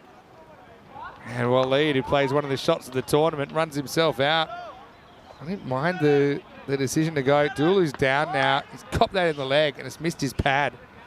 So he's not super happy about it, is he? But what a throw from Imran Naveed. And the assist to Dulu. He'll get something for his trouble. Gets the magic spray on.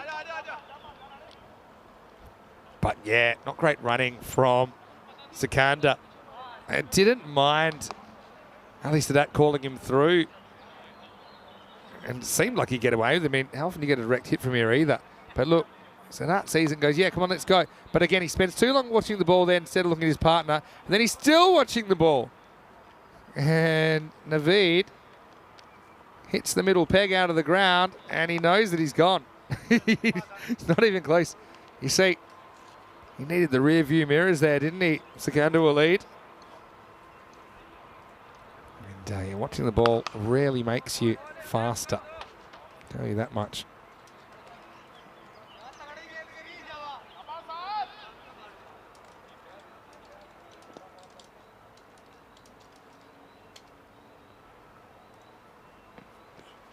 for that, facing up, of course, because he did get to the striker's end.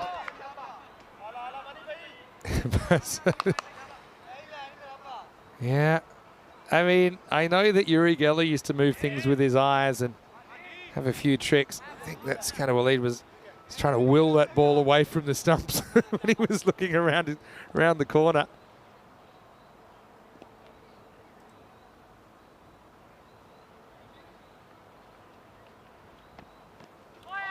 Wide, straight over the tram line.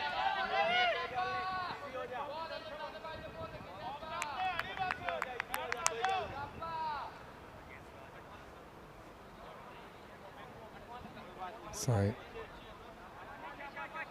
it's an interesting little tussle. Down below 10 and over. Run rate now. And when Naveed's in. Created a run out. And hope he doesn't go for too many in the end. 7 off the bat. As we get to the end of the 8th over. The score is 77 for 5.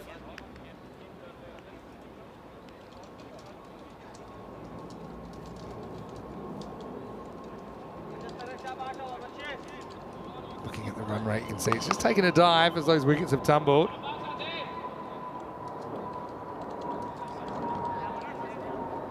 And so, Chivadante, certainly a great start with Zain Ali there. The boundaries were flowing. Just run into a bit of trouble in the second half of the inning so far. First 5 overs, 11, 7, 14, 12 and 17. And then 6, 7, 8 going for 1, 8 and 7. Whereas Madassa took 2 for 1. Down at the right, didn't he, in the 6th over. Gets this straight through Ali Sadat. Mike Seal saying, one of the things you're taught as a batter is get between the ball and the stumps when running. And don't focus on the ball. I mean, that is true to an extent, Mike, but you've got to be careful these days with the new interpretations of obstruction. If you run out of your ordinary line, then the ball does hit you, you're kind of liable to be given out. I suppose the idea is picking an initial line that is clever, you know. But you can't take it away from the fielder with Naveed. What a direct hit. This one's in the air, into the gap, and that's going to go all the way. Maximo! Just a little bit short of a length. And for the first time, you see Manassa getting a bit short, and this one hits the gap. Carries, and yeah, about a metre or so over the line.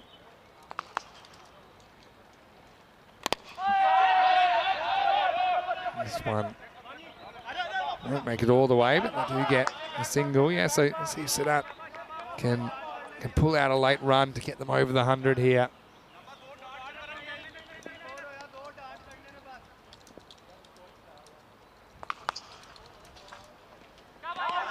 Good pace from Madassa.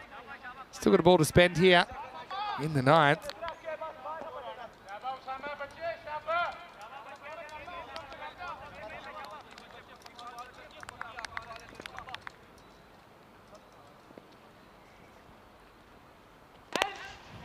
Pitched up.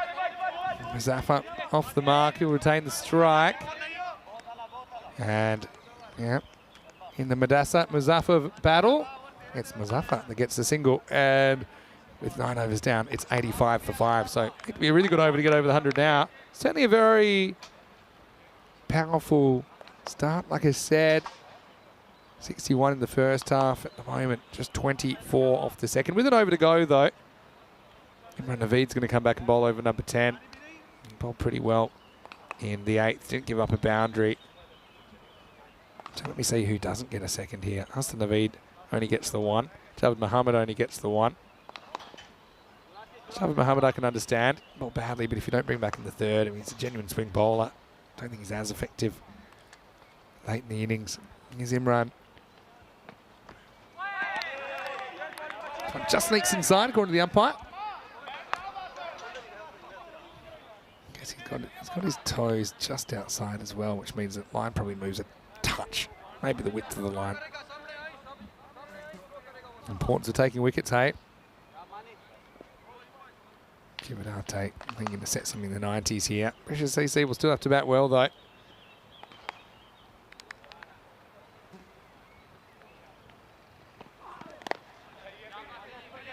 backs away at it. Mazaffa just gets the one. I think Alex Adani wants to take responsibility here. Just walks the one, and he feels that he's the boundary hitter of these two.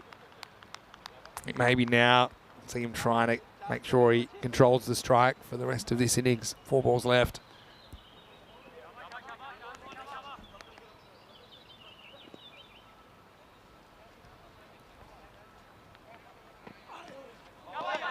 Swing and a miss though. Good bat speed from Sadat.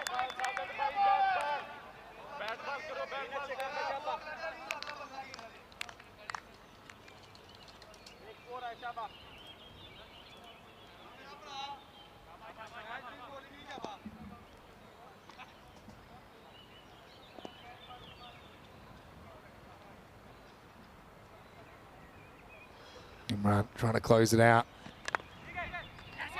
One hand, one bounce. Yeah, smart from Dulu. He could have thrown that, but not going to save a run, so no need to really make that throw. I said they get some in the 90s. Even that's looking a bit far off at the moment. Second half of this innings, hey? We've had just 25 runs in 4.5 overs. It's not even run a ball pace. Those wickets really derailing things for Chivadate. Let's get a bit on this. I think he'll want to. Might get it. He won't even try. Okay. So Mazaffa will get one more opportunity. I would have thought that was the one to go for 2. Set out one of the more known power hitter, but I suppose he's been struggling to get anything going himself in this innings. So 1 Maximo in the 14 balls he's faced, no 4s. All right, everyone, seatbelts on. Mazaffa is going to swing at this. Whether he hits it or not, I'm not so sure. Oh, yeah. He gets 1. Bowler does his own work. Keeper's on here. Good throw. Should have him done. And it'll be 1+ run out. So what a comeback from Brescia CC. They concede 61 off the first half, but just 27 off the second, taking 4 wickets in the second half along the way. And the final score for Chivadate will be 88 for 6. So look, it's around about an average score based on what we've seen, especially in the last couple of days, but it was looking more than average early on as Chivadate were sent in by Brescia CC skipper Kalab Sajjad, Zain Ali and Kuljinder, the openers, and Zain Ali has continued on where he left off. He's having such a good tournament. This was a bit of a gift though from Baba, who picked up the ball before he got back into the field of play. And then Zain, again, he just seems to be hitting the ball harder than everyone else. Kuljinder nicked off after changing his bat. Might want to change it back after that. Yasadulu with the simple catch. Alira Islam with the ball. They brought Hassan Naveed on in the 3rd. He bowled a bad over, but just lost the plot at the end with 4, and then an 0-ball 6. Everything was going really smoothly for Chivadate. Zain Ali cruising to 38, hitting shots all around the ground, 3 4s, 3 Maximos in his innings. But things were about to take a turn. Some good catching out there from Hamid Ranja. That was the first ball of the second half of this innings, but then they started falling all over the place. They lost 3 for 1 in 7 balls, and they never really got that momentum back, did they, Chivadate? Another good catch taken from Ranja. This was shot of the day probably so far. Takanda Waleed. That was a moment to remember. He'll have another moment that he won't want to remember. As this clocked off the leg of Yasadulu. And then, as they say, don't look back in anger. As it was the end of Waleed. And cranes his neck up. He knew he made a mental error there. Trying to will that ball away from the stumps. But yeah, boundaries hard to come by in the second half. Just had the 2 6s, no 4s in over 6 through 10. Losing 5 wickets along the way, and they run out of gas on the way to 88 for 6 off the 10 overs. 38 for Zain Ali. He scores the majority of the runs up front. Arslan with 15 was handy, wasn't he? But no one else really getting going. Sadat with 13 off 14, but just one big blow and not too much else to report. Waleed, shot of the innings, I think, with his reverse sweep, but he was run out off the thigh of Dulu, and a smart direct hit from Imran Naveed. Pretty miserly stuff from Brescia CC as well. Just 2 wides and an 0-ball throughout the entire 10 overs. Riaz Madasimes, the bowlers, 2 for 9. He's had a really good tournament, hasn't he? Wickets also for Ali Raza Islam and Kalab Sajjad. It's a bit more expensive than usual, but still came up with a wicket. Not often you see him go over in this tournament. Imran Naveed, really like the way he closed out things as well, only conceding 10 of his 2 overs and involved in a couple of runouts as well. We'll take a quick break. We'll be back in a few minutes and we'll see if Precious EC can get 1 foot in the semi-finals or whether Chivadate keep their tournament alive. 88 the score on the board. Back very shortly, Vinny Sandu, Mr. Maximo for ECN. After the break, we'll be back with more FanCode European Cricket Series.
The European Cricket Series is proudly brought to you by HCL Software, FanCode, and Grizzly Bear Sports.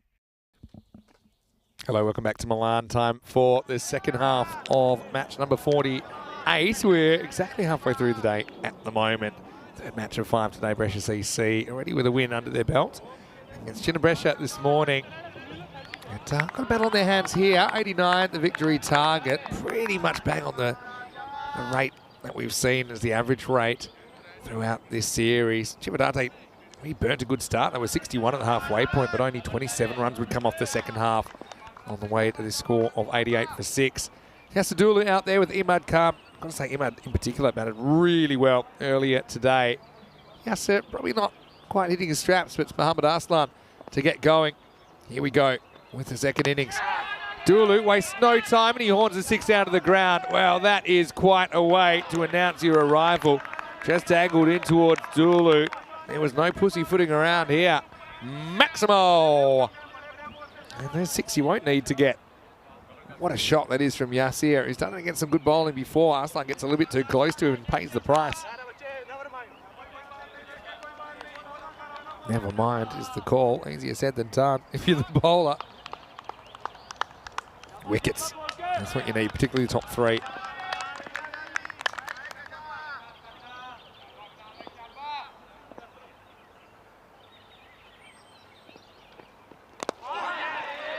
This one knocked away the leg side.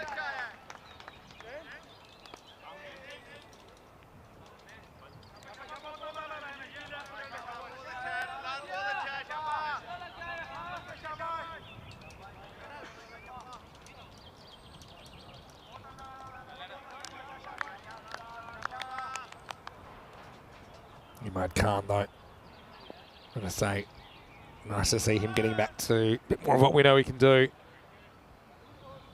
I'm not sure if I'm saying Cividate will be disappointed to only have 88 on the board after a good start. Yeah, I think you're right there. Chops down on this, gets a bit of bat on it, and that's what saves him. I'll take on the 2. Okay, gets home. Don't think they'll have a look at this one. They just got a bit of bat on that. Chops down, you see it there. Sneaks off the inside edge. I think he's home by a couple of steps here. He had to kind of round around it a little bit. That just allowed him to get home. Quick work from the keeper. It's Isra Munshi keeping for Cividate. Cividate just seem a team that's too good to miss out of the semi-finals, but you're probably going to have a couple of teams that are too good to miss out in the semi-finals that will have to miss out because 11 doesn't go into 4.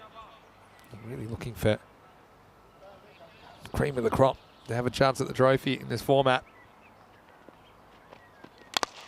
In the air, hanging in the air for a while. It finds a pocket of space. Imad gets a bit lucky there. Wasn't in control of that shot.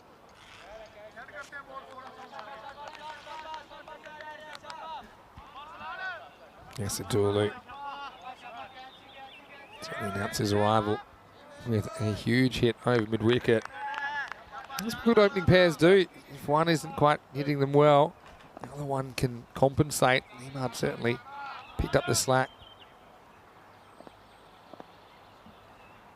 in that earlier game. Dulu back on strike. Sneaks across, but still wide. Arslan hoping Dulu might slash at that. If he did, it means every chance it might have run away for 4. Over third man if you've got a bit of bat on it. Haven't we been treated to lots of close finishes?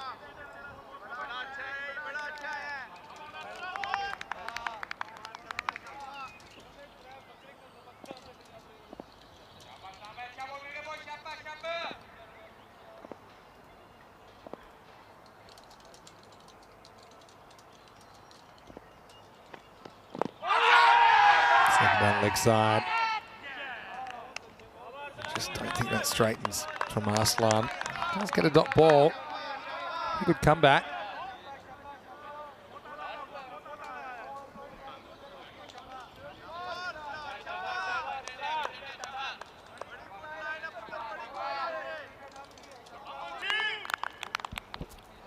Pretty interesting target, isn't it? 89, in the grady 80s, as we say sometimes.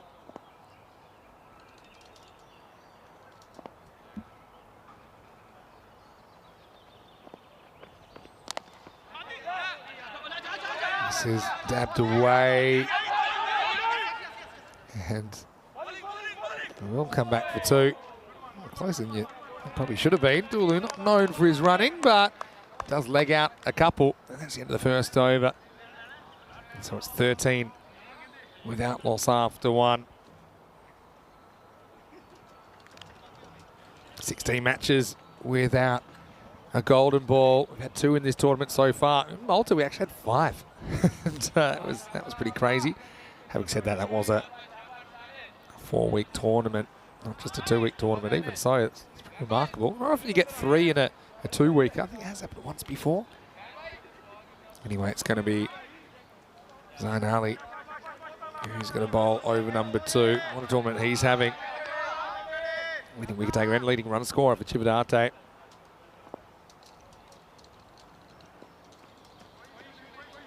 Doesn't release the first one.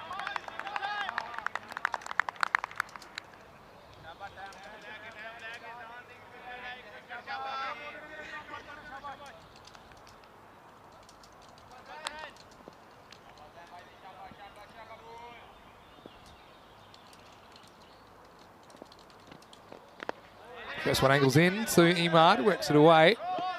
Third ball he's faced, so still early days in his innings. Hit the ball very well before. Again, looking at this batting lineup, it is a powerful one, isn't it? You look at the top 6. You got these 2. You got Baba Hussain, likely to be 3, I imagine. Then you've got Ali Raza Islam. You've got Riaz Madassi. You've got Navi Chowdhury. So you've got 6 genuine hitters there. That's what makes Precious EC so dangerous. Hard to imagine a top 4 without them, but if they were to lose here and they would lose to Jandra Brescia later, then I don't think they would make it. Nope, missing the leg start. Confident appeal though. How often do LB appeals end up in mix-ups or run-outs? Dual loop. Let's get the message to get on his bike. The angle here, taking it past the leg stump. You can kind of see all 3 stumps there as well.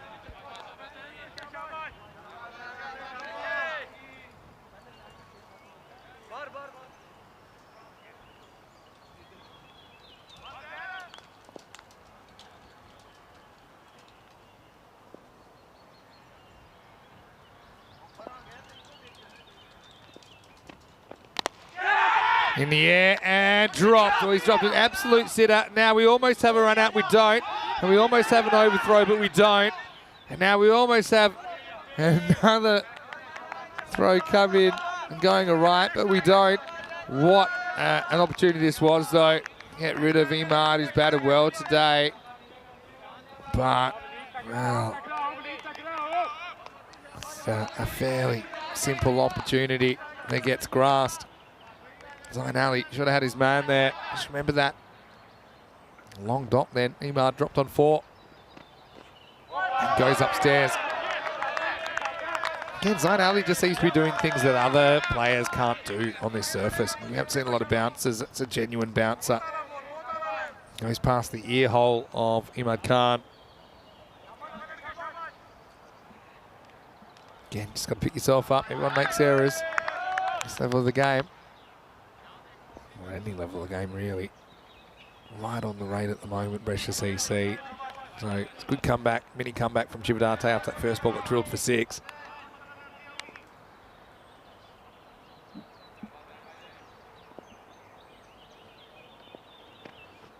Slower ball, picked and hit out of the ground. Maximo! Yeah, it was the variation from Zain this time. So already Imad makes him pay for that missed opportunity. Wasn't a bad idea, but he overpitched it. Chin high full toss, goes the journey. Brescia CC get ahead in the chase again. So you can kind of see what he was thinking. He's used the bouncer up and uses the slower ball, trying to mix it up. Now this one's outside his hip, and this is going to fly away a long way. Maximo! He's not just getting it wrong there. That was asking for trouble. It was short, it was Gundy, it was down the leg side. And Yeah, even though it's not off the middle, off the top edge, that's going to fly a long way, and it does. So things going wrong for Zion in the second half of that over. Goes for 13. They go against his analysis in the end, 14 including a leg bye.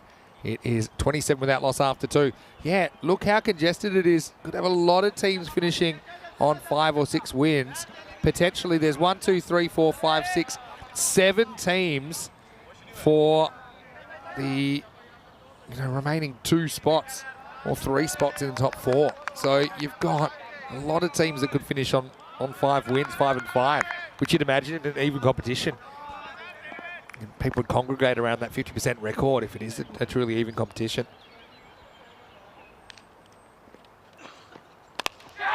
In the air, this time it's caught. So Yassir doesn't get the same break that Imad does. He batted well for 9. Whacked a 6 out of the ground to start the innings. This one was going up, and it was still going up when it reached the fielder. Arslan with the breakthrough. And a nice moment for Chivadate as they get the dangerous Yassir Dulu.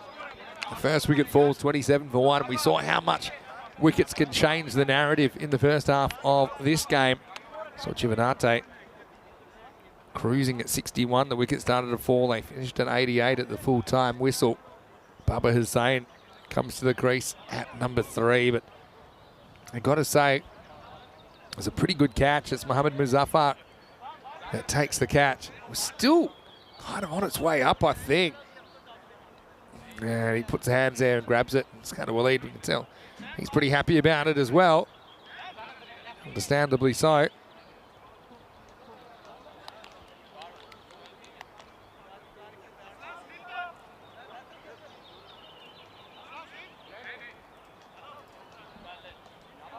Baba, though, hasn't quite shown us what he can do in this series.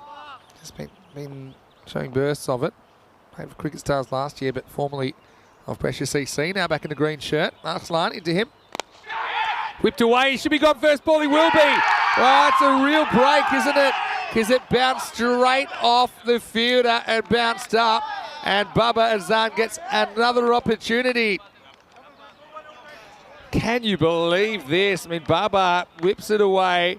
This could have gone absolutely anywhere, to be honest. And if it was 2 metres either side of the fielder, it was going to be 4. But Baba Azan, he drops it, but it hangs in the air for what seems like an eternity. And he had a good idea of where it had gone. And you can see he's off to the races, runs it back for a touchdown. And Baba is going to go for a golden derrick in this game, changing quick. Arslan, 2 wickets in 2 balls. A golden for Baba Hussain. His disappointing run continues. And do not try and predict this format of the game. 27 for 2. Again, rare you see a ball hanging that much after being dropped. But if you're going to drop it upwards. So now, hat-trick opportunity for Mohammad Arslan. In his second over here, we already had 1 hat-trick. It was Rajmani in match 12, but only 1 so far. That was part of a 5-wicket haul. Started the year with Umar Tariq. 2 hat-tricks in 1 innings, and we'll see him in Austria next week. Looking forward to that. Anyway, let's get back to the action here. New batter has come to the crease, Ali Raza Islam. Under pressure, hat-trick ball for Mohammad Arslan. Oh, that's close. Oh, wow. Ali Raza Islam again, very confident batter.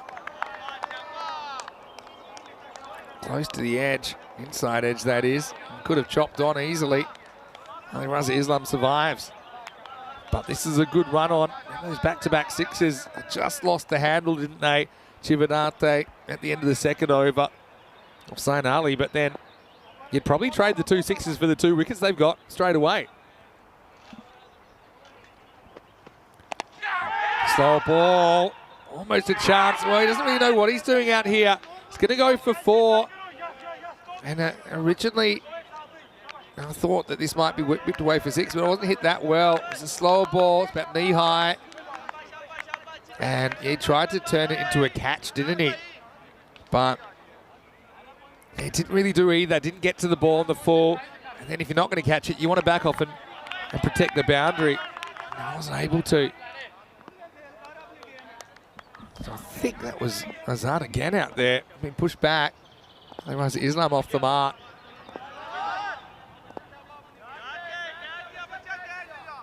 Tell you what, if nerves could power a city, they wouldn't be short of energy here in Milan. There's a lot of teams with their tournaments in the balance at the moment. This has worked away, leg side, I think it's got off the bat. So for Ali Razi Islam, Arslan gets a bit too straight to him. And yeah, Brescia CC, they're pretty experienced in this format of the game. And they will know not to be rattled by the wicket. Still, they need to go out there, play their shots. They've got the players to do that. I mentioned their top six super strong. Maya saying, yeah, maybe put a bit of price on your wicket. I mean, that's true. But kind of instinctive shots. I don't mind the shot from Baba Hussain. I mean, he's hitting the ball correctly. He just didn't keep it on the ground.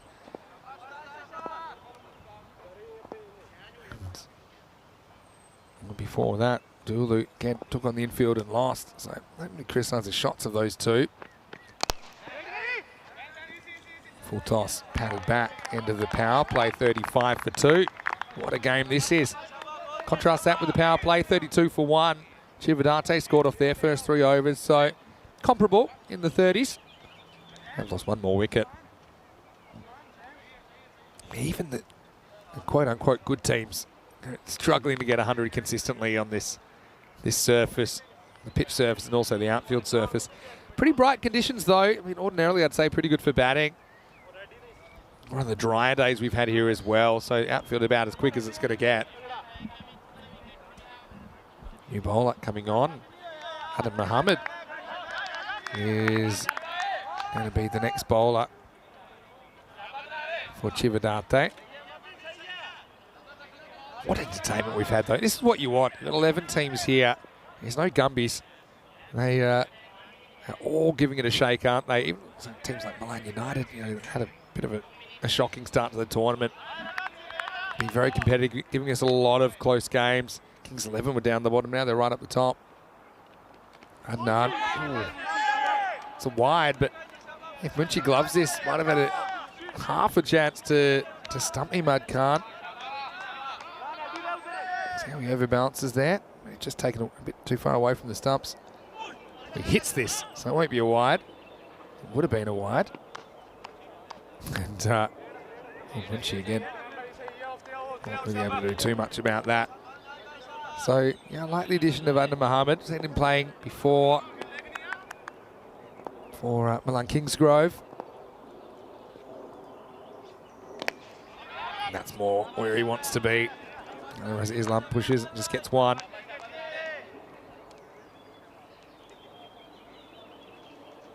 Hello to Wayne. Hello, Julian Dawson as well. Good to have you with us. And then Maya Patel. Takes it on, fielder back and caught again, a juggle catch. Well, he misjudges originally Zain Ali. He crept in a little bit too far, but he does have height on his side, doesn't he? And he knocks it up. And I think this might have even been the third attempt that he pulls it in. Check it out in the replay. So Imad's luck runs out. Up it goes. And then another little fumble in the fingertips. He grabs it. Zain Ali, again, he knows that he made a little bit of a judgment error. He took 2 steps in that he didn't need to, and that's why he had to climb the ladder. But luck's a fortune for Chivadate, who've dropped a couple, but they've caught them on the rebound. And Imad has to go for 17. It's 38 for 3. Well, they should take this show on the road with the amount of jugglers they've got. Chivadate. And yeah, good composure.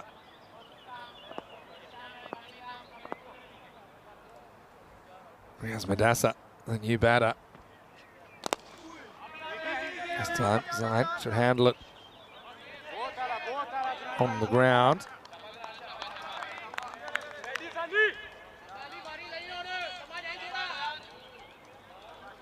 But this game has so many twists and turns. And Mohammed with a wicket, he'll be happy. Almost a chance for a run out, but see Scandal Elite pretty frustrated. He wasn't able to They pick that up cleanly.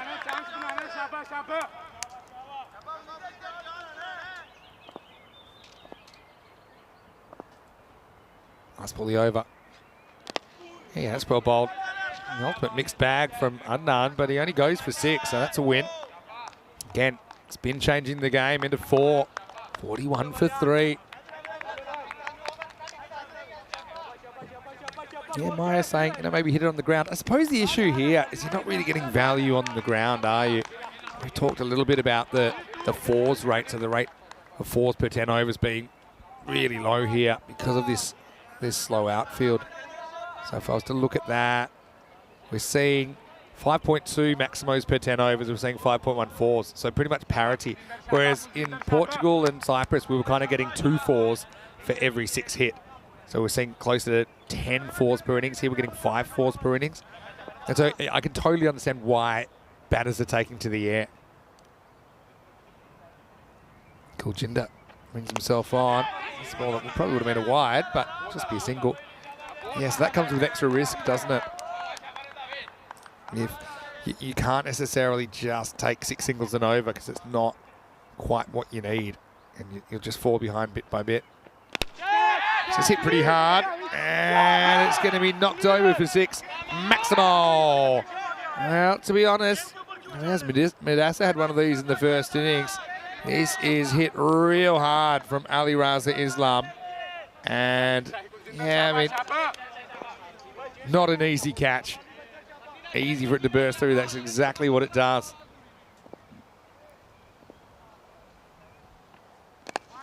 Now, having got the 6, wow, this is an opportunity, I think, to run out. Ali Raza Islam would have been a sensational piece of fielding. I suppose it was anyway. But yeah, I feel that as he goes and runs, I think this would have been out. Yeah, very tight at least. Over to Medasa. This is when he reaches forward, is called wide. Again, Ben's allowed to kind of move towards the ball once it's bowled to try and hit it without losing the right to that being a wide. Well, come back. And this is going to be 4.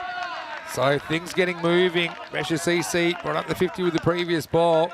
And Medasa gets 4. So they've gone for their twin spin options. But going with the spin, and Medasa handling it. Got to break this partnership, looking dangerous already. I mentioned they've got 6 genuine bats, and so we're kind of down to number 5. Well, that could be a no ball, you know. It's been called a wide. I think it does just bounce on the pitch, but only just. I think Kuljinder's head's in the way. Let's have a look. It is. But judging by the way that bounced,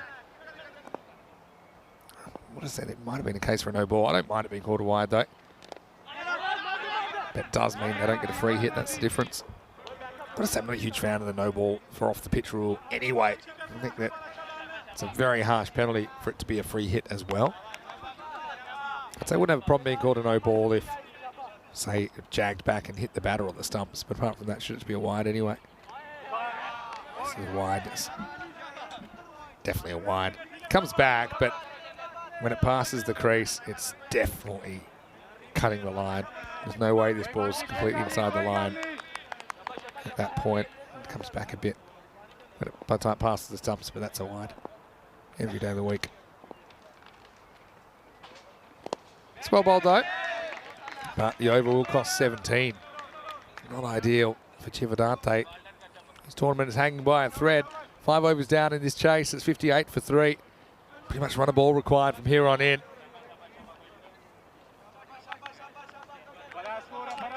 This is what's coming up tomorrow, and he's been doing a bit of chatting with Charlie Hunt. He'll be leading the commentary there in Gibraltar. 2 matches tomorrow, 2 on Friday, 3 on Saturday, 2 on Sunday. All T20 international matches, official T20 internationals, covered right here on ECN. Portugal-Malta first up, then Gibraltar-Portugal. So Portugal with a doubleheader tomorrow. Join Charlie for that one. Ooh. Looks like a good shout to me, and he's gone. Yeah, Haven't seen this from front on, but I will now, and really didn't see what this was missing. Checking out the replay. I suppose the only thing there is it hitting him outside the line, or is it hitting him in line with off stump? So yeah, probably umpire's call on impact. My suspicion is it might have just been outside the line, but I think maybe a bit of the ball's in line, in which case it'd be umpire's call on impact. And I don't think it's missing the off stump the way it's coming in. So I think that's a fair enough decision. It's a line ball decision. I think if you look at the result of the play, I mean, the batter shouldn't have missed it in the first place. He puts himself in that position. But yeah, I think if you were to do a kind of DRS on that, you're going to have some of the ball in line with the outside edge of the stump. So not an easy decision, but I think it's an excusable decision from the umpire. Ali Raza Islam gone for 18. Naveed Chowdhury comes out. That's the wicket that Chivadate needed anyway, isn't it? Wayne, nice comment from you as well. Wait for it. Just lost the other one down the leg side, hasn't he, Adnan? He said, nice patch job on the pitch. Yeah, got to say the ground stuff in Milan have been brilliant here. Led by Mickey. He also drives us to and from the hotel. Looking a bit sad yesterday. Yeah, they worked really hard to get this pitch in as good as condition as possible. Another one angled in. This could be close. Oh, he went for the keeper's end. Went for Madassa. It surprised me. He could have got Chowdhury by more. I suppose this was it was a shorter throw, but he had less stumps to aim at. Munshi jumps on it, and yeah, he would have been gone. I think he would have been gone. He spiked it into the ground, which didn't help. Oh, that's going to be high, I think. No ball called. It's too high. Yeah, plays that from above the belt buckle, Madassa. So, yeah, free hit. And just when you think they're getting some momentum back, they give a bit of a gift to Brescia's EC.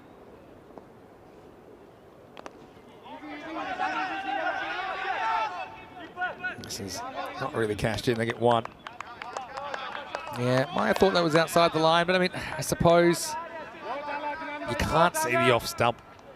So if a little bit of that ball is in front of the off stump, that's good enough to give, really.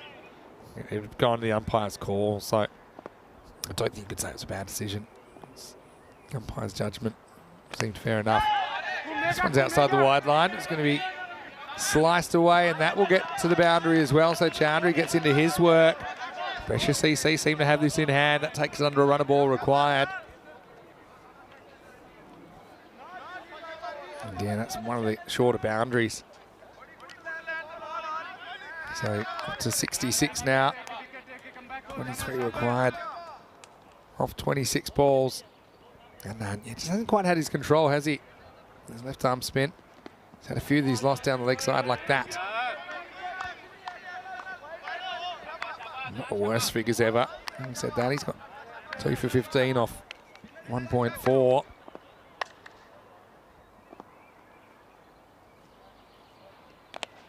Takes pace off this. So it's a long chase from the man out there. And they're happy with just one. Don't want to give away a run out at this stage. Well collected and thrown back in.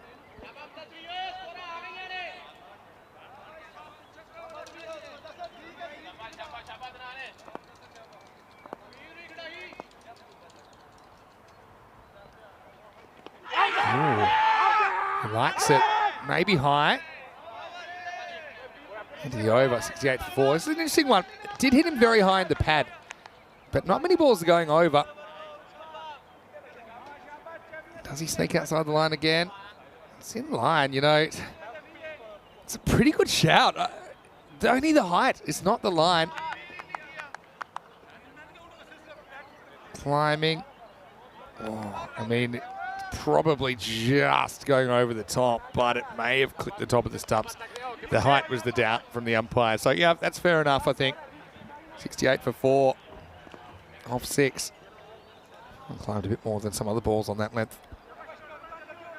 18 for Ali Raza Islam, top scorer in the innings so far. 21 off 24 required. They need to have an amazing over here, really, wouldn't they? The thing is on the comparison, it's pretty close, I think. Oh, another ball which pitches just on the pitch, and I mean just. Jinder, like his spin bowling partner under Muhammad, just having a few problems getting it right. And we'll check this out. Yeah, I mean, it's on the pitch just. I mean, some people would say that's hit the edge of the pitch. I think if in doubt, it should just be a wide. Like I said, I think it's a big penalty for a ball that hasn't even hit the pitch. It's a bit better from Cool Jinder. Push and run, pressure CC. You feel they're too experienced to let this go.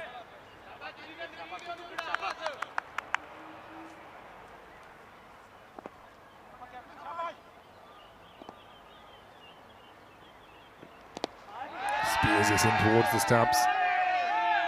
Chivadate, not being too crazy to say that they're playing for their life here. They're on a wing and a prayer, trying to defend 18 in 22 balls. Chowdhury doesn't block many, that's why he got the big cheer, but he sends the next one out of the ground. It's high, it's long, it's strong, it's maximal. Cool Jinder is having a bit of trouble finding his range. This wasn't the worst ball ever, but Chowdhury's he's a born hitter, isn't he? Precious EC, they're liking their day. Long day for them, of course. They'll play 3 times. Tough clash against Judge Brasher to come in the last game of the day. And now it looks like they'll do this with some time to spare. Wants to go again and does. Maximal! Chowdhury doubles down, goes back to the well, goes with this spin and sends this one into the woods. And now they can win this game with one swing of the bat.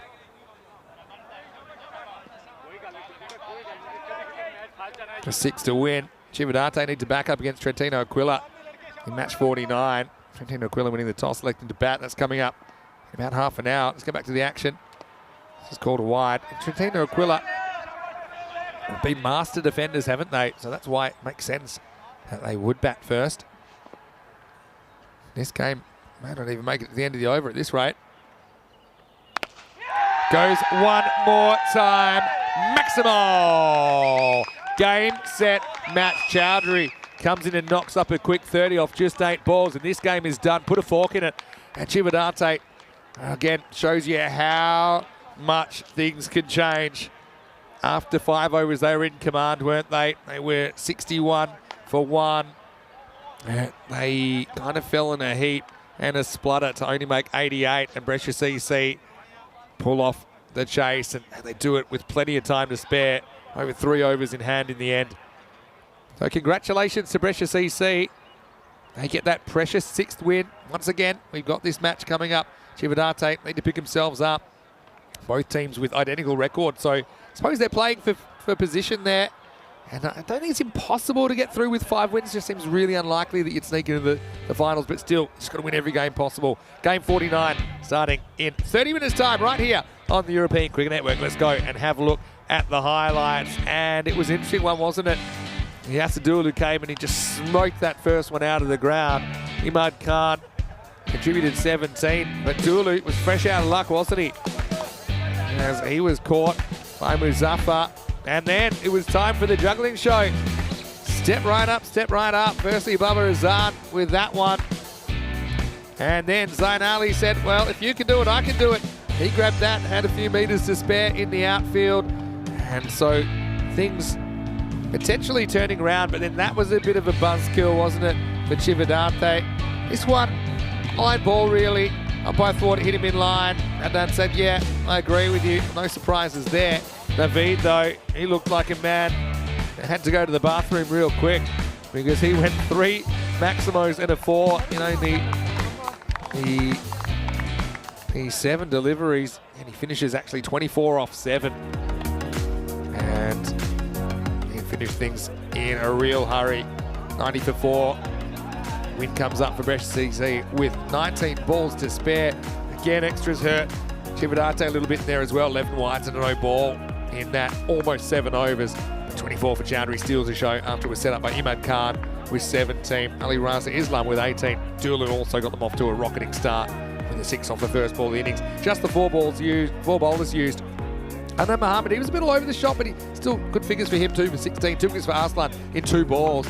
But Zain Ali went for 2 maximos after a decent over to that point. And Kuljinder just couldn't get his radar right, could he? He was very expensive in the end, going for 39 off his 11 deliveries bowled. We'll take a break. We'll be back in 20 minutes and take you into the next match. Chivinate have to pick themselves up. They have to dust themselves off. And they'll be hoping to finish with a good performance. It'll be the last game for them and the last game for Trentino Aquila as well. See you shortly then when you sound here, Mr. Maximo, for ECN. Plenty more still to come. 2 matches on ECN today. See you after the break for more FanCode European Cricket Series.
The European Cricket Series is proudly brought to you by HCL Software, FanCode, and Grizzly Bear Sports. Hello, cricket lovers. Welcome back to Milan. Time for the fourth match of the day. Two teams with identical records, so they're kind of fighting for position and I suppose an outside chance of qualification in the semi-final. It's going to be Chivadate versus Trentino Aquila. A little bit earlier, Rob Kemming had the two captains for the coin test. Let's see who won that coin toss. Okay, your call. Heads is called. It is heads. We'll go to bat first. I think Sakib Ashad winning the toss, selecting to bat. No surprises there. They've been the master defenders, haven't they, so far? And this will be the last group match, and it does look like the last match for both these two teams. Chivadate going down in a close one to Brescia CC. And, yeah, looking forward to seeing how this pans out. As we look at the two teams. Late wicket-keeping change due to an injury. Ziramunshi won't have the gloves. So we'll have the gloves, Ali Sana, for Chivadate, who are now 4 and 5 after that loss. Identical record to Trentino Aquila. So it should be a really interesting match. Two fairly evenly matched teams. I suppose Chivadate, a pretty batting-heavy team against Trentino Aquila, a very bowling-heavy team. So, yeah, I think that is the interesting matchup between these two teams. At least Sakib Ashad was outstanding. Last time we saw Trentino Aquila, they pulled off a bit of a miracle defence, defending 67 against Fresh Tropical last night. So you can see Trentino Aquila struggling with about 81 per 10 overs, but still they've won 4 matches out of the 9. So potentially last time we'll see these two teams. I'm sure they're going to want to put their best foot forward. Mohamed Arslan to open the bowling for Chivadate.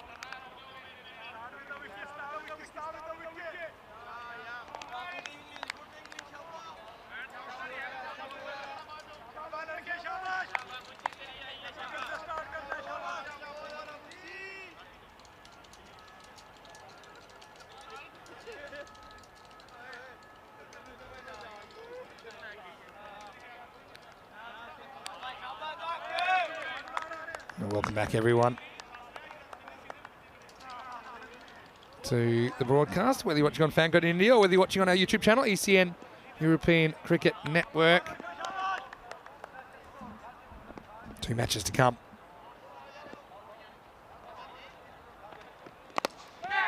This is whipped away, and this is going to be 4. So, Lovepreet Singh, he's been one shining light with the bat for Trentino Aquila. Gets something on his pads and dispatches it.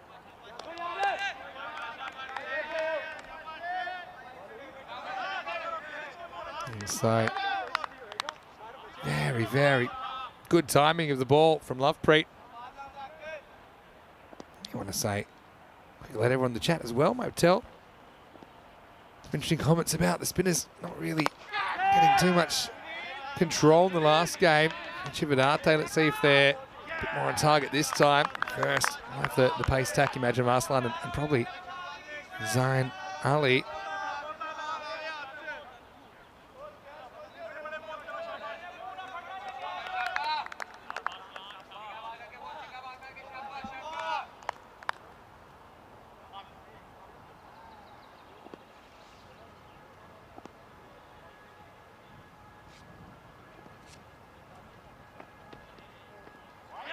Down leg side, not handled.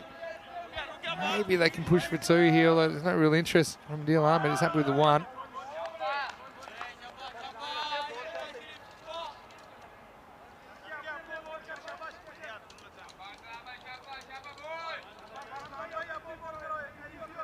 And yeah, we've had a lot of close matches in this series so far.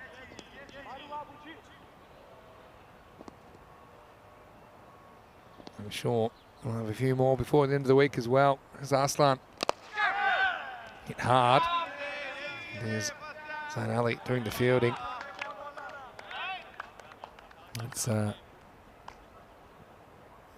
bit of an interesting scenario here with these two teams. We'll see the table probably in a couple of minutes, but Chivadate could go 5 and 5, as could Trentino Aquila. Don't see 5 and 5 getting you in, but mathematically it might be possible. It's a big hack from Adil Ahmed.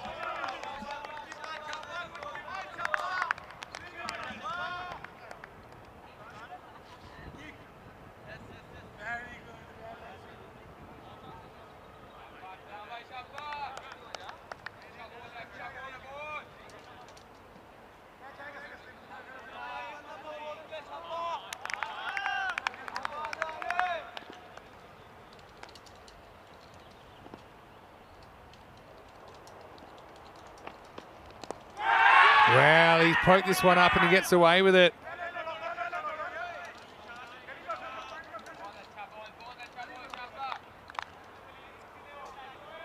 So yeah, Mohamed Arslan. There's 2 Mohamed Arslans in this game. And so Chividate Mohamed Arslan almost had a wicket there first up.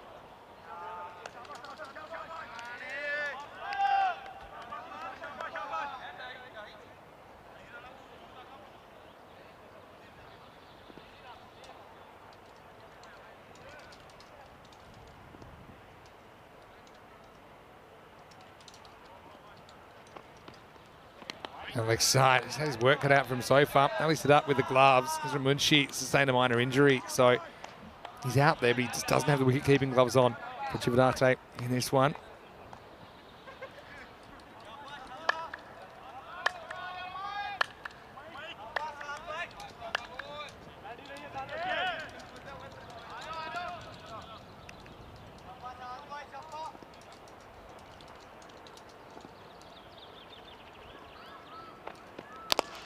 Well, this is a powerful strike, and it's going to end up in the cube right here. Maximo time.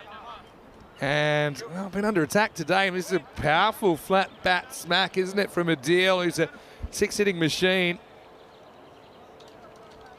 And so that's a good way to finish the first over. Certainly woke me up. And at the end of one, score 15 without loss. You look at the 2 teams, Chividate relied a lot on Mohamed Arslan and Zain Ali as well, for that matter. I feel like Adil Ahmed's such an impact player, though. He saw his power there. Also took a really important catch under pressure last night.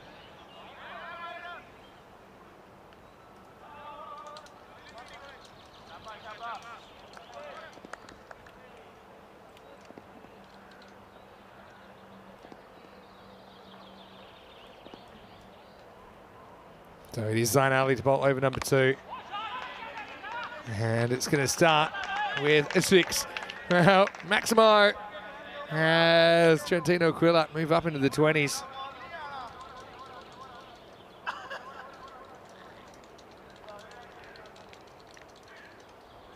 And so, yes, Zain is getting it slightly wrong.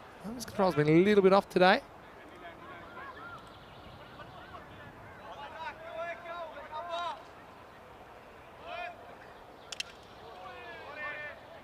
And it'll take some catching, that ball. Take some finding.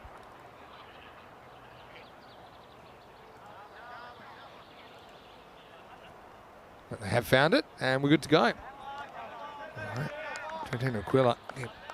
Bowling hasn't really been a problem for them. Just like, I think batting hasn't really been a problem for Chividate for the most part, although they kind of fell away in the second half of that last innings.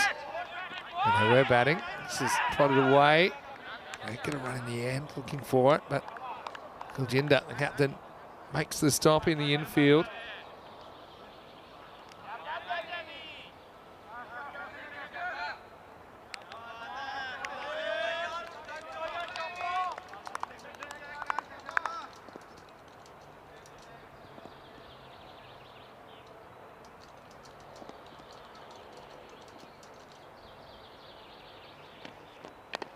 Wow, gets it wrong, and somehow he survives. Lovepreet, he was down and out. I was scared he injured himself there in the follow-through. Just losing his footing. Yeah, let's have a look at this. Yeah, I mean, I don't know if he tripped on an ant or something. Didn't really pick it up. No, was that cramp or what's going on there? But I think he survived physically and with his wicket.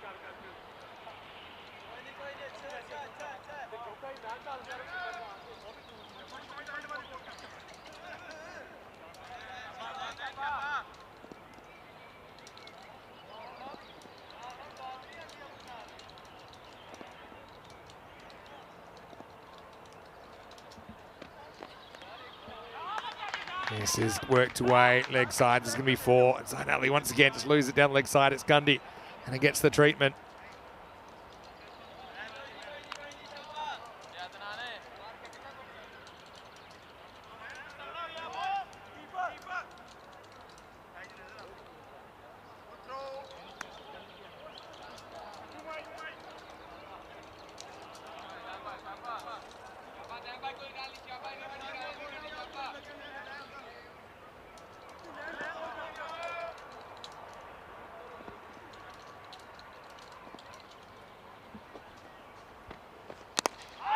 Oh, another one back to Zayn Ali. Finger tipper.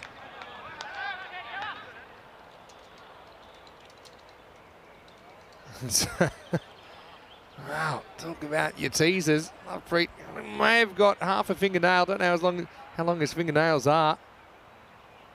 But yeah, that was really close to popping back to the bowler.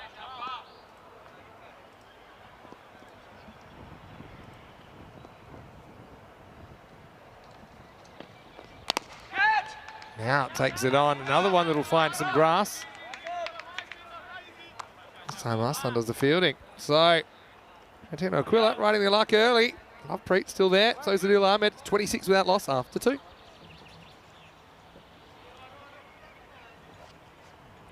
Looking forward to a big weekend of cricket. We mentioned Gibraltar starting tomorrow and for 4 days. Yeah, here we are. They've got company on 4 and 5, don't they? Bergamo CC, Trentino Aquila and Chivadate. I'm starting to look for scenarios where some teams might all finish on 5 wins. Now, you see, there's 2 teams already with 6, so there's 1 spot left for grabs. And potentially more teams could catch Ginebrecia as well. But I'm trying to work out if there's a way you can sneak in with 5 wins. I think mathematically there probably would be. You'd need Kings 11 to lose both of their games to come. I'll have a little sneaky peek and see who Kings 11 are still to play. Kings 11 play Albano and Bergamo CC tomorrow morning up front in matches 51 and 52.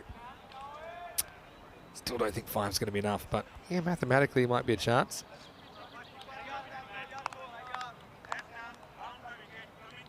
Now we're going to get some left arm spin, and yeah, a bit of a risk here, I think. Adam Mohammed over number 3 because he didn't really have his control. Had decent figures though. Having said that, in the last game, 2 for 16 off 2. So yeah, we have seen playing for Milan Kingsgrove before. Wow, that's pretty on target, isn't it? He tilts back the middle stump of Lovepreet, whose luck runs out on 17. And the first wicket of this contest, match 49. Where does he go wrong here, Lovepreet? Angles in. He's got a lot of turn normally. Just kind of slides on. Just plays down the wrong line, doesn't he? And disappointment. He's a character, Lovepreet, though. I love the way he plays his cricket. I wonder if that might be the last time we see him with the bat, though, in this series. As he departs, the score is 26 for 1. This will bring Mirzabag to the crease. Yeah, I mean, yeah, maybe he gets a bit front on, opens that front shoulder. It's not like he really hacked across it, though. And you can see, he set up behind the stumps. I think he's pretty happy with it. Said, yeah, easy as you like.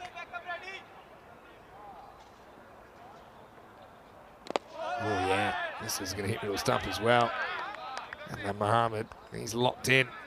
Maybe he's been reading the comments about the inconsistency of his last performance.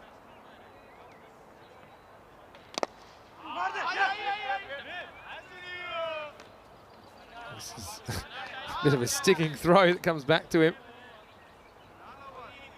But he hasn't given up a run yet, so yeah. Gamble paying off to bowl a none here. This will rub off on Kuljinder.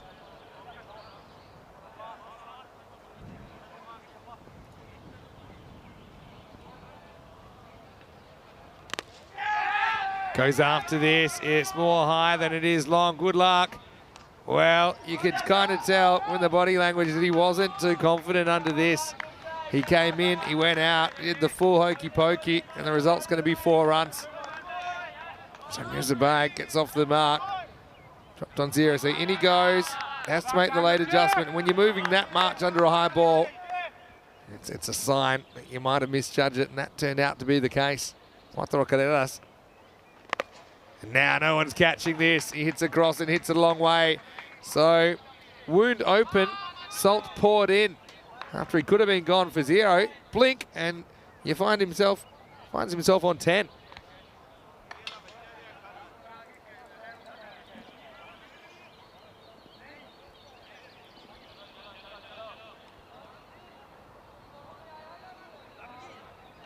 Adnan Mohammed. Quicker one. Don't think this is out. Almost does his knee in the appeal. This is flicked off the pad, so it won't be a wide. And it'll be 2-leg bias to finish the over. 38 for 1 at the end of the power play. Got to say, be careful when you're appealing. Turns around too quick for his own good. It's missing by a long way. And, well, ouchies. That's all I have to say about that. So, I like the passion. 38 for 1 off 3. It's not the worst over in the end. 10 plus the 2-leg bias off that one.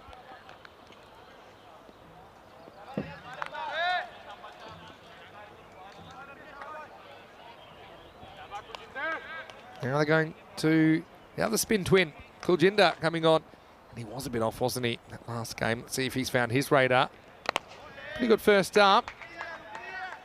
Work out there, and, well, it's a good misfield in the end. That's Bubba Azan out there. He took a great catch earlier, and he juggled it and then took it in the second attempt. This is a... He'll say this is a pass. Of course, you know, he dropped that catch in the last over that he won't want to think about too much. I think his heart was in his mouth there for a sec. And you can see what Kujunda's trying to do. He's trying to tempt the batter into going after balls that might be wides, actually, if they were to leave him alone.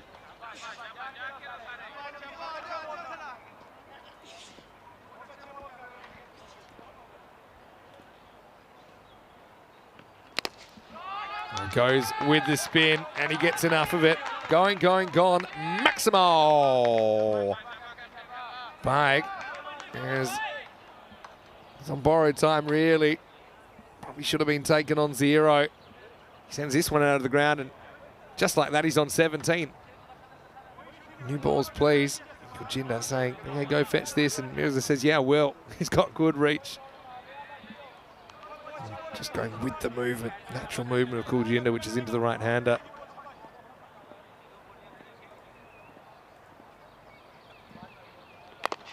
Goes again. Oh, guess what? Here's another chance. He takes it. Oh, I'm liking that. And he even gets a soft landing thanks to Ramsanil next to him. So that's a great catch taken. If at first you don't succeed, try again. He takes it pretty much standing on Crocodile Rock. And there's no more nerve-wracking feeling, I think, than if you've dropped a catch and you get pretty much the same catch again. You're saying, surely I couldn't drop it again. Well done to Baba Azan. He's running at 50% on these catches today. And Sunil, first man on the scene to congratulate him and break his fall. So 45 for 2. What an interesting innings that was, Mirza. I suppose he'll take it. He could have been gone for 0. He does have 17. He's moved the game along. Wayne talking about the sniper on the grassy knoll. Might have been in response to that appeal from Adnan Mohammed. They loved Preet earlier after playing a shot. He kind of went down, didn't he? This is Ashika Ways coming out in the number 4 spot. Off the mark with 1.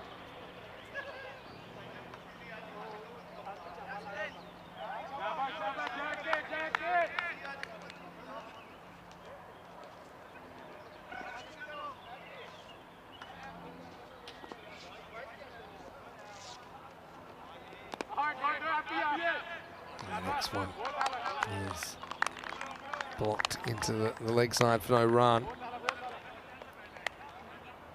And it does take us to the end of the 4th over. The score is 46 for 2.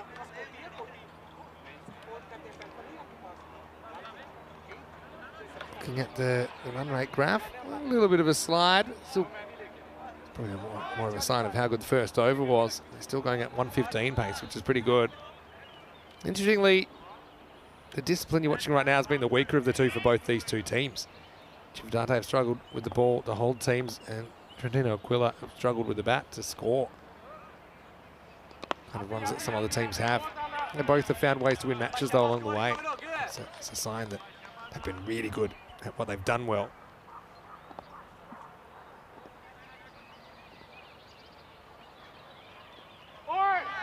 Wow, well, how's this missed?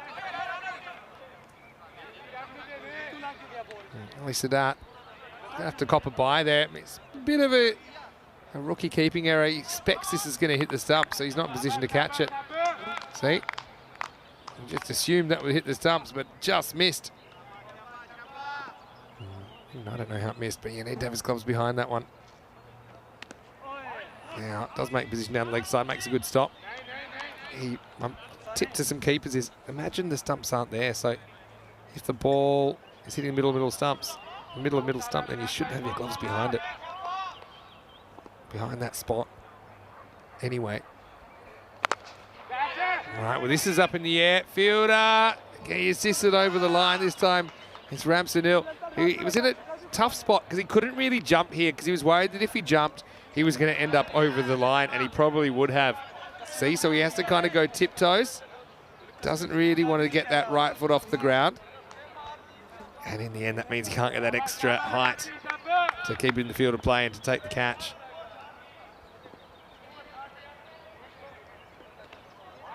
This one's called wide. Just drifts a bit too far outside the off stump. Should be a great day tomorrow. And we will finally reveal who the 4 semi-finalists will be. Well, this one is lifted up as well, and there's nobody catching this. Maximo! Adil Ahmed, he likes to deal in sixes. 18 of his 19 runs have been in Maximos, and you can see why. Can clear the boundaries.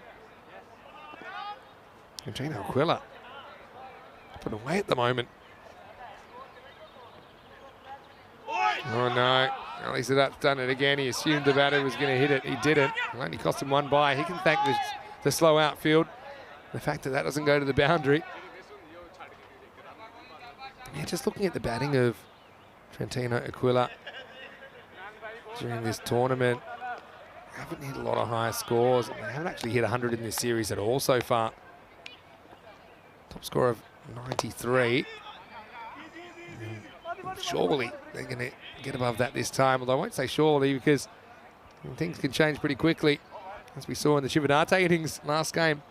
So it's the end of the 5th over. The score is 63 for 2. Coming this weekend, we have ECI T10 international action. Italy, France and Romania. Let's talk about the France squad. I haven't talked about them too much. You got Amjad, an all-rounder, who is captaining them. He was one of the better bowlers in the ECC last year. You got Lingiswaran Kanasane, who is a guy that packs a punch with the ball. I think he'll like these short square boundaries. Dawud Ahmedzai, very clever spin option. You got Action Jackson, the keeper. You got the Mungals, obviously, with the ball. And Usman Khan, who we saw playing for Dreux in the ECL. So yeah, plenty of players to watch there from the French squad. They'll be really competitive. Anyway, this is up. It's in the air. And Arslan will take the catch. So Ashik Awais doesn't have the same kind of luck that some of his teammates have. He gets a fair piece of that, but he drills it down the throat of Mohammad Arslan.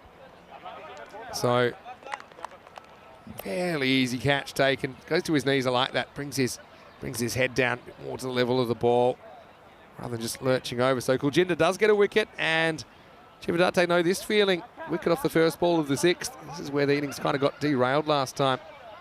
The score is 63 for 3. Here comes Mohammad Arslan of Trentino Aquila. The catch was taken by Chivadate's Mohammad Arslan, of course. Yeah, I think you can see why these two teams are pretty much on a 50-50 record. Sometimes they're good, sometimes they're not. Still very, very competitive. It's been a great competition, really, hasn't it? Throwing up a lot of close games.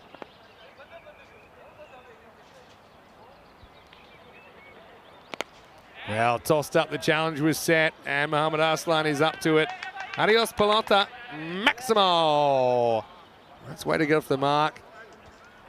Kuljinder goes shopping for a wicket, tosses it up, and says, hey, you want to take this on first ball? Arslan says, yes, please. What a good bit of batting that is. Trentino Aquila still swinging. Well, this will be a no ball. He's completely off the pitch, and that's the one that Ali Sadat chooses to get behind. Almost knocks his head off. So free hit. Arslan's already established he needs a 6. I think you're just trying to spear in a Yorkie and hope for the best. It's kind of carom ball there. but only a single hit by Arslan. Yeah, who are you guys liking as well for the championship? I mean, Fresh Tropical, only team that have locked a place into the semi-finals as yet. Oh, and this one doesn't bounce at all. Yeah, look at that. It's going to be a bye again. At least of that, having a few issues. Yeah, this one almost bounces twice before the stumps. Almost. And he goes with the boot. He says, hey, how's that missed as well? What's going on here? Agenda. It's pushed away. Still above the 2 a ball. It's a very good rate at the moment.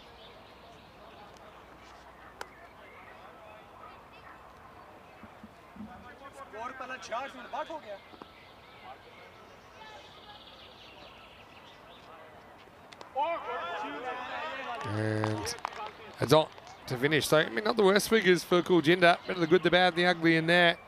6 overs in at 73 for 3. Chivadate with their batting. I mean, you can imagine they would be more comfortable than most, chasing around about 100. You can see Lovepreet and Mirza out for 17. Adil Ahmed now the top scorer in the innings, 19 for him. He's got 3 sixes and a single in his 10 balls. That means there's 6 dot balls out of those 10. Change bowling now. Has pulled out Adam Mohammed. So we're going to get a new bowler, and it's going to be Hamid Afzal. 4 overs to go in this innings.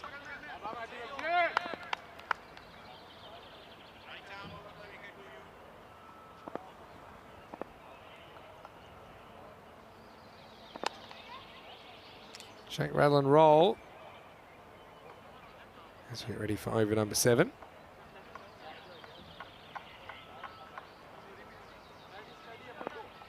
Look at this, the time should be okay because the amount of spin they've bowled.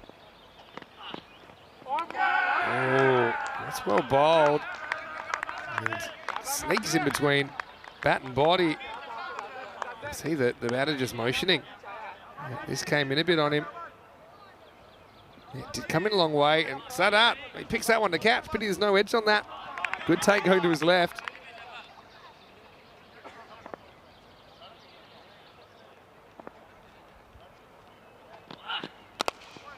This one comes in as well, but he's kind of expecting it. It's always a bit of a thing.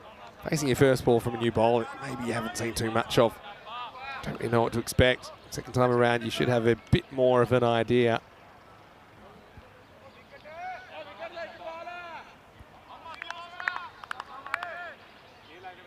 Ahmad. And let me see what's going on here. The keeper's just saying, hey, the stumps have just come a bit loose. Yeah, you see it there. And the stumps is tilted back. It's been a constant challenge to try and keep these banged in. So they'll probably get a bit of a time allowance for this as well, because that's not really in the fielding team's control. See, the clock's been paused at the moment. They make the necessary adjustments.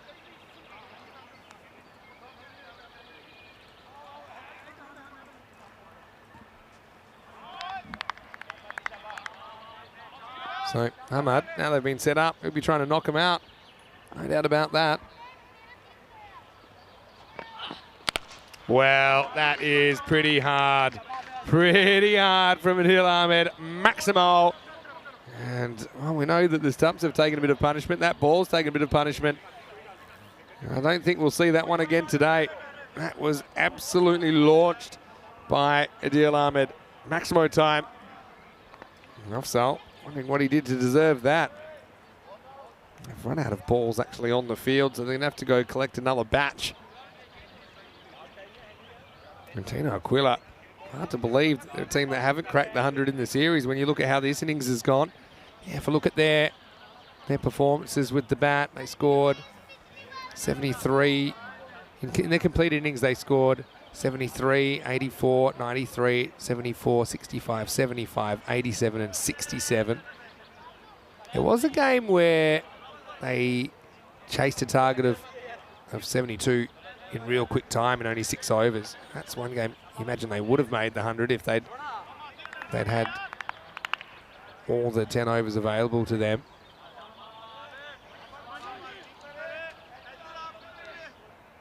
Yeah, right now it looks like they will hit the triple figures. I believe they can't. 3.5 overs to go.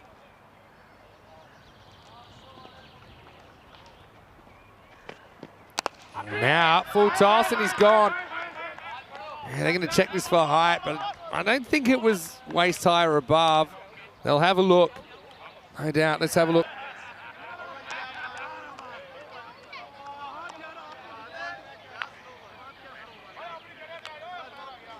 Yeah, we'll check it out again, but this to me is low enough to be fine.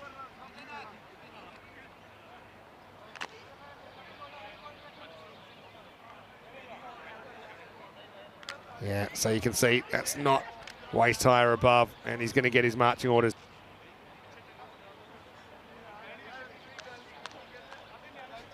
So, well, I suppose it's revenge, not quite where Ahmed Afzal wanted it, but it's going to be a 6 and out, and well, they get a break there, don't they? Chivadate. As Adil Ahmed goes before doing a bit of damage. 25, 24 of those in 6s for Adil Ahmed, but he goes with the score at 80 for 4. Let's see if they can pull something out here.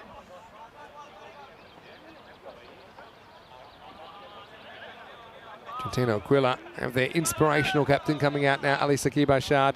Now, we kept talking about his foot injury. Turns out it's actually a bit of a hip injury that he's been carrying. It affects his ability to walk properly and run properly. So, you can see why I didn't get my medical degree. But he has been finding a way to overcome that physical discomfort. Knocked away, gets off the mark straight away. They're going to make him run. That's smart. And well, 1 brings 2, actually. I think it's probably worth the throw just to make Sakib feel a bit uncomfortable. But yeah, the backup fielders weren't hustling in. They stayed on the boundary, so it allowed an overthrow. I don't think Afzal will be too impressed with that.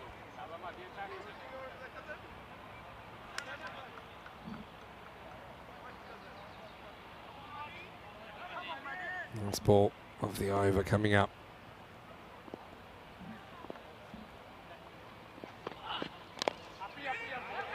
Ball back to the bowler, Ahmed Afzal. Ultimately a successful over, even though we lost a cricket ball. 7 overs in, it's 82 for 4. Surely they're making the 100. Suppose don't take anything for granted these days. Tomorrow's a big day because it's the first day of the ECN Gibraltar T20 International Series. Tri-series involving Gibraltar, the host, as well as Portugal and Malta. Portugal with a double-header tomorrow. We'll have ECI cricket here in Italy this weekend with Italy, France and Romania taking part in T10 Internationals, then 2 weeks in Austria, 2 weeks in Bulgaria. Yeah, the great thing about the T20 International schedule is pretty much, although there is an overlap, it's not too much of an overlap for the most part. So tomorrow, probably the last couple of hours here will overlap with the first couple of hours in Gibraltar, but then you'll get pretty much a full match if you want to stay with us. You flick over to Charlie Hunt. And Joey Marple's going to give him a bit of a hand as well with the commentary duties there in Gibraltar. It should be a really good series, pretty evenly matched teams. Player has a good look and says no. And my concern here was the angle maybe. Taking it down the leg side. Let's have a look at it from front on. Comes in, yeah, it's missing. Good umpiring. Like the way he had a good look, stayed still. I think that one was missing the leg stump. Very good decision. Credit to the umpires here. Hello to Nish as well. Nice to see you. I don't know, looking good in this inning so far. Probably brought a wicket. I think this might have been nicked, you know. Now they'll get at least 1. It's pretty well backed up by the bowler, Babar Azan. I think this is a tough chance going down. Checking out the replay. Yeah. He hasn't hit that into the ground, you know. It's bounced and then it's hit the edge on the way up. So that was a chance to get rid of Mohamed Arslan. So that was a last-minute replacement in the keeping role for Isra Munshi. Suffered a slight injury. It's good bat speed from Ali Sakib Ashad. So, yeah, Nish is in the chat. Nice to see you. And Nish, yeah, saying best batting performance so far today. Must be enormously encouraging for Ashad to see his entire order chip in, top order chip in. True, but still got some work to do, I think. Chivadate have been scoring runs for fun in this series. Missing leg stump. With a clean pickup, they might have had a go at the bowler's end, but it might have cost them another overthrow, so maybe it's a blessing in disguise. They don't pick it up.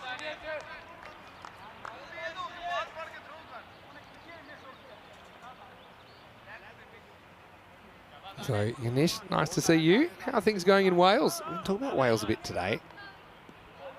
Potentially, maybe one day we'll see a Welsh team in the ECC, an exclusively Welsh team, even though they do come under the England and Wales Cricket Board.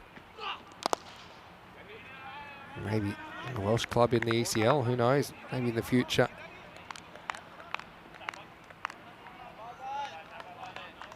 So, Baba Razan has done a very good job here of keeping it tight in this over. There's a lot of similarity between this innings and the Chivadate innings, actually, in the previous match. Next position. Now we see a wild throw come in, so that'll be a bye. And this should finish the over. So there's a single, a leg bye, a bye in that over, and another single. So a bit of everything, but not too many boundaries of late. And after 8 overs, the score is 86 for 4. Taking a bit of a dive there, isn't it? Consistently taking wickets, moving the line. Again, I think that wicket of Adil Ahmed super important in getting the run rate back under control. And then Azan has been good in the second halves of innings, hasn't he? This is the man that got rid of Adil, Ahmed Afzal. Going to bowl the ninth. A bit lucky, I suppose, to get him with a full toss, but got him nonetheless. It all happens in the ninth, and it starts right now. Hit straight back. Pretty much past the stumps. Always knocks the stumps out. Al-Sakib Ashad was inspirational yesterday. Rescued his team from 20 for 7 to a defendable score of 67. And chipped in with some wickets as well. So you can see that he's giving everything for his side, even though it looks like it won't be enough to get them into the semi-finals. Oh, this is hanging in the air. Fielder goes back. Can't quite get there. It's good effort. Wasn't an easy one for Sikandar Walid. Yeah, I like the effort. I mean, it would have been a difficult one to turn around and chase because you never quite know where the ball is. But he was the only man on the field that was going to reach it. You see in the end, he desperately dives and just happy his head doesn't hit the ground when he does hit the grass. Low full toss. Afzal's bowled pretty well here. Full and straight, nothing fancy, but effective. It's a wild throw in, well blocked by Ali Sadat.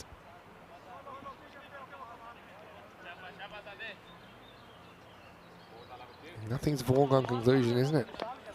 Trentino Aquila surely had to bring up the 100 for the first time. They still might, but hard work of it lately.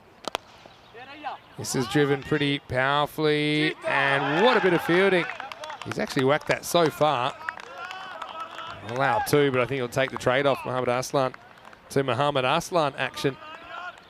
Mohamed Aslan of Trentino Aquila hits it. Mohamed Aslan of Chivadate fields it. He sends it back with a bit of velocity as well. Have a look at this. Quite often you see these missed or kind of slew off the side of the hand. It's great fielding. Big inside edge onto the body. They won't get a run. Okay, the race to 100. Chivadate, obviously, last time we'll see their batting lineup.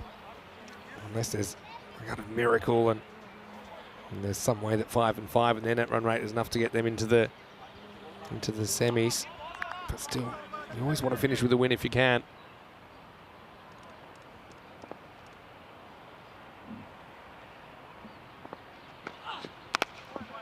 Low full toss, turned away.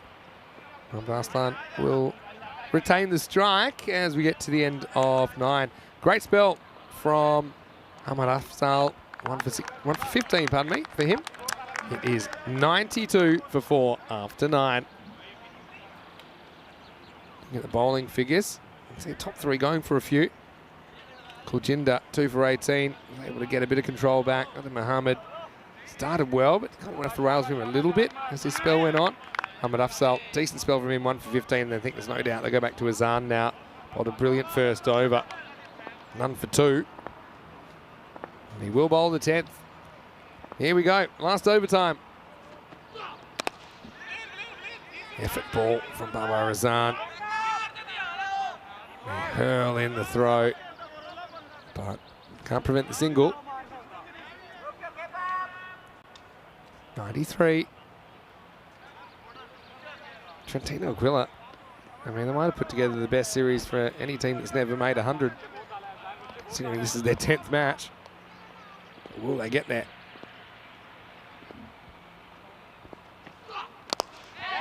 Hit pretty well, and I think they will with shots like that. Ali Saqib Arshad muscles this one over long off. Maximo! And now they'd have to fall over not to make the 100. This is what he did yesterday. Powerful, late striking. He was kind of left with the lower order, but he was brilliant for Trentino Aquila yesterday. Takes this off the stumps, and he does bring up the 100 now with 3 balls in hand. It's fielded around Crocodile Rock by Ram Sunil. Nish saying it'd be great to have a Welsh 11. England 11 had a couple of players. Yeah, more than a couple from Wales. Saying from Cardiff, MCCU last year. Sam Pearce and Rich Edwards, yeah, both really good bowlers. Pearce is a leg spinner. Rich Edwards is a faster bowler.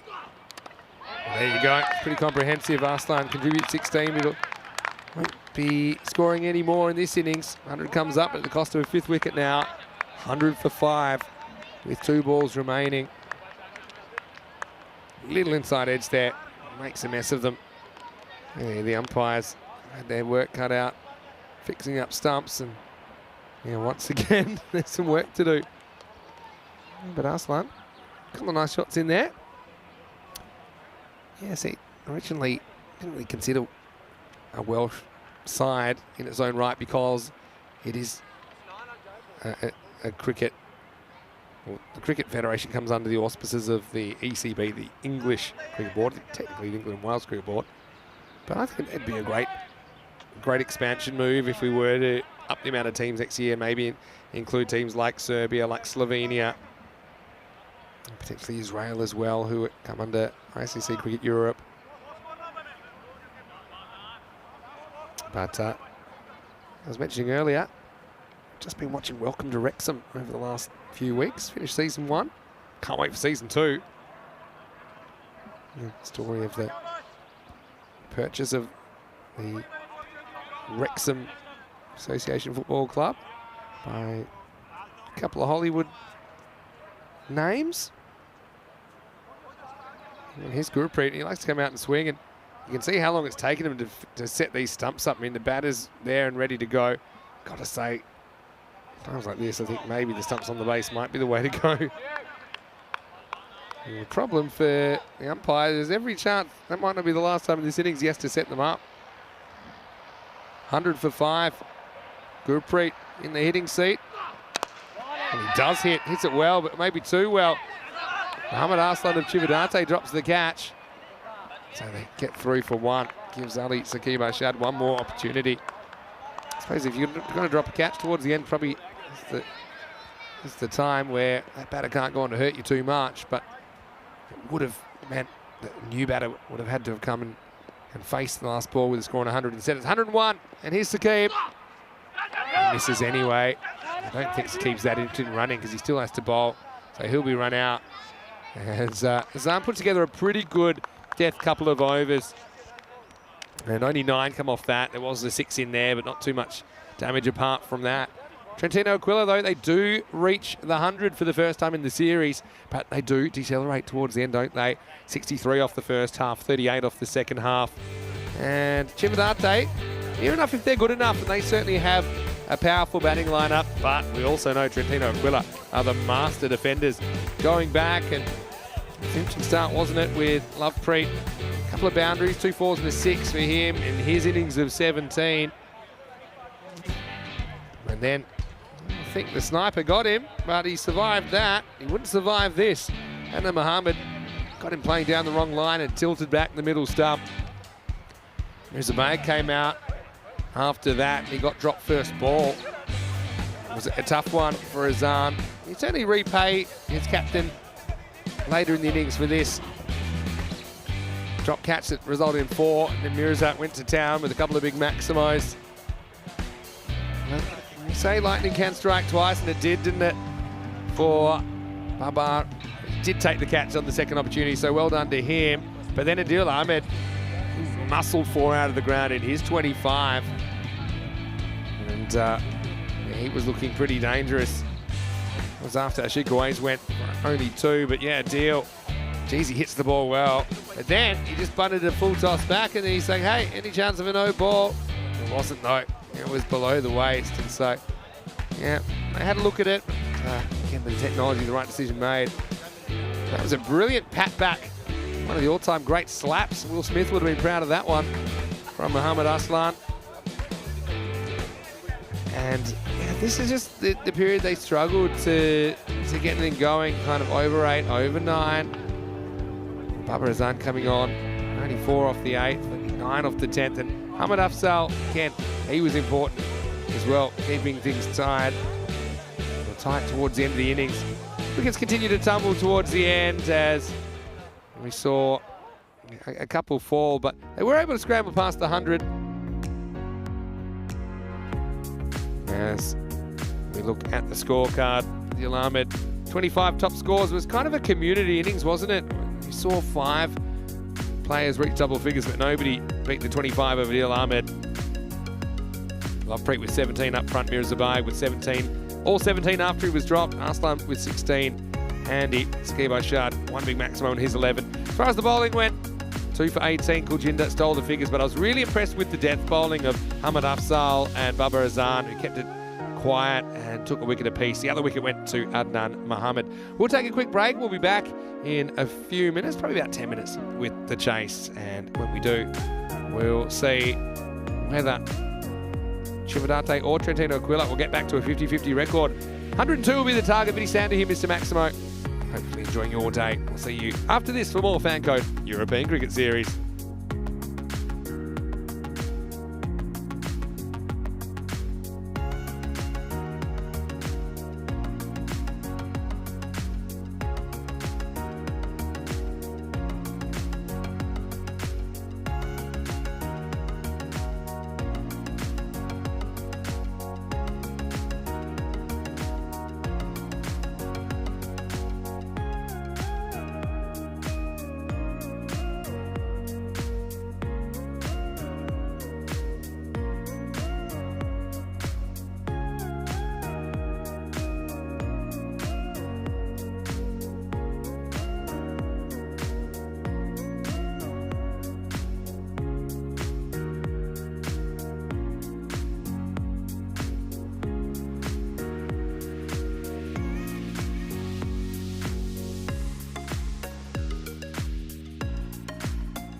The European Cricket Series is proudly brought to you by HCL Software, FanCode, and Grizzly Bear Sports.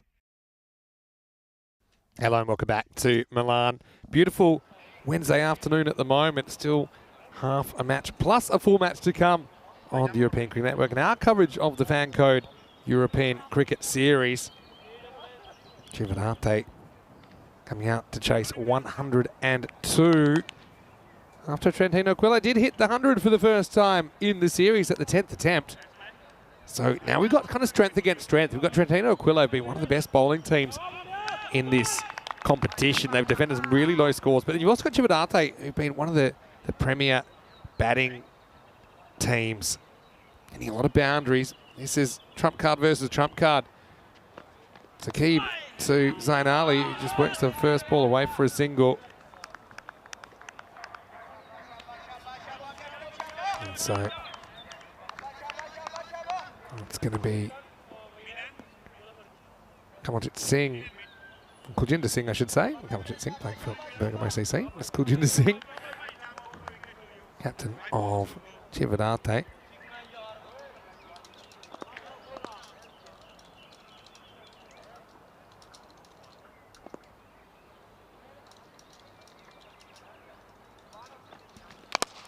Well, goes after it straight away. High. Well, he can't find his feet, and then he can't find the ball.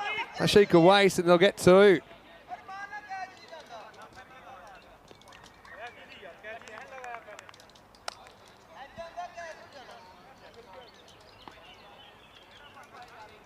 And so you see there, just struggle.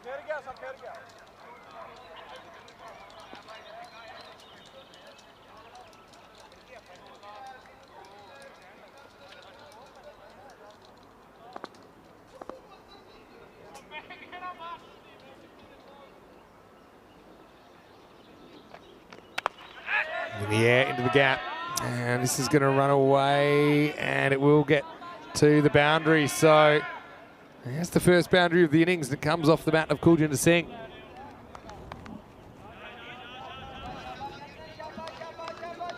Just a bit of width offered from Ali Saqib Ashad. Just keeps on trucking in this series, doesn't he?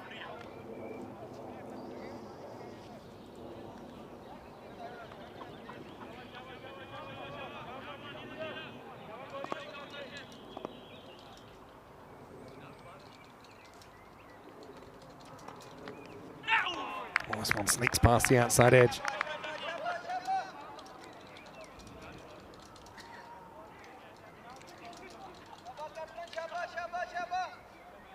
So, yeah, Ali Saqib Ashad, he's a real leader, isn't he, of this side.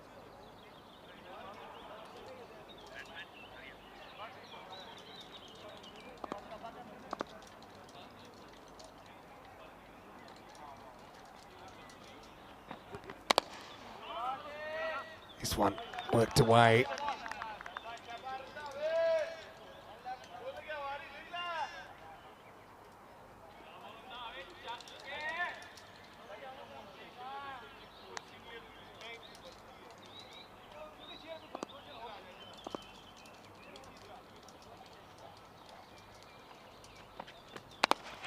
Short in the air. Lovepreet takes the catch.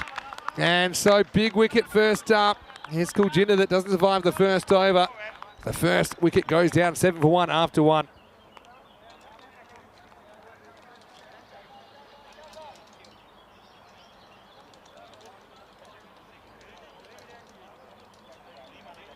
So yeah, nicely handled as he skated around to his right.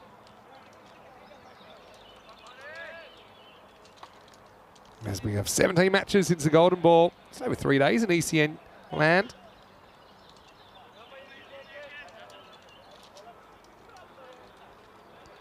And who knows, maybe we'll get a third before the end of this tournament.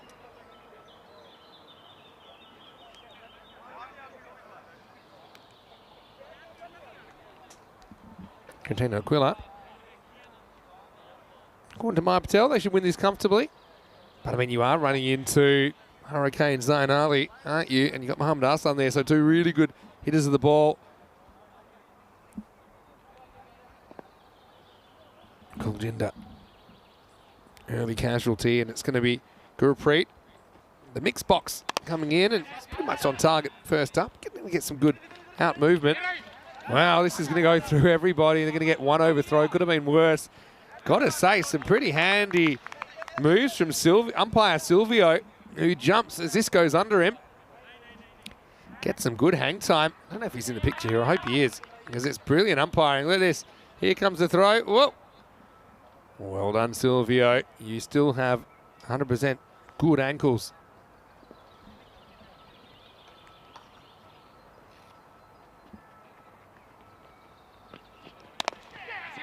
Takes this off the stumps. Push and run from Zayn Ali. We'll see. Playing for Italy this weekend. Looking forward to that. So the chat seems pretty much evenly split about the prospects. What I like about this innings is it's strength versus strength, isn't it? Trivandate have actually hit more kind of boundary runs per innings than any other side in the competition.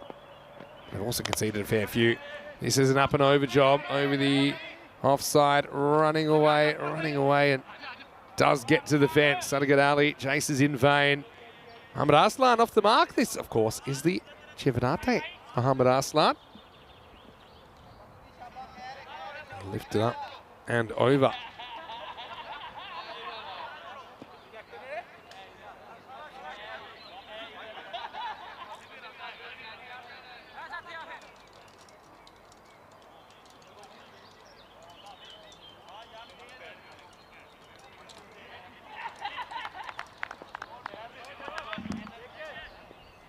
Got to be careful not to give Arslan too much width outside off.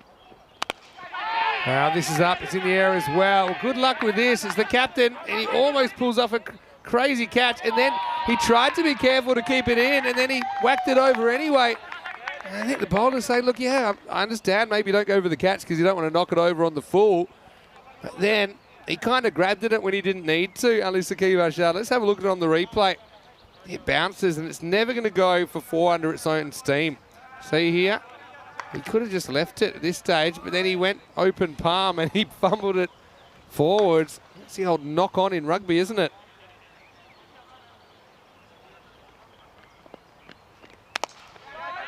Up in the air. Well, this is almost an instant replay. This time he's trying to find it, and he's going to have the same issues.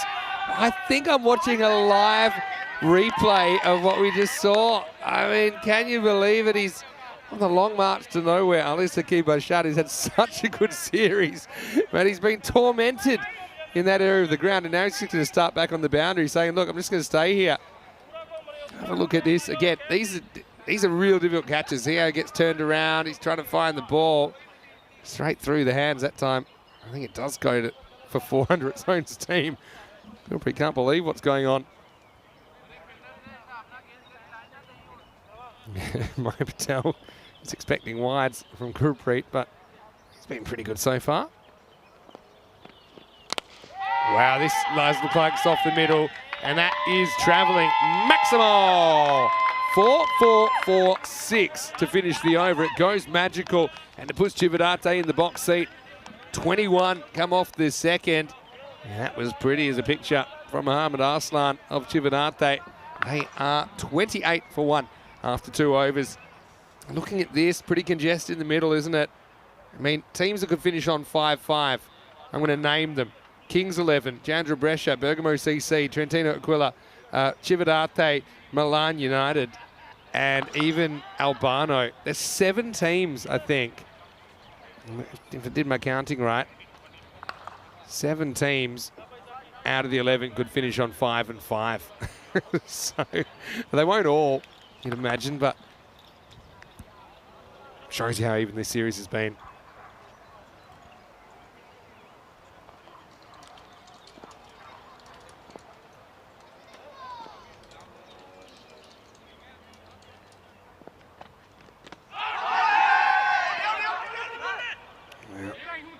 Half an appeal. Send the non-striker scrambling back, Muhammad Arslan. That's a real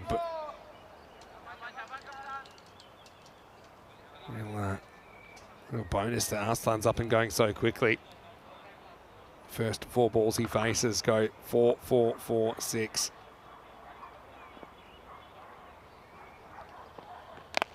A little bit shorter. Zain Ali goes after it. Fielder underneath it and gone. Adil Ahmed, he's looking straight into the sun. Well, he might have permanent retina damage, but he also has a catch to his name. And wasn't he great out there, Adil Ahmed, yesterday when the game was on the line? He pulled off an important catch. And this is probably just as important because Zain Ali's a guy that can win the game off his own bat. But he holds out to Adil. And so there is some reward for Ali Sakib Ashad. It's not the man that he put down, if you want to call it that, in the last over, but it is Zain Ali who goes for just 4 here in match 49. And the score is 28 for 2.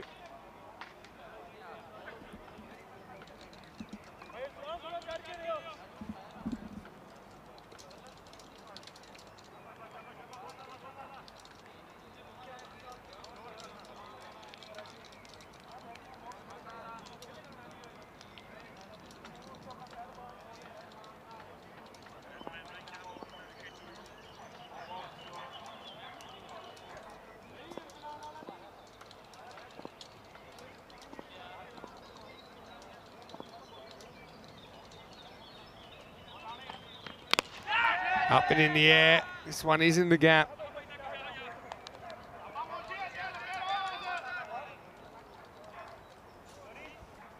There's Ali Sakib Ashad 2 for 7. Doesn't he just keep on keeping on?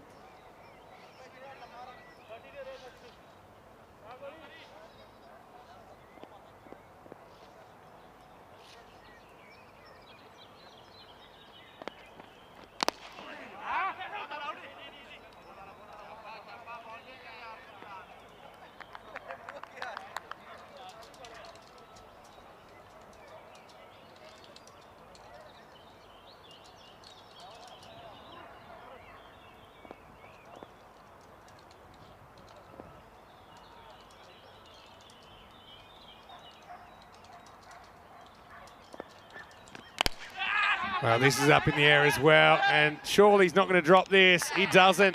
So now Arslan's going to have to go. He's there for a good time, but not a long time.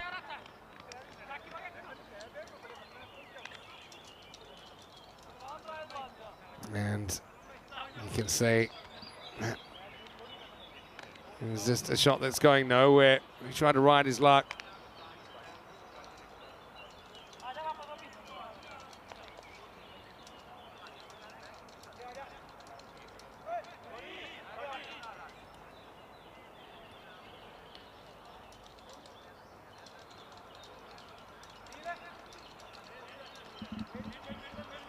Yeah, so you can see that Jivanate hitting the skids, and this is kind of where it went wrong for them last time, wasn't it? It was a bit later in the innings, but losing wickets in quick succession. Jivanate, it was against Precious EC, of course. It was the start of the 6th over. There was 2 wickets there.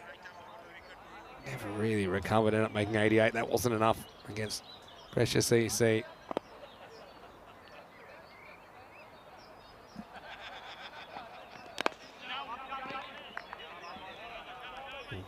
Knocked back by Skandar Walid, who played one of the shots of the tournament earlier. And then he got run out, looking over his shoulder.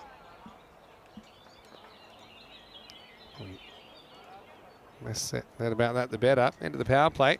29 for 3 after 3, so they're more or less on the run rate.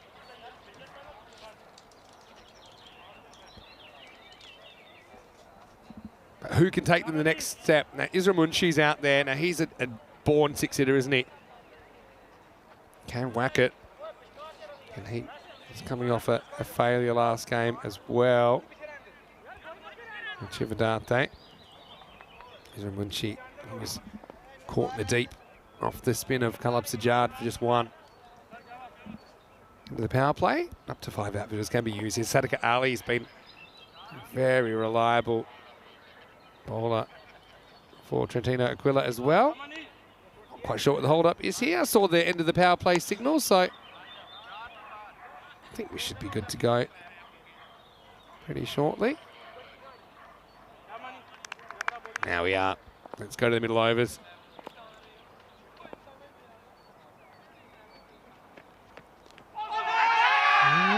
Close-ish. Again, they're not going to take the run. Munchie wrapped on the pad. Seemed to be tailing in towards him. I think let's go down the leg side. All right, fair distance, maybe a stump or so.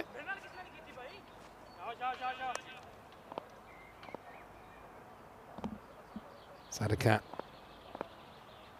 The big inducker coming up, I think. Doesn't really go as much. Big swing, well handled behind the stumps as well by Cameron Hussain of Trentino Aquila. I think for the teams that don't make the semis, this has been a really good experience, of course, heading into a big domestic season in Italy as well. And this year, the ECS doesn't really have a bearing on ECL qualification, so it's kind of wide open based on the T20, I imagine. Maybe the Super Cup in Italy, who would qualify. That's really good fielding, actually. Adil's been brilliant out there. He goes hunting for a catch, and when he realises he can't get there, he kind of just protects himself, but just tries to block the line of the ball using any means necessary. Good fielding. May wear a bit of a bruise, but it's worth it, as he does save the boundary.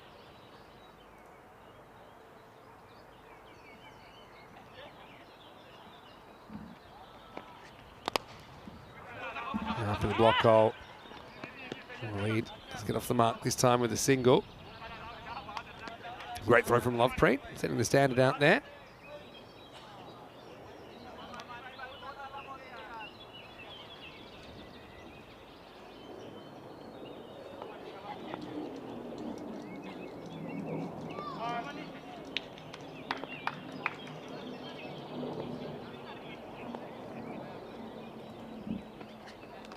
Oh, well bowled. Really well bowled when she swings all across it. And this is bowling in T10 101, really. Full, straight, middle stump is uprooted. Munchie, where does he go wrong here? He's on the charge. Kind of yorks himself to an extent, doesn't he? But it's a low percentage shot, trying to whack it over the fence into the potato field. And watch this, middle stump. Now you see it. Now you don't. That is out of the ground, and the rot continues. They've lost 3 for 3 now in the space of the last 10 balls. And so, Givadate find themselves in a bit of trouble, 31 for 4. Liking a little bit of back and forth. Roshan Jaiswal and Maya Patel, differing points of view in the chat, but keeping it respectful. I like that. Roshan thought the run rate was looking good. Don't stress too much. I wonder if perhaps there's a bead or two of sweat on Roshan's brow after they have lost 3 for 3 very quickly. They were kind of, I won't say cruising, but they were certainly in the hunt a moment ago. And they were 28 for 1 off 2.1. Looks very different right now. And Muhammad, the new batter, left-hander. Powerful strike down the ground, but it's along the ground for just a single. End of the over. Sadakat Ali does it again. He's been brilliant during this series for Trentino. And it's going to be 31 for 4. 32 for 4 make that at the end of the 4th over. You see they were ahead, but the 3rd over is where the wickets have fallen in this game. 3 wickets in the 3rd over. Statistically, you get more wickets in the 3rd over than any other over, except for the 1st and the 10th, I think, from memory. And I think that's all to do with the fact that the batters know the power play's coming to an end, so they're probably going to take a few more risks. And that probably results in more runs, but also results in more wickets. Chaudhry Adil to bowl over number 5. Hard to see. Trentino Aquila letting Chivadate off the hook now. 2 new batters at the crease. 4 big fish already removed. Exactly, Sadat is one player that can still come and whack a few boundaries that we're yet to see. Pretty good shot inside out from the lefty. And Muhammad. But a good bit of fielding from Lovepreet makes sure they only get the single.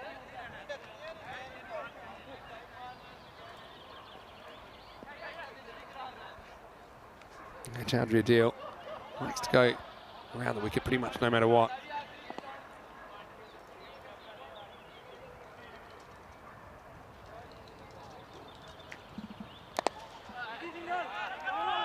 Knocks this to the deep mid-wicket, just a single.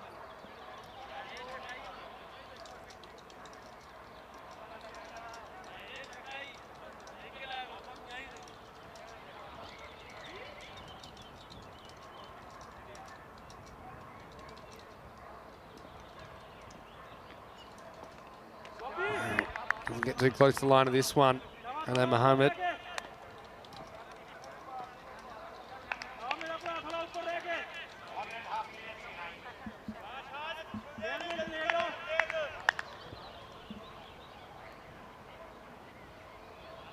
Still waiting to get set there. A bit of movement in the field. Chowdhury does sneak from behind the umpire, doesn't he? It just appears. Adnan says about enough of this. I'm going to take on one of the longest boundaries. And well, we'll have to see exactly where this bounces. So it does go either 4 or 6. We'll check it out. I think 6 is signalled from Ali Saqib Ashad. So Maximo. 6 of the best. There's Adnan. Tries to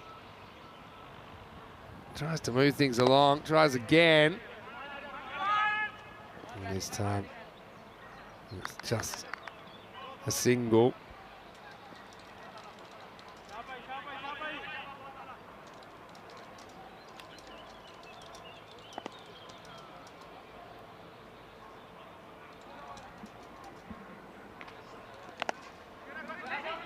This is going to go and eat up the fielder, leg side. So another boundary. And that's Waleed who gets going. Let's check out this one. Again, maybe you got the Sunner factor there.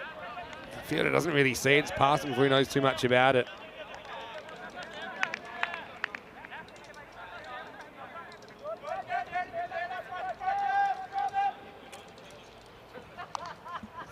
End of the 5th over, 45 for 4.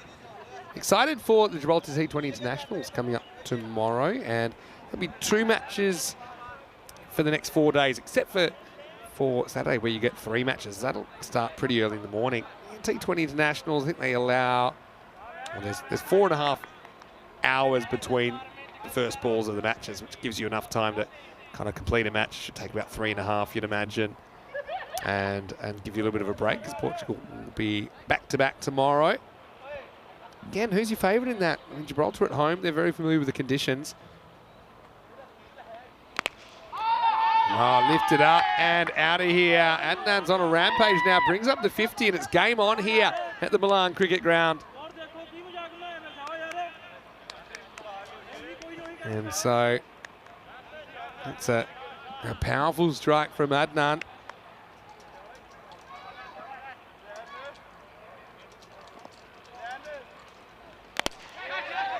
Now we get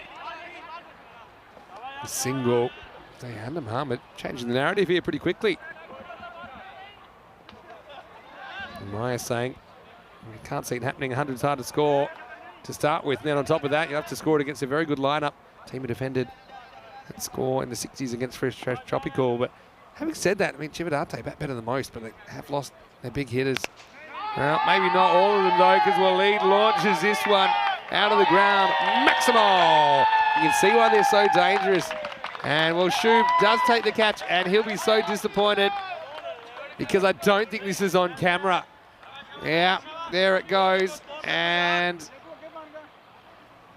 oh, Shub, he will be heartbroken. And now it's going to be more party time. Another 6 out of the ground for Waleed. Maximo! And so, wow, dealing in 6s, and that's one way you can chase this 100 down. And again, another twist, another turn in this game. Now you've got the run rate down to below 9 and over in the blink of an eye.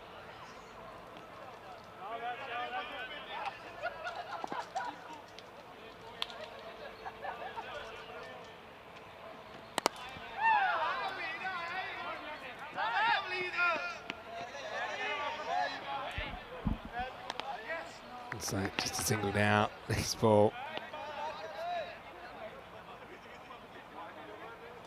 Yeah, so I mean, Shu pretty excited about his catch. Maybe after this ball, we're going to look at what we did capture. And that was just hit too fast to track.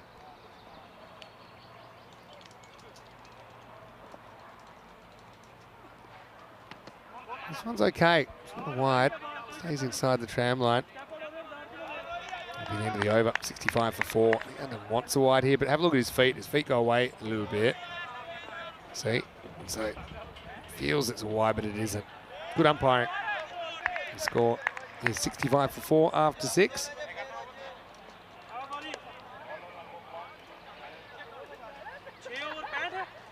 Yeah, what a partnership. Look at these two.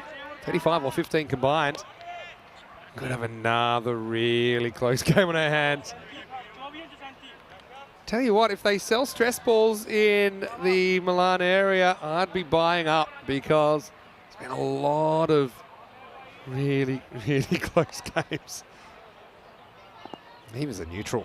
Really enjoyed that. Loved the entertainment. Here's Gurpreet. Here's it's worked away. Two fielders converge. They make the stop.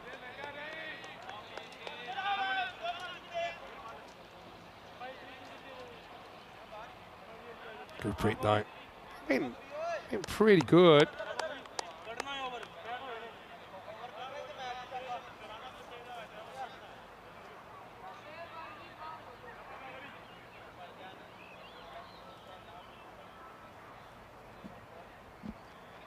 None. Faces up. Pretty straight and hit straight. Oasis got this covered.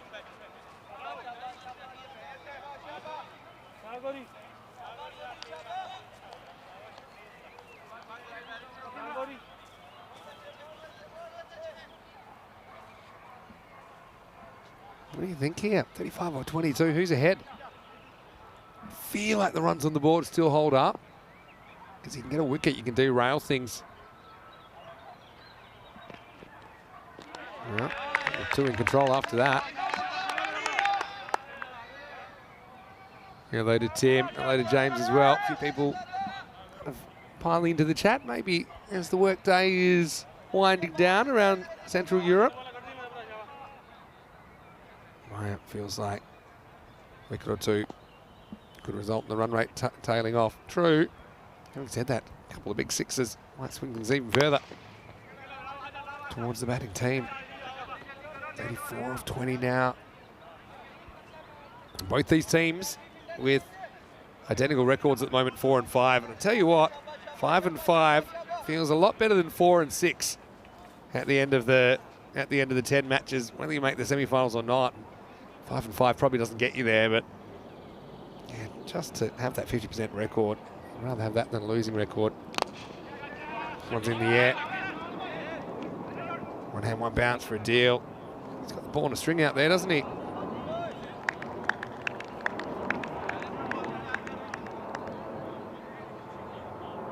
Gurpreet. Now, correct me if I'm wrong, although he did get a bit of tap earlier in the game, but he has not bowled a wide. I'm going to say it, he's not bowled a wide in 11 balls. Could he bowl a clean 2 overs here? Oh, right on cue. There's the wide. Gurpreet. To be honest, the batter creates that by getting across, but I knew it was too good to be true that Gurpreet could bowl 2 overs without bowling a wide. And that's a proper curse. All you guys thinking you can curse in the chat. That is a proper job I've done on Gurpreet there. Sorry, Gurpreet. 32 off 19 last ball. Short, hit in the air. And this is going, gone. Maximo! Well, lead stands up and he flat bats this out of the ground. What a shot under pressure.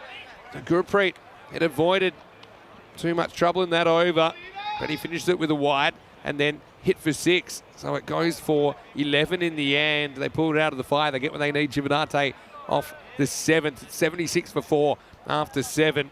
26 required off the last 3 overs. Coming up, this will be an absolute humdinger. Time to raise the bat. Match 50 on the way. Another Brescia derby. We started the day with one. We'll finish the day with one. Brescia CC versus Jandrua Brescia. Brescia CC can cement a place in the semi-finals with a win. They'd go 7-3.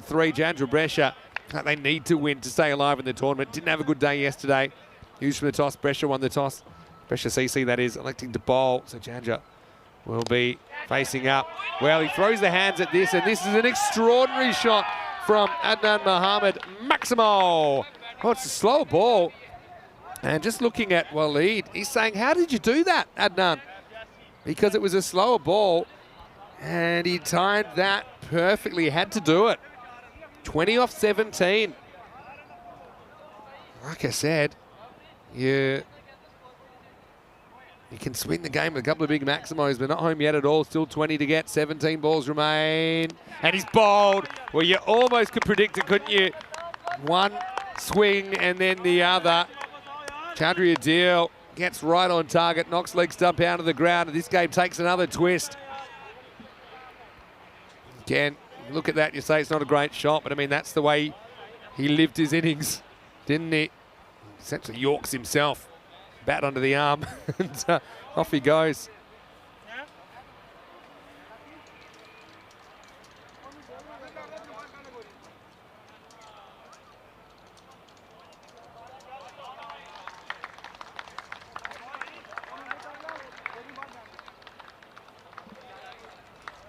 Yep, well bowled from Chaudhry Adil.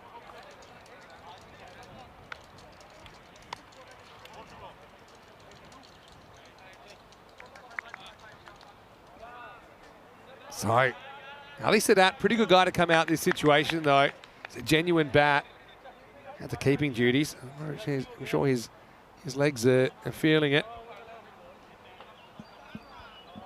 I hate to say it, I've just got a bit of a pre-tingle at the moment. Could this be the third golden ball? Trentino Quilla, they were involved in the first one. He stops his shot here, Sadat. This is the measure. No, at the moment, I think that Sadat, even though he's a hitter, doesn't want to swing and miss and put more pressure on his partner, or himself for that matter. If you score off every ball in the next 15, it's very hard to lose. You got the field spread. You'll probably get a gundy ball along the way. You can probably put away without looking for it. Instead, he charges and he tries to smack it down to the ground, and Chaudhry Adil cleans up. Good comeback this from Chaudhry Adil on 6 wicket 1 dot.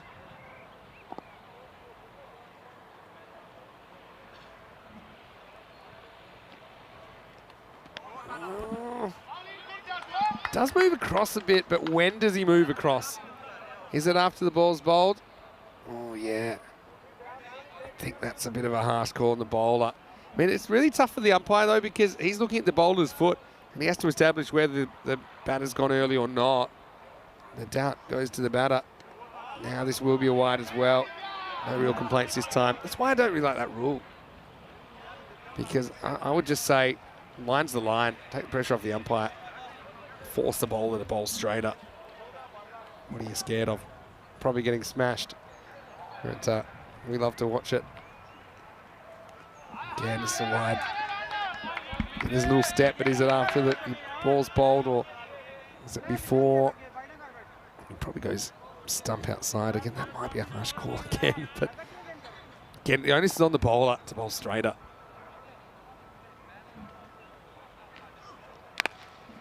This is hit pretty much straight towards the fielder. This wide's helping. This is what I meant. If you score off every single ball, it's very hard to lose from here. Get the odd wide.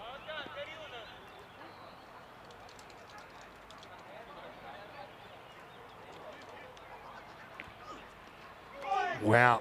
Wow. You can see Sadat's approach. He's saying, well, it was the last ball of the over. I'm going to have a go at it. My lead's got the strike anyway. 87 for 5 off 8. 15 required off the last 12.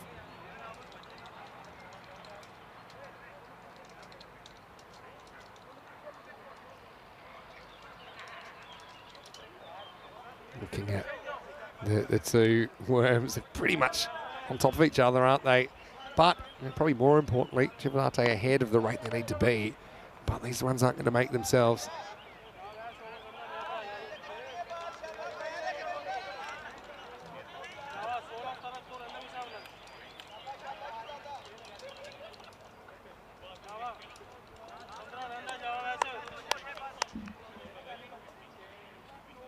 All right, here we go. Most important over of the game coming up. And always Askar keen to get going, but wasn't quite ready. Murray saying it's not the way to tap it around. There's nothing tappy about this either, Waleed. Just take the one here. Yeah, so it's really a lot of dot balls get you in trouble. I'm not saying you don't try and look for boundaries, but maybe you're a bit more selective.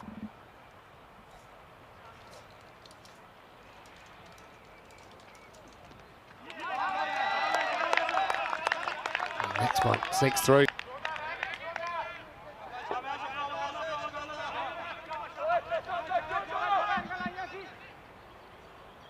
Yeah. I suppose they deserved one to go their way, didn't they? Trentino Aquila. Now big swing and a miss. 14 off 9. Oh, what a game.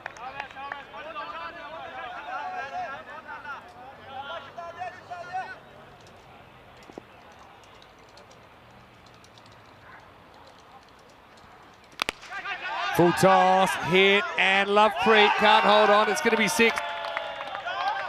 And so that's a real game breaker, isn't it, from Sadat?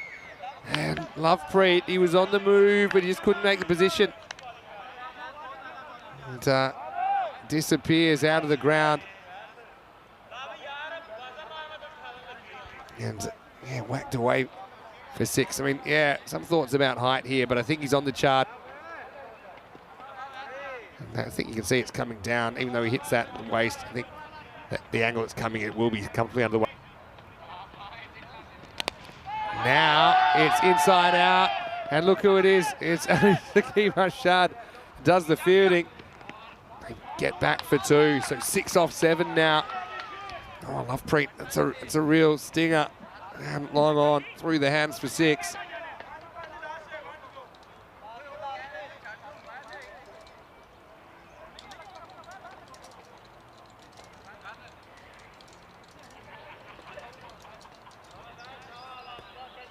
Always got that look of resignation at the moment.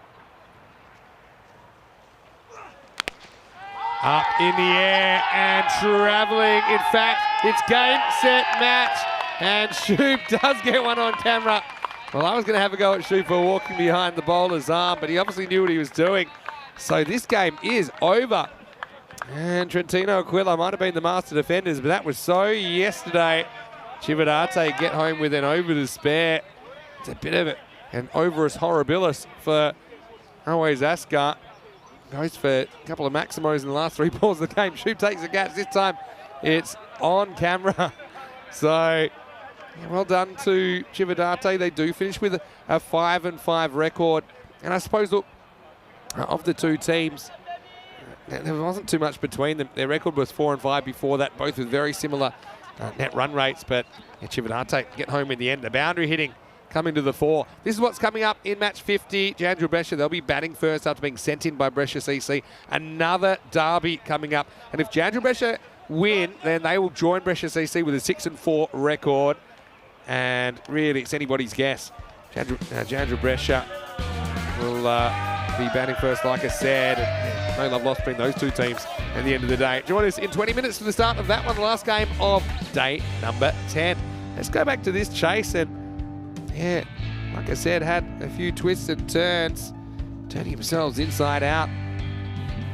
You thought with Zain Ali not going for too many, and it could have been tough for Chivadate. It probably was. I mean, Arslan had Ali Saqib Rashad running in circles early, didn't he? As he started his innings 4, 4, 4, and 6. And he got them off to a great start. I mean, I suppose, yeah, just the strike rates of some of these batters that did stick around is the reason that Chivadate get home in the end. And Muhammad Arslan 18 off 6. He would ultimately perish, caught by Ashika Ways. Some good moments in here, though, for Trentino Aquila, who can be really proud of their series as well, even though they'll finish with a 4-6 record. But you know, they have that golden ball win. They showed a lot of fight. I think they probably needed a few more runs. Ironically, when they did get the 100, eventually they weren't able to defend that. I think that Adnan Mohammed's innings was pretty important. 24 off 12 for him, including 3 maximos. Kind of yorked himself in the end. Bat went under the arm. He was gone. Ali Sadat 15 off 7 along with Sikander Walid got him home in the end. So Sikander Walid 29 off 14. And Shu finishes with a bang. Not for the first time. He takes 2 catches in an afternoon. He was wildly out of position. I don't even know what he was doing there, but he did take the catch in the end. That was the last ball of the game. 102 for 5 off 9 overs. You can see the engine room there. Walid, Adam Mohammed and Ali Sadat getting the job done after they lost 3 of their top 4 for single figures. So more games than not, if they lose 3 of their top 4 for 6 or less, Giovanate aren't chasing anything down, but it was a good performance from those middle order batters that you saw. 3 for 8, Ali Skibo Shard again. Can't criticise his performance. He's been a bit of a lion heart for Trentino Aquila in this series. Sadiq Ali 1 for 3. Chadri Deal did pick up a wicket, but a bit expensive as well in this one. And always Askar, yeah, he's rolling the eyes because he didn't have too much go his way. It's a few moments that changed that game. Giovanate, if they had lost the wicket instead of that ball sneaking past the fielder for 6 in the last moments, maybe it could have been a lot closer. Maybe could have even had a golden ball or a different result. We will take a break now. We'll be back in around about 15 minutes, take you into the last game that starts in 20. Brescia CC versus Chandra Brescia. Don't go anywhere. This should be a doozy. Both teams playing their last matches as well in the group stage. And we'll see who returns on Friday as part of the top 4. They'll earn their place in the semi-final. Vinny Sander here, Mr. Maximo for ECN. Hope you're enjoying your day so far. Back for the final match after this. You're watching ECN. This is the FanCode European Cricket Series.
The European Cricket Series is proudly brought to you by HCL Software, FanCode, and Grizzly Bear Sports. Hello, welcome back to Milan for the final time today. Time for the fifth match, and it's match number 50. Time to raise the bat, and this is a really good one as well. We've got Brescia CC taking on Chandra Brescia. Both teams kind of 1 foot in the semi-finals, but 1 foot out, and so this is going to be a big game. A little bit earlier, Rob Kemming, the tournament referee, he had the two captains. Let's see what transpired at the coin toss. Your call. 10. Tails is called. It is hits. You ball first. So news from the toss is that Brescia CC won the toss and elected to bowl. And so let's look at these two teams. A couple of notable omissions for me because due to availability, I noticed that we don't have Kuldeep Lal in there for Chandra Brescia today. We don't have your boy Yadav there either. So that makes the task even harder for Chandra Brescia. Yeah, Brescia CC winning the toss, electing to bowl. So Chandra Brescia kind of papering over the cracks, I suppose. You've got Nassim Mahmood listed at the top with the refrigerator for Yaz Ahmed. And yeah, you've got Gulzar coming in for them. And a few players we haven't seen as much during this tournament. Brescia CC, though, I mean, they've swept their early games. They've been doing some good things, haven't they? We saw them beating Chandra Brescia first up, holding them to 65, and then they were able to chase down the Chibadate target of 89 in the third match of the day. So Brescia CC, they're 19-run favourites, and potentially these two could finish on the same record, 6-4. But Brescia CC will be hoping that with a win, they could actually go to the top of the table, potentially over Fresh Tropical. So yeah, the magical 7 is where you need to kind of guarantee yourself a spot in the top 3. I do feel like we'll end up with a team with 6 wins in there as well. But yeah, a lot of teams with a similar winning and losing record of around the 5-5 or potentially a 5-5 record. I think before the last game, we thought that 7 of the 11 teams could finish on a 5-5 record. And so we're almost ready to go. Javed Mohammed will be bending them right to left on your screen. Mohammed opening up for Chandra Brescia. Shake, rattle, and let's roll. And predictably an outswinger. Knocked out. They take a one. They steal the one, really.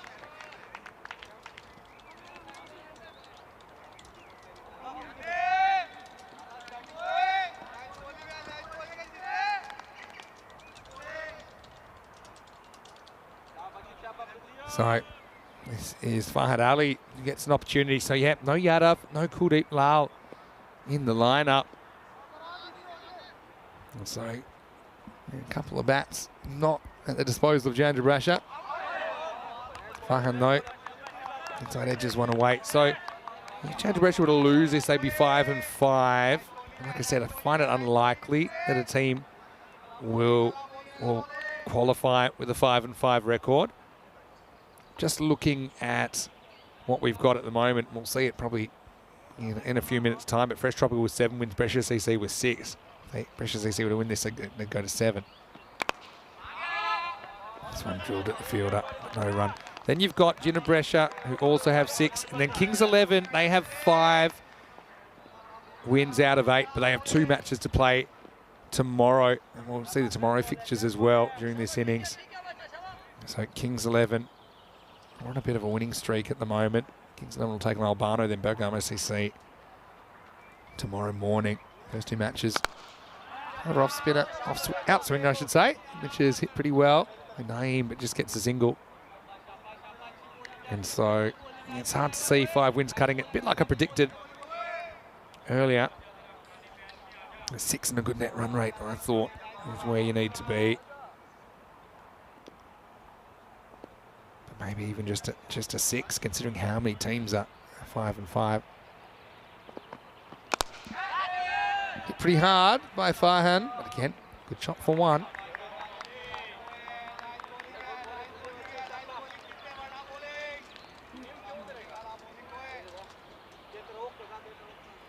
Javed Mohammed. He's had a pretty good series, hasn't he? You can always rely on him to bowl a pretty tight first over. And he's moving the ball around. That's the thing which has caused problems. Even though he kind of swings it from the hand, he still swings it. Very good example of it there. So another tight over from Jarvid first up. Janjaresha are 4 without loss. Musharraf just saying, after that last game, well played Chivadate. I think they've been an entertaining team. 5 wins, not bad. End result at all for them. Let's have a look at some of the top performers in these two teams.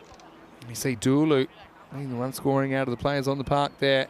Bubba Hussain as well, 142, but he's coming off a golden duck earlier on in the day.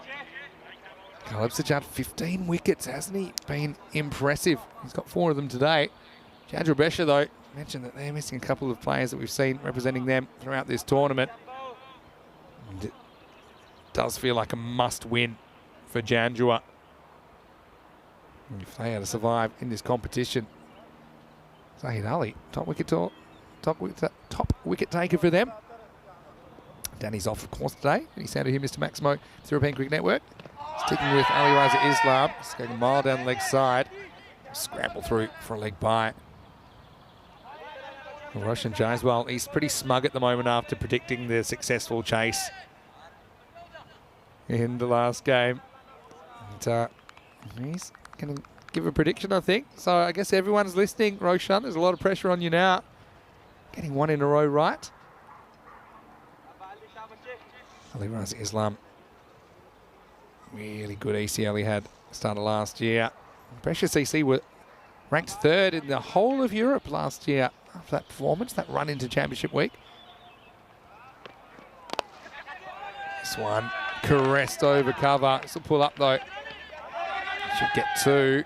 That wasn't the quickest 2 I've ever seen. Imad bowls it in from the deep cover boundary, as he likes to do sometimes. And they'll get back for a couple. Yeah, Precious CC, for following them last year, they qualified for the 2022 Champions League of Cricket, ECL, by beating Ginebrescia in the Super Cup final in 2021 in a T20 match which we showed here on ECN. And then they won Group C in a bit of a boil over, beating the Scottish club Carlton in the final. And it was Dulu that takes this ball. It was a big reason. In fact, Ali Raza Islam pretty key as well. Opening partnership of 49 in that Group C final back in ECL 22. That's well bowled by Ali Raza Islam, just sneaking inside the tram line.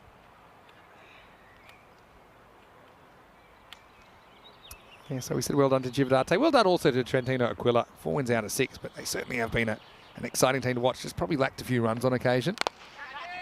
Up and over cover, another ball that'll plug, I think. And there's Sajad. Makes his way to it eventually. Was able to pull it back, but not before another 2 is scored.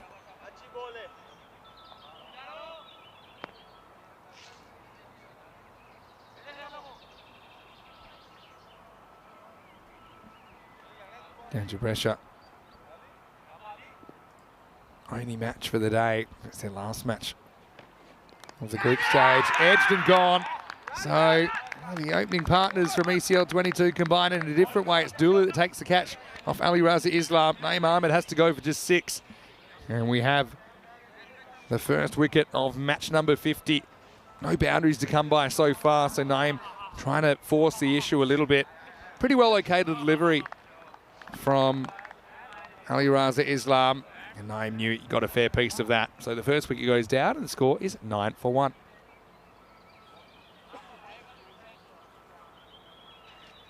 Here comes Hamza Saad, who's made the number 3 position his own in this series. Yeah, Jandra Brescia had high hopes heading into this series, but they've just had a few things go against them on occasion. Didn't have a good day yesterday. Has made this a must win. And look, even if they do win, they don't necessarily guarantee themselves a spot, because then it could come down to net run rate as well, depending on what happens tomorrow with Kings 11.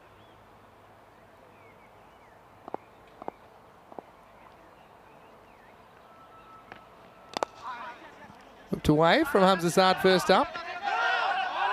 Only get a single this time into the second over. Good one from Ali Raza Islam. And Brescia CC on the offensive. 2 overs down. The score is 10 for 1. All right, let me get out my paper and pen and try and work out the scenarios here. Fresh Tropical, they're in. Pressure CC, I mean, they look in. Can't see how you can miss out with 6 wins at the moment, considering what's happening underneath. You've got Gina Brescia there, 6 wins. Kings 11, 5 wins, but 2 games in hand, so they're a better chance than most. Jandra Brescia need to win this, and I think hope results go their way. I hope the Kings 11 don't win a game tomorrow. But really competitive series. You have to work so hard to get in the semi-finals, with only 4 of the 11 teams making it that far. Wide first up from Javed Mohammed. So they are bringing him back. I think off the back of a really good first over, he did move the ball around. They won't always do that. They've got a lot of bowling options. Pressure CC. Nice duck from Javed Mohammed on the way back as well. And they've got Caleb Sajjad, of course, with spin, but I like the bowling of Imran Naveed, Hassan Naveed as well, Riaz Madassa. They've all bowled well, haven't they?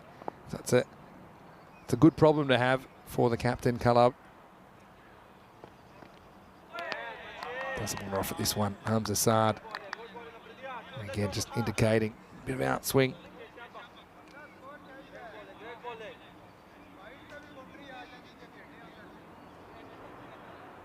Calvin Mohammed.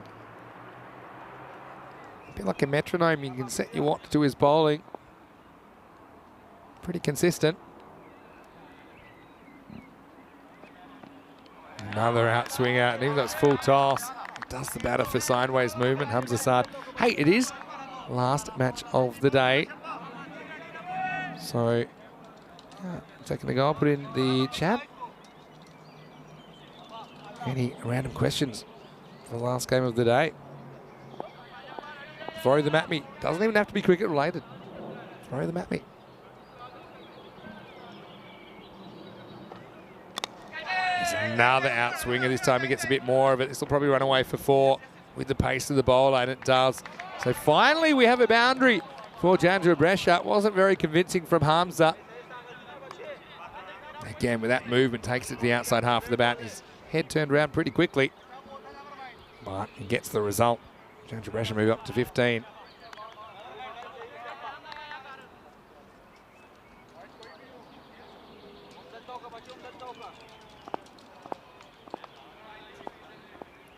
Let's see. We can just bring back slightly here, Javed. Doesn't swing too much, it'll be a quarter wide. He's one bowler, probably doesn't mind if he goes for a wide because he gets one back. Then he can bowl again, and he's a genuine wicket-taking threat, isn't he? So yeah, food chat, if you want me to do a bit of food chat. Did get a genuine Italian pizza last night. They had the Nduja. It's quite a spicy pizza. Also had a fair few appetizers. Filled me up for the day. In the air, another ball off the outside half of the bat. This one might pull up. Ahmed Ranja has fielded well today. We'll concede the 2.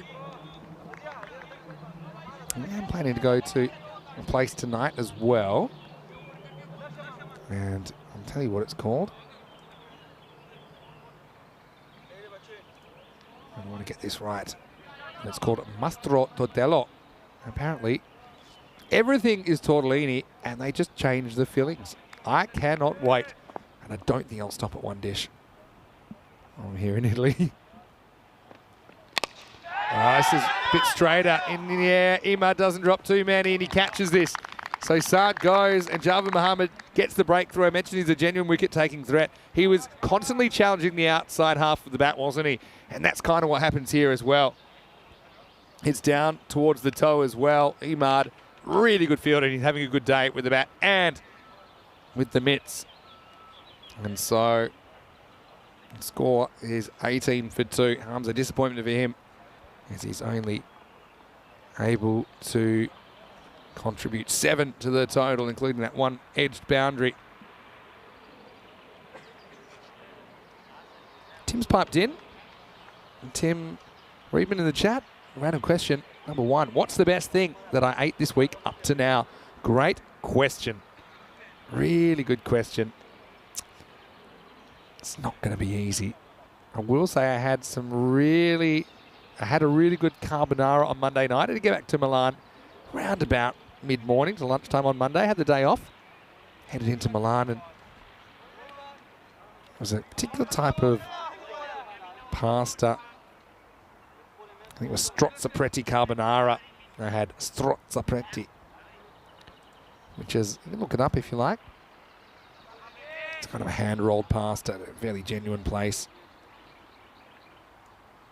Kind of like macaroni, but longer, without the hole in the middle. That's helpful. Fiaz Ahmed comes out at 4. So that's probably there so far. Also, I mean, the wine's very good. I'm trying to lay off it during the week a little bit, but it's not particularly easy when there's a lot of options around. 18 for 2 at the end of the power play. A pretty good result for Brescia CC. And Brescia trying to get something going. Maybe Fiaz can be the catalyst for things to move along. They've still got Amadou Safi as well to bat. He's been a bit of a hit and miss proposition, but when he hits more than he misses, he can certainly clear the boundaries. Question from Kroom, random question. If I were a superhero, what power would I want to have? I actually love the idea of invisibility. I think that'd be pretty handy. You can really mess with people that way. Wow, wild swing. Pretty well blocked by Dulu. I don't know what he blocks it with. Perhaps his face. It's good keeping. Keeping instincts take over there. Hopefully this is all right. I think this might have clocked him on the second bounce. Let's have a look. Yeah, we couldn't really see there because the batter was in the way, but definitely kicks up and you can see these just kind of touching the side of his head. Yeah, so invisibility, maybe time travel. Is that a superhero quality you can have? Time travel's always interested me. I do also say that doing so much cricket commentary, I don't really experience time the way that other people do, because I'm living in this artificial universe. I think some of our viewers might know how that feels. Well, Dulu is good, but he's not that good. It's going to be 5 wides. Ali Raza Islam completely loses it. And considering the keeper just took a knock upstairs, this is probably the last thing he needed. Good effort from Yasir, good footwork, full dive. And the result's 5 runs though. Jandra Brescia get a gift.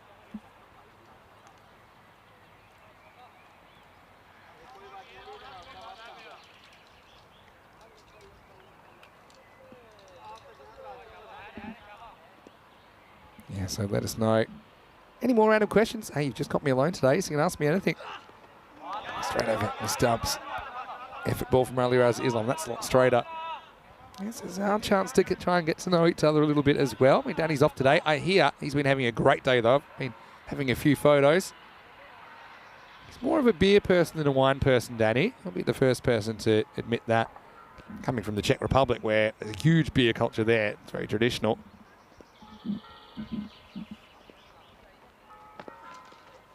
Oh, more trouble for Yasir. I think it's more luck than design that hits the gloves. It's a really tough take on the second bounce.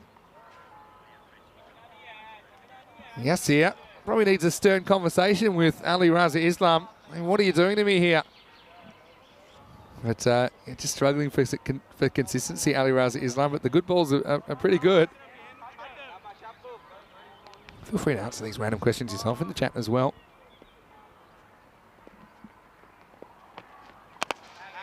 This one is an in-swinger, and I love this effort from Ali Raza Islam. Dug out, takes it clean in his follow-through. Uses the pitch as a landing mat. 169 pace at the moment, Jandra Brescia. Right, Ali bogged down. Fake footwork, doesn't get it off the pitch. He pretty much gives it up here, and I think this is to do with the fact that if he's run out, he's saying that there might just be fate because he's not scoring very quickly at all. So he says, all right, if it's meant to be, it's meant to be. Try and knock him out. It's the next best thing to retiring out is giving the bowler opportunity to run you out. And Fiaz, I wonder what he's saying at the moment. There's no lack of aggression from Farhad, so it's not that. He's just not really getting too many out of the middle.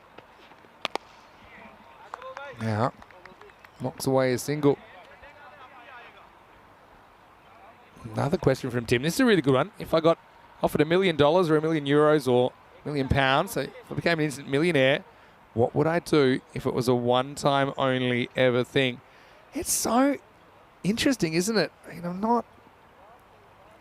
It sounds strange, but I'm not that materialistic. So that would probably need a bit more thought. There's another wide, dual loop, getting worked over. Little shake of the head. I know there's a fair bit of research that says you're better off buying experiences than things. So knowing that, I'd probably think of an experience I'd really want. Most people would say travel once you talk about experience, but I travel so much. So I kind of get that without needing to spend $1 million on it. Hit pretty hard from the fridge.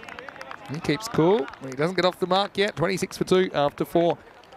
It's a good question. What I might do, I might find 100 people I could give 10,000 to. And maybe, how the world works, maybe it'll come back to you. Get the good vibes. There's probably a bit of science behind karma. If you're good to other people, I think when you need something, they'll oftentimes you can rely on those same people to look after you. So yeah, I think maybe I would try and spread the wealth a little bit. Good question though, Tim. Keep them coming. Always love getting random questions that I haven't had before. So that there's a couple there that are pretty good. Yeah, I think 10,000 is significant money for a lot of people. So you can find 100 people. You give 10,000 to each, changing a lot of lives. In the air, hanging. Imad's a good fielder, has to run in a long way, and he catches it. It's another juggle catch, and so it's going to be Farhad Ali that has to go. Had a bit of a miserable time there, didn't he? That's a great catch from Imad, because he's just pretty much running like a Japanese game show at the brick wall.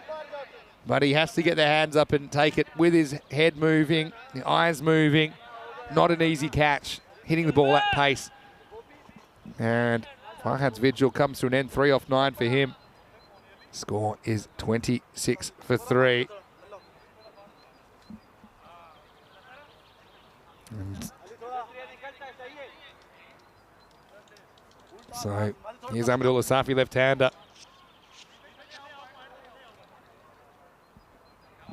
He's hit or miss. Will it be more hit or more miss? Let's see.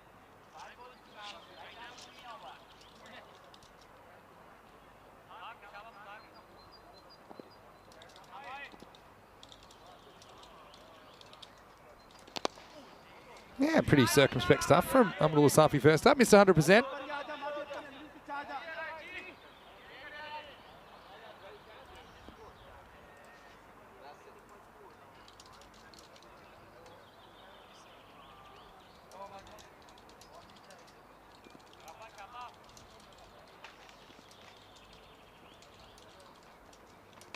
Well, there goes the bat, there goes the ball. What goes further? I think I might need a measure.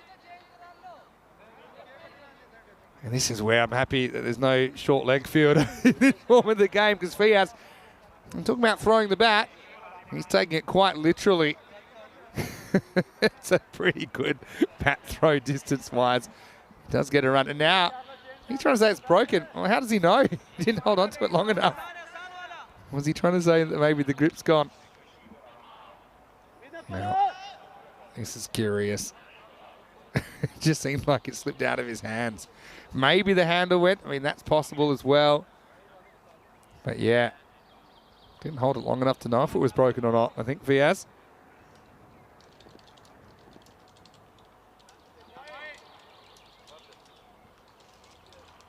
Oh, no.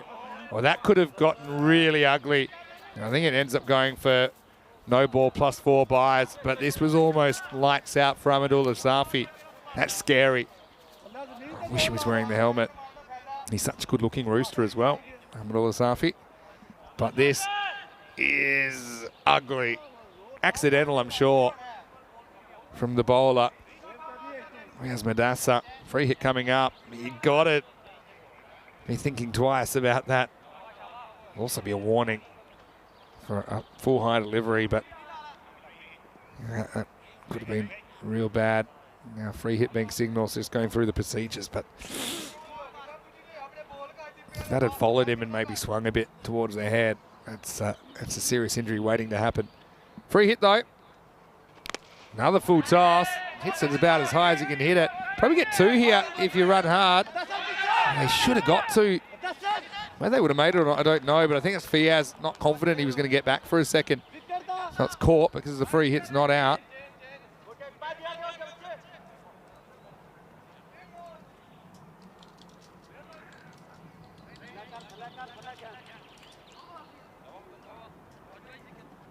Riaz Manassa, pretty good in the series. Lost the handle there a couple of times. Fiaz gets rock and rolled. That's a little cutter, I think. Just rolls the fingers on the right-hand side. And Fiaz goes for just 1. So, you're having it. Bit of a rough time of it so far. Chandra Brescia. And so Fiaz. It's nice to see him back on ECN though. He held a record for the most days in between appearances on ECN because we saw him in the ECL in 2019 and then didn't see him for like 3 years and I suppose 10 months or so, or 3 years and 9 months. Fiaz Ahmed.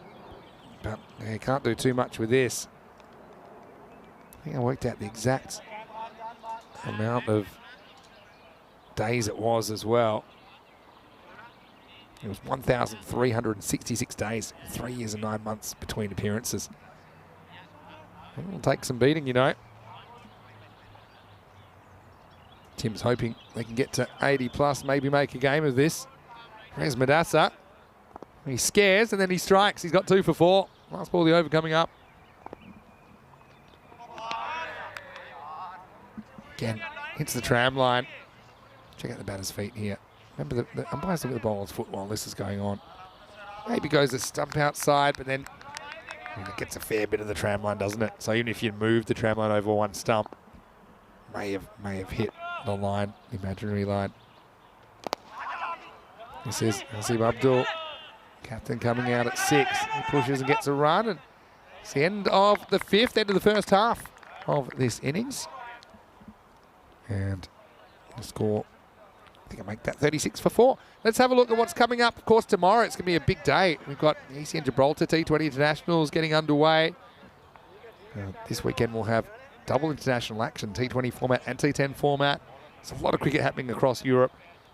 And then the Blue Crew will continue their journey. It's kind of a bit of a migration north at this time of the year. Although we do jump around a bit. Austria, but then Bulgaria. So shooting off to the east a little bit. But then we'll go up to Sweden. Great time to go up there in June. And then Romania. So all over the continent this year. Khalab Sajjad hasn't bowled yet. He's getting over number 6.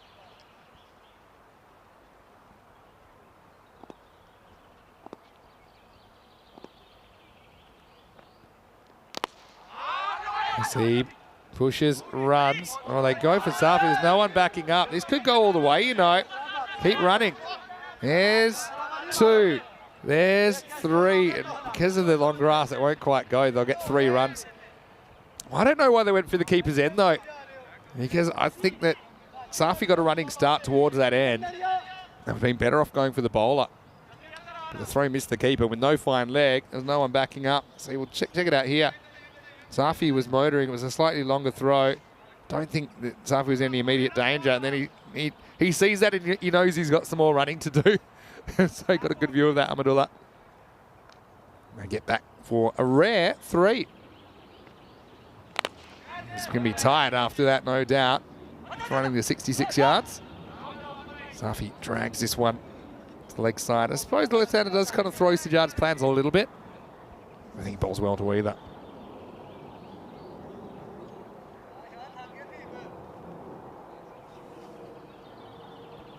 Got to be careful for Sajjad. He'll slide onto your front pad if you're not careful. This one's outside off, and that's Abdul. Up to 5. Just got to say, I'm really impressed with Sajjad. I've said it a few times, but I think he provides such tremendous variety for Brescia CC's bowling attack. Had a bit of an off over, first over last time. But, you know, came back well against Chividate in match number 48. Gets his right up in the block hole. And he's been climbing up the standings as far as wickets go, and I think now he's the equal highest wicket taker, Sajjad, 15. He's got some company up there, I think, with Yadav as well as Jagmeet Singh of Kings 11, Chandra Deal of Trentino Aquila finishing on 15 as well. Good effort from him. Down the leg side. He's hit a pad. I don't know whose pad it was. Batters, I think. No, it's called wide, so it must have been the keeper's pad. And that'll be re-bowled up to 46 with the ball remaining. There's a Mali right up there as well for Fresh Tropical. 14 wickets in 9 matches, and Bill Al-Hamid of Fresh Tropical. Dipender Shekwat and Zahid Cheem on 13. Coutinho on 13 as well. All right, high, really high, and far enough. Maximo! Effectively, they get 8 off the last ball, and the 50 comes up off the last ball of the 6th. So just having a bit of trouble closing that out, and that's the power of the left-hander. Changes the angles, right back to the wall, but couldn't do anything about it. Baba Hussain, 50 for 4 after 6 overs. And Safi, the first Jadra Besha batter to reach 10. And they put something together here in the last 4 overs. Siddharth wants to know the oldest and youngest player in ECN. And as usual, I've got you covered. I'll let you know very shortly. And one of the records I don't think will be broken for a long, long time. Or ever. I'll tell you why in a second.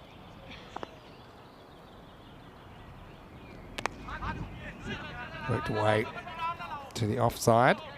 Get one. So yeah, the oldest player is actually a very famous player. It's Alfonso Jayaraja for Roma Capinelli in the ECS last year in Rome. So he's a former Italian captain, and he was 75 years and 30 days when he played for Roma Capinelli on the 18th of July last year in the Rome leg of the ECS.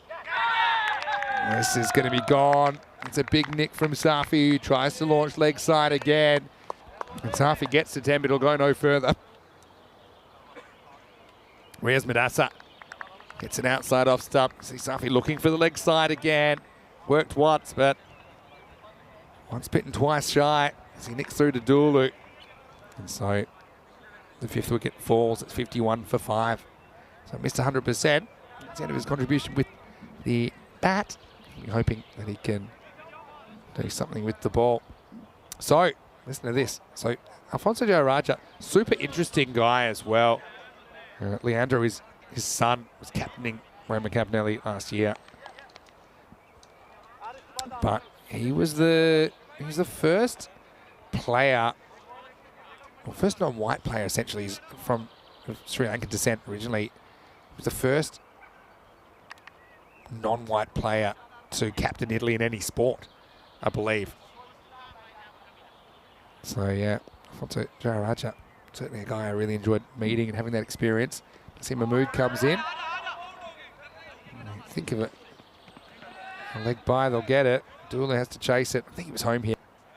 So yeah, so Alfonso played for Roma Capinelli at 75 years and 30 days of age. He was born in 1947. But youngest, this is the one I think won't be broken. And that is Kavan Shankar Meenakshi Sundaram of Gothenburg CC in the ECS in Sweden in 2020. Leg side, wide +1, so 2 more to the total. And he played, wait for it, at 13 years and 52 days of age. So Gothenburg CC played a really young team. In fact, it was too young, to be honest. I understand they were trying to provide some development opportunities for younger players, but it was a little bit dangerous, actually. I think they weren't quite ready, the kids, for that level of cricket. Another wide from Madassa. And so that's why we now have regulations where you do need to be 16 years of age to play. Good call. Straight on the line. You do have to be 16 years of age. Typically you need to be 18 to play, but we make some exceptions. You can have up to 2 16-year-olds, or players between 16 and 18. All right, well, there's a high ball, and it's an opportunity, and it's taken. So that's going to be a duck from Mahmood. Derek's been a bit quiet today, actually. He's going to have some work here. You're not really sure he's trying to hit this. Maybe like a flat bat shot. Not really trying to pull it. Might have been an easier ball to cut, actually. But Mahmood's going to go without scoring. Second baller for him. And so Jandra Brescia lose a 6-wicket. The score is 55 for 6. Yeah, so I'll put that in the chat as well.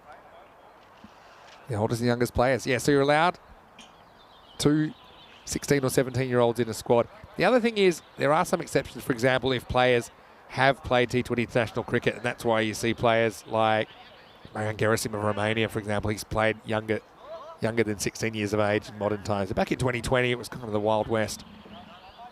And so just think from a safety point of view, you need to make sure, look, if kids are younger than 16 that are playing, they need to be equipped. And you don't want a situation where you've got grown men running in and bowling at kids that aren't quite able to handle themselves at that level of cricket. And put that in the chat as well. Yeah, interesting stuff.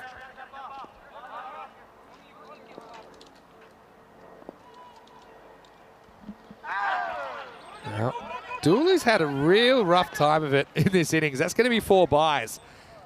It goes between the batter and the stumps, and he normally moves pretty well sideways. It just seems to get a lot of balls that are shooting through, and he's getting on the second bounce. I think maybe he needs to take a step forward, but then I suppose if he's forward, it's harder to move sideways as far. End of the over, it's 59 for 6. This is what's coming up. It's the last day of group matches tomorrow, round robin matches tomorrow, matches 51 through 55. Kings 11 can play their way into the finals with some good performances. Albano, it's a little bit out of reach for them, but still they'll play 3 times. Cricket Stars have had a disappointing time as well. Only 2 wins in 8 games. They'll play back-to-back against Albano and Milan United. And Bergamo CC, they can play their last game as well. So join us 7:30 a.m. GMT, 9:30 in Central Europe, and 1 p.m. in India. Day 11 of 12. Of course, that just leaves us with finals day on Friday. Danny Hudacek, after his day off, he'll be back with me tomorrow.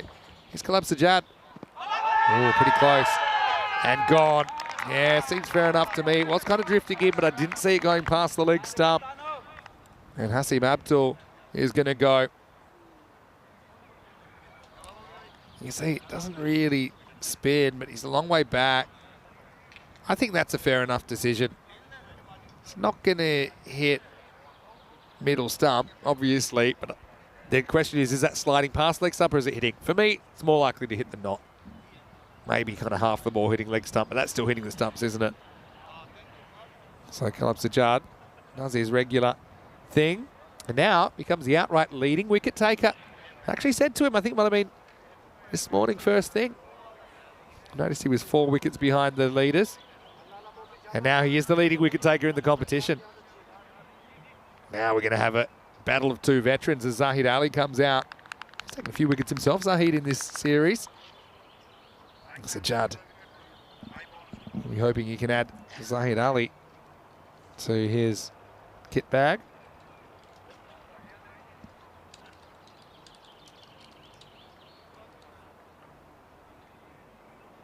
Yeah, fair enough decision. I think it's a ball that was likely to hit the stumps. Zahid goes back and chops. I'm looking to run here.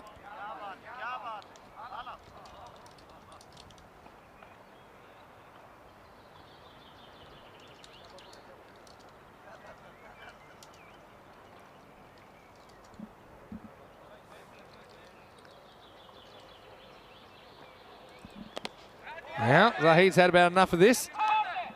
He hoiks this one away, but finds the fielder. Nabi Chowdhury down there. Zahid's off the mark.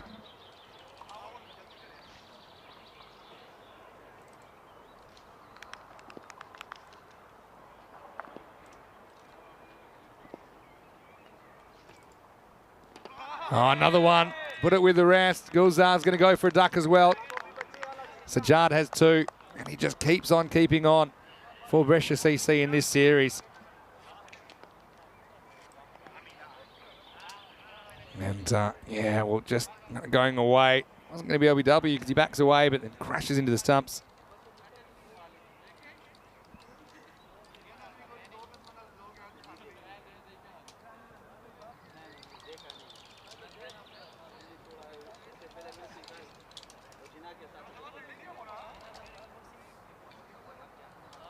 And so, well, there's Derek making another appearance. Been a bit quiet today, Derek, hasn't he?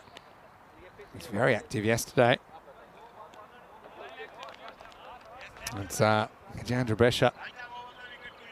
Had a few problems getting runs on the board. Munir, you better watches a wide. Zahid Ali, he'll be a stabilising influence while he's out there. But yeah, running out of wicket, 61 for 8 now. Oh, you know what? I bet this is out. It's down the leg side, it's a wide, and it's bounced off Dulu back onto the stumps. And Dulu's had a rough time here, but I got a feeling Munir's probably got 2 feet out and his bat's in the air here. Let's check it out in the replay. Comes down leg side, he overbounces, out he goes, bounces off Dulu. Where's that foot? It's out, and he is... Oh, he might have got back. Has he? He probably has. Oh, it's super close. When's the bail off?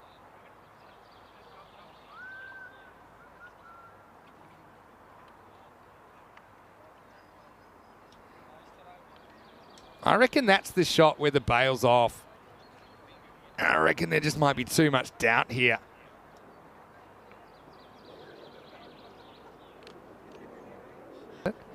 I've got my suspicions, but I think there's not enough.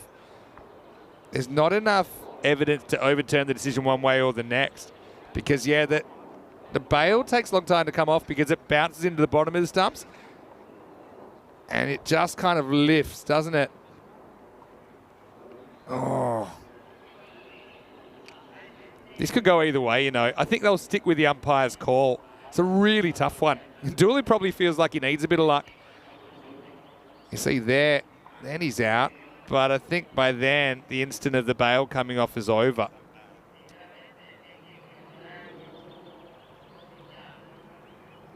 I wouldn't give this, I think, based on that evidence. But I don't know what the umpire's call was on the field. So if he gave it out, it'll stay out. It's a really tough one, you know. I'm saying not out. But I feel like I might be wrong. But... And the result is he's out. Got to say, I don't necessarily agree with that. But what I will say is maybe the umpire in the field gives it out, in which case it stays out, based on what you've seen there. But if the umpire says not out on the field, it stays not out. Because the tough thing there was, when was the bail removed? And you got to kind of snapshot that moment. You got to say it. Feel a little bit for Simon Munir. Tell you what, every cloud has a silver lining though, and we'll get a chance to see a diamond Derek because he stumped off a wide first ball. And so there we go. That's a real bad luck dismissal for Simon Munir. How did you guys see that one at home? I think our process is in place, so my guess is the umpire gives that out in the field. And so when they go to the third umpire, there's nothing conclusive to actually change that decision. There's a lot going on. The main thing there was when were the stumps actually broken? So Jad's loving it though. He goes further ahead in the total wickets. That doesn't even cost a ball. And so with 9 out, Shazad Ahmed says, I'll let this one go. Over to you, Zahid. End of the 8th. It's 61 for 9. Wickets. That's been the problem. 5 wickets in the last 2 overs. They had the respite of the 4 byes, but there's not a lot happening on the scoreboard. Just had the 1-4 and 1-6 in this innings. And look, sure, there was a 4 byes in there. From memory, there was another 4 byes that was off a beamer. As far as off the bat, just the 1-4, the 1-6. And give us your thoughts. I'm curious what the crowd thinks about that. Mohammed Rashid Khan Rabi, nice to see you in the chat. Now Imran Naveed trying to finish things off. Again, 1 wicket, they can finish it right here.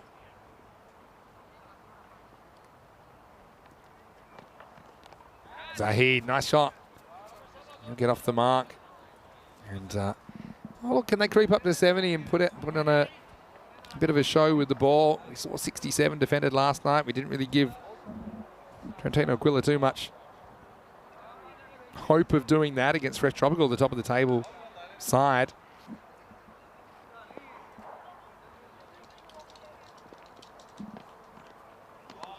This one sneaks in. Naveed. He might be going straight at the bottom of middle stump and trying to end this. Precious EC with the win here. Certainly will feature on Friday. He does go at the stumps, but well done to Shiraz, who gets one. That's all he'll get. They're just creeping at the moment. Change of pressure.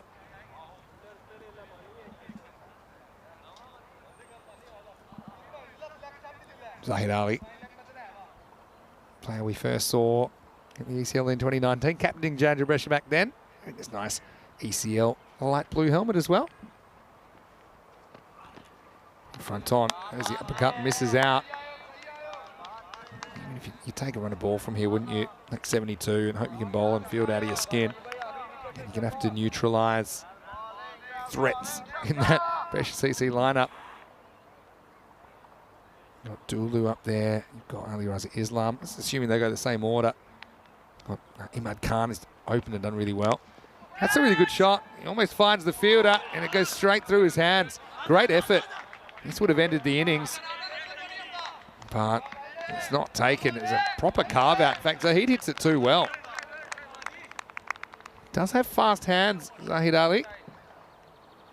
But, yeah, good effort, but that one goes down.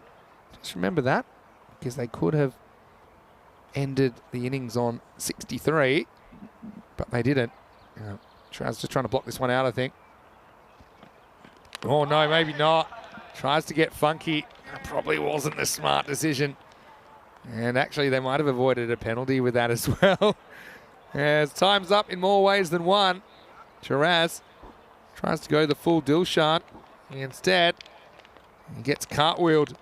Imran does hit the target in the end, and Jandra Brescia all out in 9 overs for 64.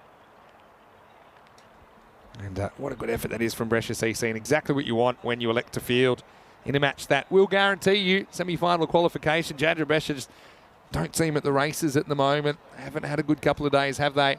But well, we'll be hoping to one-up Trentino Aquila and defend 64. If they can do that, it will be the best defence on Italian soil, beating that 67 we saw last night.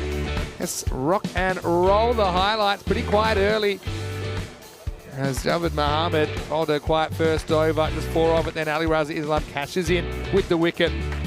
Naeem Ahmed couldn't get too much going, and you still, just remember, we only saw the 1-4, the 1-6 in the innings from Jandra Brescia. Having said that, I wouldn't say it was a perfect performance from Brescia CC either in the Brescia derby, but some good catches taken. That was well done by Imad, who's having a good day. A few self-inflicted blows, that was the issue.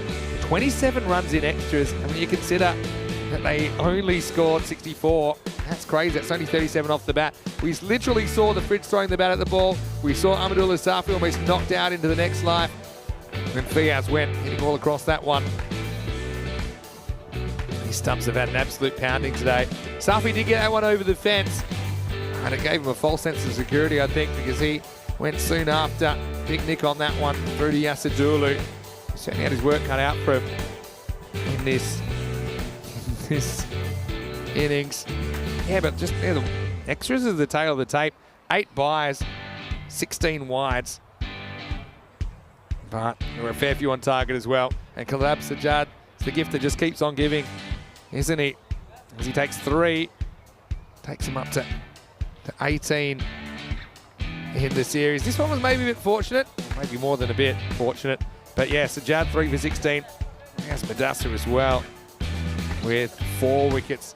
He just continues to impress. Shazad had some delusions of grandeur, I think, with that last shot. So he became the 10th wicket to fall. They don't even take it to the 10th over in the end. All out for 64. Amadullah Safi top score with 10, but that's as far as batters go. Distance to extras, which scored 27, and almost a time penalty would have made it 32, but be thankful for small mercy. 64 off 10 overs. Well, 64 off 9 overs, but effectively it's registered as 64 off 10. All 10 wickets lost. The target will be 65 for Brescia CC when we return. All the bowlers did a great job, didn't they? 4 for 10. Raz Manassa cleaned up. Gallows Sajjad with 3 for 16. Continued his good day. He's taken 8 wickets today. Not bad work. Also, all the other bowlers did well as well, didn't they? No one really going the journey. Wickets for Javed Muhammad as well as Ali Raza Islam and Naveed finished things off with the last ball of the 9th over. Quick turnaround, we'll be back in a few minutes. Brescia CC chasing 65, and they might get the perverse pleasure of knocking Jandra Brescia out of the competition. There's still plenty to play. Still a lot can happen. Vinny Sandhu here, Mr. Maximo, back with the last innings of day 10 just after the break. You're watching ECS. This is the FanCode European Cricket Series.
European Cricket Series is proudly brought to you by HCL Software, FanCode, and Grizzly Bear Sports.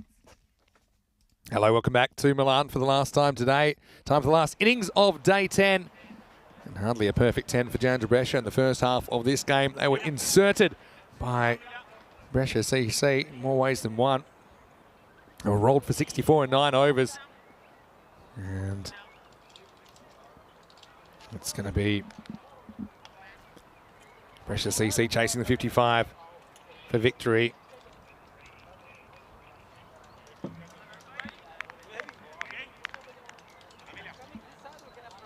I'll say a quick hello to Chris Smith, and yeah, I'm loving the fact that he's getting right to the food chat, saying afternoon all. He has to get his food out of the cooker. He's got chicken drumsticks, chicken pieces, chicken thighs, all marinated for the last 12 hours in Cajun Chinese 5-spice, southern fried peri-peri, mild sweet chili with some plain done in batter and some plain in breadcrumbs. That sounds amazing, Chris. I'm at a pretty authentic Italian restaurant tonight in Milano. I'm looking forward to that. Hello to Keith as well. He's watching from Chicago. How are you, Keith? Yeah, enjoying the game and commentary as always. Well, I'm going solo today because Danny has had the day off to explore the city.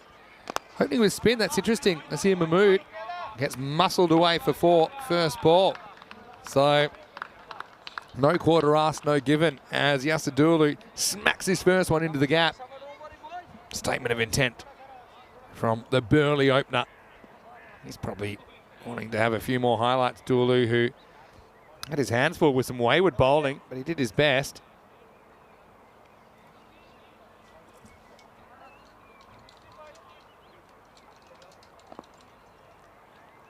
I don't mind the idea to go to spin first. Dulu eats up the pace normally. Imad Khan's out there as well, not strikers, then he's had a very good series. Very good day in particular. So, 1 all in this battle. Running from Dulu, he's not really known for his quick singles, but he gets off strike well there. Yeah, Keith, how's the weather in Chicago right now? Suppose, I've had to guess the time there. I'm often wrong. I'd say, is it about 12:30 in the middle of the day? Let's see if I'm right. This one's hit straight to Zahid Ali. He's one of the most impressive fluorescent hats I've ever seen. I think I was off by an hour. Looks like it's 11:30 a.m. in Chicago Central Time. Close.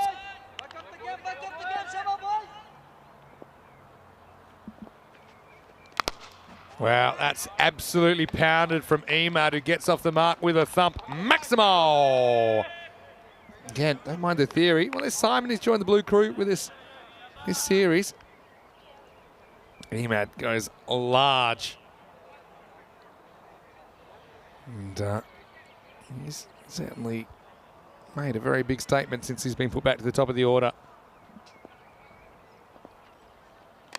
That's poorly over. This one was wide-ish, but he goes with it anyway. And that runs away for 4 as well. So a very good first over for Brescia CC. I don't mind the theory of going for spin. It doesn't really work out. 15 without loss after the first over.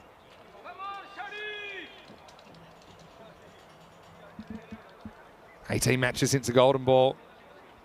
Will we get another golden ball before the end of the week? Of course, you've got the final day of group matches tomorrow, round robin matches. We've got finals day for this ECS on Friday, but then we've got ECI cricket on Saturday and Sunday. So a really big few days coming up as we settle the top 4, give away the trophy on Friday night, and then roll into the tri-series of International T10 on Saturday and Sunday. Hasabi Abdul comes in. He's worked away for a single first up. And, a bit of a trend here. Fresh Tropical were a bit off in their only appearance yesterday when they only played the 5th match of the day. Having said that, they didn't seem off when they had their opposition 20 for 7, did they? But Jandra Brescia, similarly, just 1 match today, the last match, and a rough time of it so far. He had sent back by Tulu. Wasn't confident this time of getting through for the single. Hello to Anthony Rose. You're watching from Anthony. Nice to have you with us.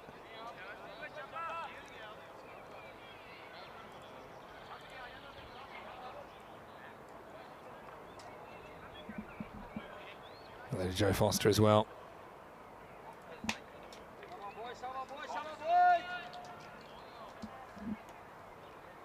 Milan looks like a man on a mission. A man that might want an early dinner. So yeah, expect some food chat update from me tomorrow. Go to a place that only serves tortellini and just changes the fillings. And I think I might have to sample a few of them.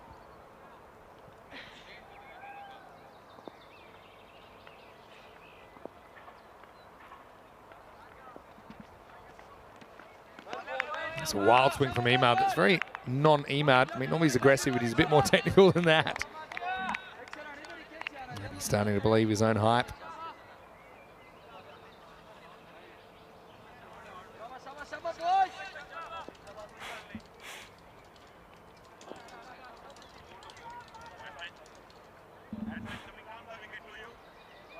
Change of angle now for Hasib Abdul.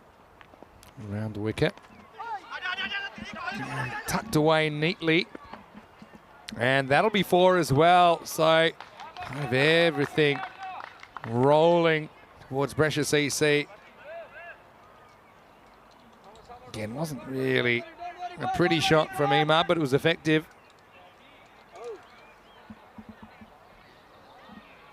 Takes him up to 20.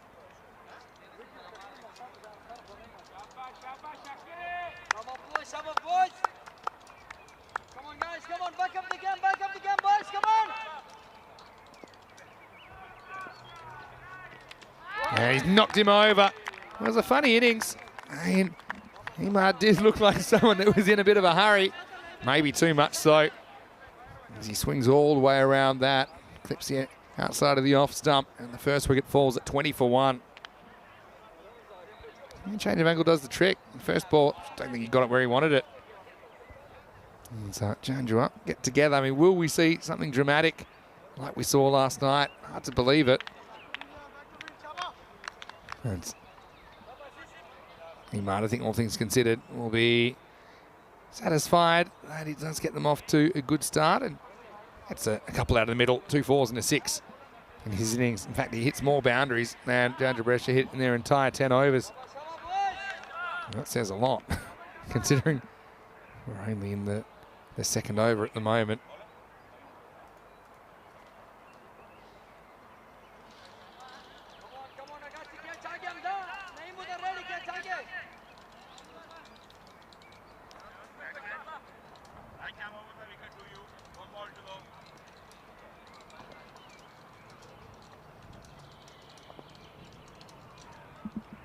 New batter Baba Hussain really use it. An innings here just to get some confidence back. Me first game of the day from memory. I think he made 3 off 3 not out. Let me check that for you. He made 3 off 3 not out and then got a golden duck in the second game that they played today. It's the end of the over. It's 21 for 1 after 2. Here's the table as teams have started to complete their matches, and these two are playing their 10th match right now. So with Chandra Brescia, if they lose, they'll be 5 and 5. They'll have some company there with Chivadante finishing on that record. Bergamo CC could potentially finish on that record. So could Kings 11. So a lot of teams could finish 5 and 5. Just feel like that 6th win puts you in the frame of the semi-finals.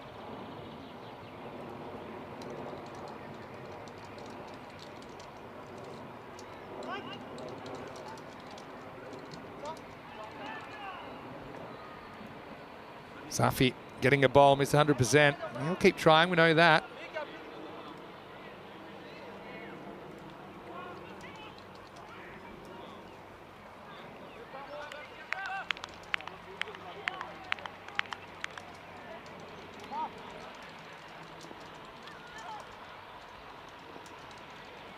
Here we go with over number 3. That's the power play. Up and over. This will probably run away, gets a friendly bounce, and it will be 4 runs. Just seems to take a good bounce, so Baba probably feels like he's owed a bit of luck. And so he runs away for 4.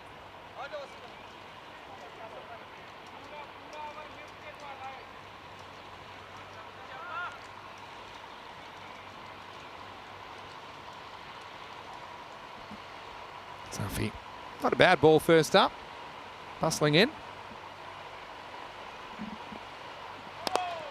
No ball called. That's annoying, isn't it? Tuffy. Let's have a look at the front foot here. It's a tight one. The umpire's in the best position to call it, and he doesn't feel the ball that landed with anything behind that front line. So Safi's going to have to deliver a free hit now.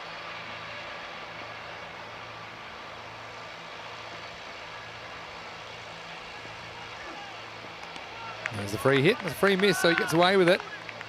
Oh, no. Did go for a boundary first up.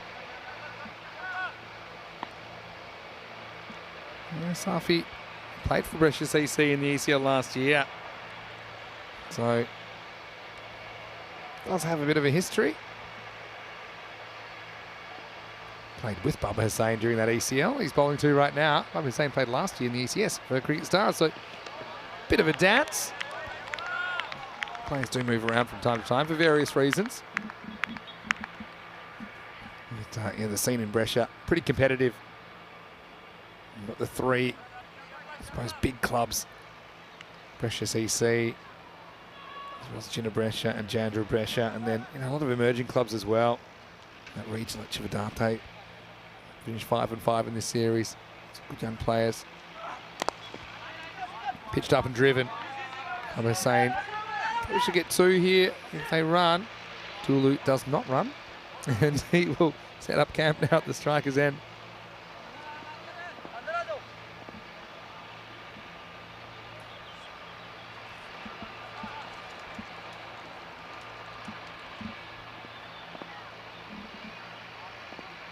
Couple to come in the power play. Pressure nearing the halfway point of this chase already, runs-wise.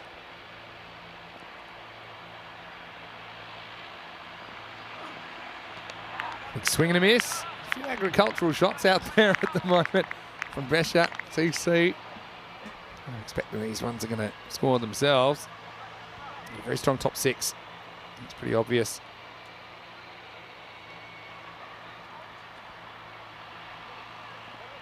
Safi fighting back well to go for a boundary. First ball, then bowling a no ball for overstepping.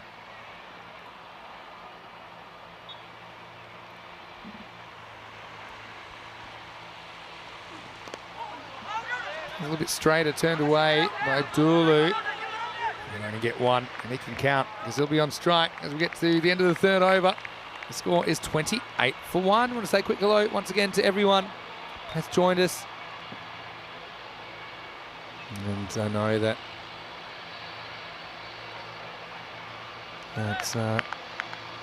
Corey's been busy covering a 50 over match in the Netherlands today. I wonder if that's still going on. If so, probably would be losing his mind at this stage.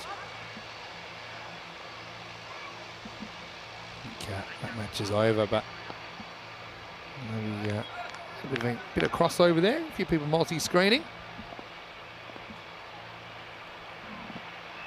Hasib comes on for a second over straight away. 28 for 1 off 3. Decent power play considering the size of the target. Hasib runs straight across the front of the umpire, which I'm not a huge fan of, but the ball also goes across the batter and misses out.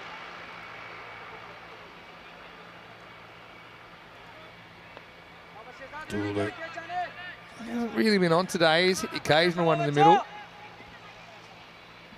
Not sure he's necessarily thrilled about the dual roles of keeping and batting. He's a very good keeper, but I think when they've had his name in the side, hands the gloves to him. They can just concentrate on his batting.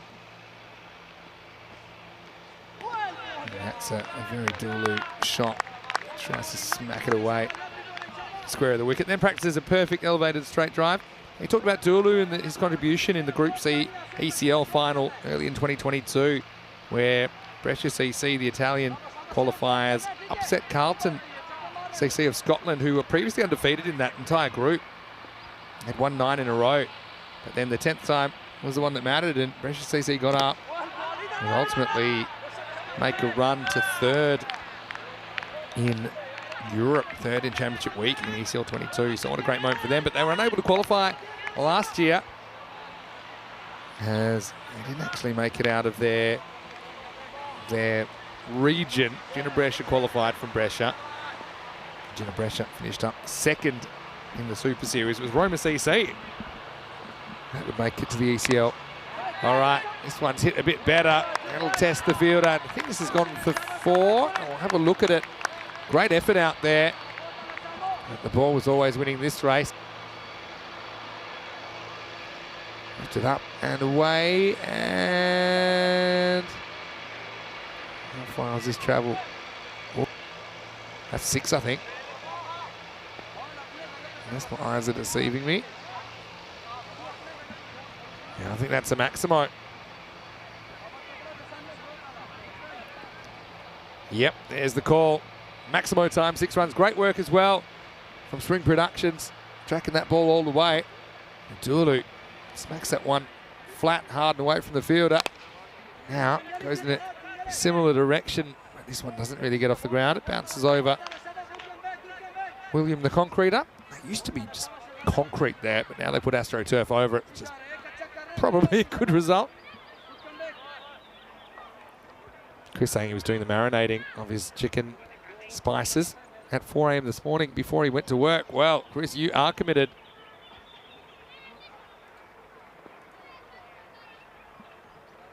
Nasib, last ball of his spell coming up. Well, they hit and run. If this hits, it's going to be gone. Wahid Ali does well to back it up. Hussain will keep the strike, but he's living dangerously. Abdul, not the worst effort from him. He finishes 1 for 14. And after 4 overs, the score is 36 for 1. They've got it well below that run of ball required, don't they? So it's going to be a slow roll to the finish. Gina Brescia, again, they played themselves out of finals contention over the last couple of days. Seems that way, doesn't it? You see them just cruising above that line.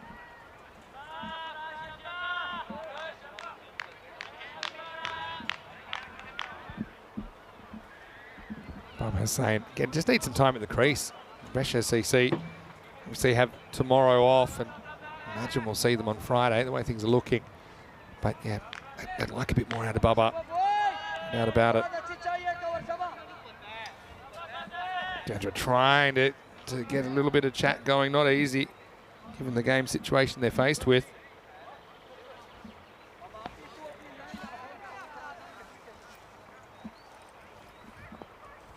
New bowler coming in is Fahad Ali. The opening responsibilities with the bat. Chopped away. First ball by Bubba Hussain. Bubba in that ECL was the only century maker.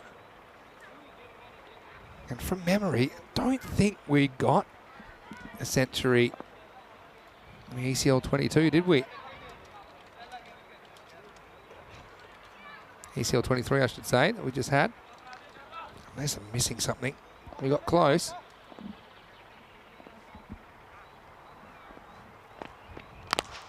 That's right out of the screws. Anios Pelota. That's a Dulu special. Maximo takes him up into the 40s. What a shot.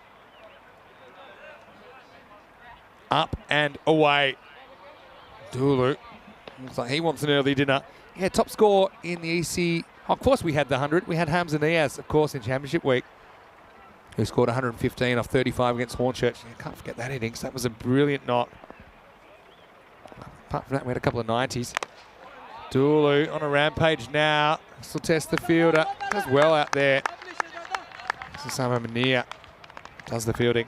Apart from that, we had 95 not out from Jason Van der Merwe. We had 93 from Ahmed Nabi. What a time he had. And you had 89 not out from Jason Van der Merwe as well. Oh yeah, he has. That 100 was such a great knock.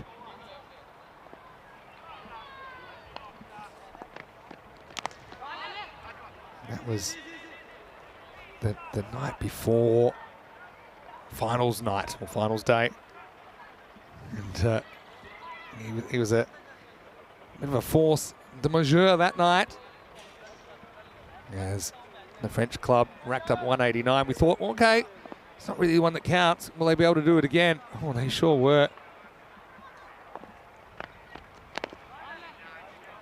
Next ball. There's cramping Dulu for room. Yeah, but what a great tournament it is. And what a great thing to aspire to as well. You've got club cricketers all around Europe aspiring to win their domestic championship and make it through to the Champions League of European cricket. And then who knows how far you can go. I mean, Paco won the whole thing last year. Jarrell winning this year. 2 years in a row we've had winners on the continent. So getting there. It's a bit of a snail's pace at the moment. But getting there nonetheless. End of the over. It's 5 overs down the score, 45 for 1.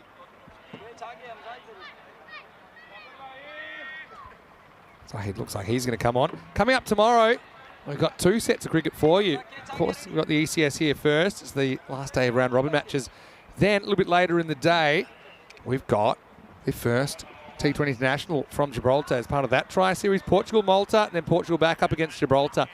The first game, 2:45 Central European time, which is 6:15 in India. And the second game is going to be going into the night, a bit of a day-night match.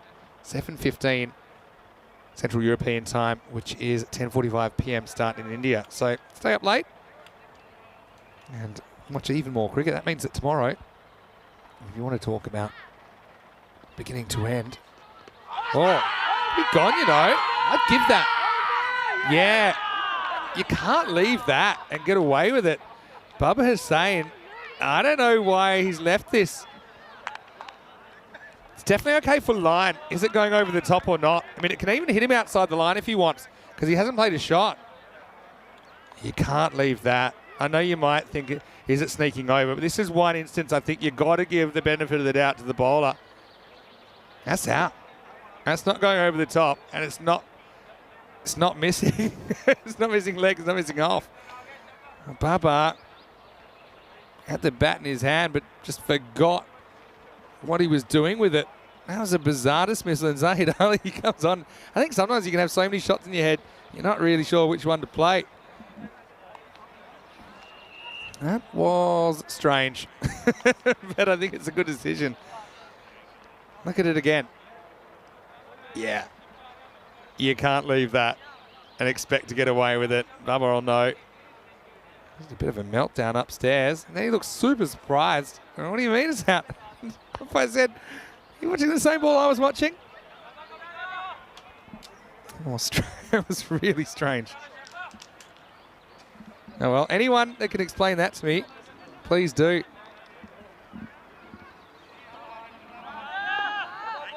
Anthony asking, what's the story behind the grass? Why did it take 10 days to cut? Well, number one, it's part of a bigger complex. You've got to realise that. I don't even know if it has been cut. I think it's just a bit drier today. And the mower they use is about 1 metre wide, so there's a few issues with that. This one will be called wide, rightly so. Still trying to get to the bottom of the Baba Hussain dismissal. If anyone's got any theories, let me know. It's sort of slow bowlers too. Sometimes they give you too much time, don't they?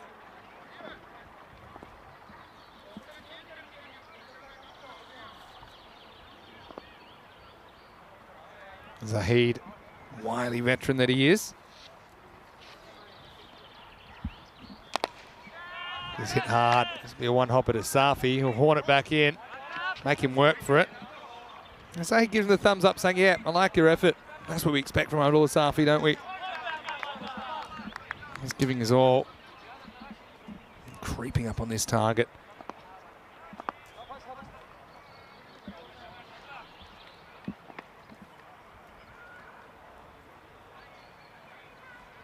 Well, there's the reverse.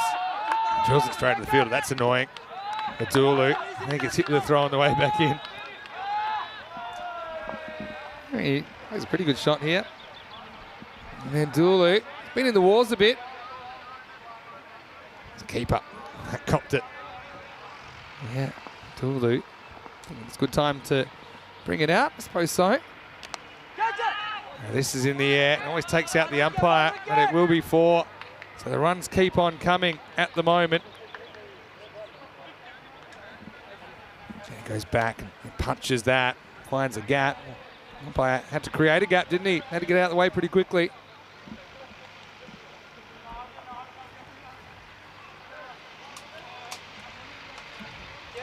Zahid has some success up front. Again, he's very much a leader and a bit of a trailblazer in the Brescia region. That's a bit closer to Dulu. Works the way to the leg side. 50's come up. And you just feel that you're on borrowed time now. Chandra Brescia.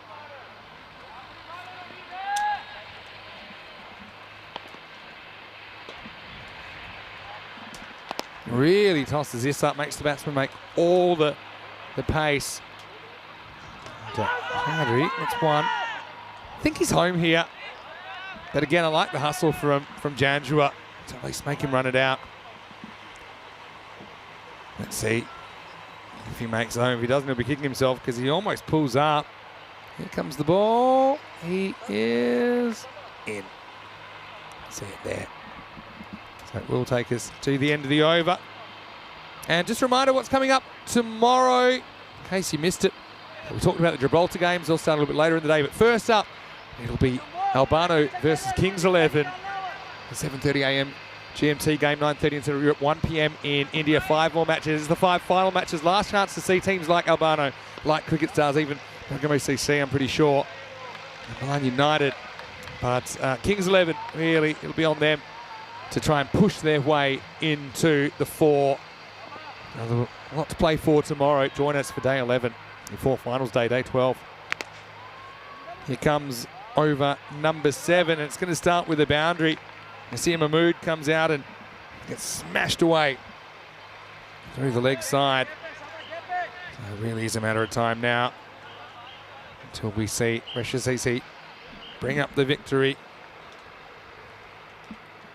Just 8 required.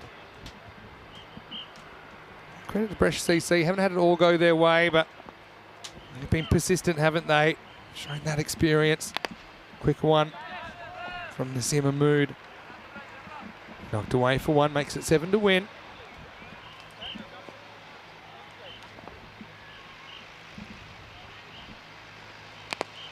Well, goes after this, and it's going to be 6. Maximal! That kind of sums it up, doesn't it, for Chandra Brescia? There's a good effort from Hamza Saad. He took off from inside the boundary and launched himself, tried to make something out of nothing.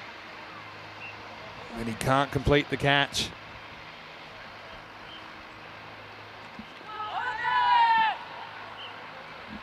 An appeal here, they'll go upstairs. As Naeem whips off the bails pretty quickly. I'm a bit worried he reaches here. Let's have a look. No, he's okay. I think the bat gets down and it stays down. You got to be careful there, because if your bat bounces up, then you'll be out. But he does get it down just in time. So Chandra will survive. 2 to win. Send us home. Any boundary here, and a single will tie the game.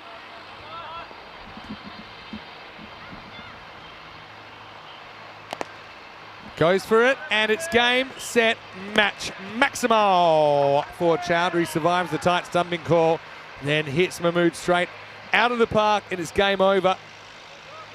And a comprehensive win for Brescia CC, and barring something extraordinary, that's 6 the semi-final hopes of Chandra Brescia. So disappointing finish to their tournament, no doubt. And Brescia CC, they'll be really happy with what they're able to put together in the end. They finished with a 7-3 record. In fact, that will take them to the top of the table. And so, yeah, it's an old rivalry. Brescia CC just too good here in match 50.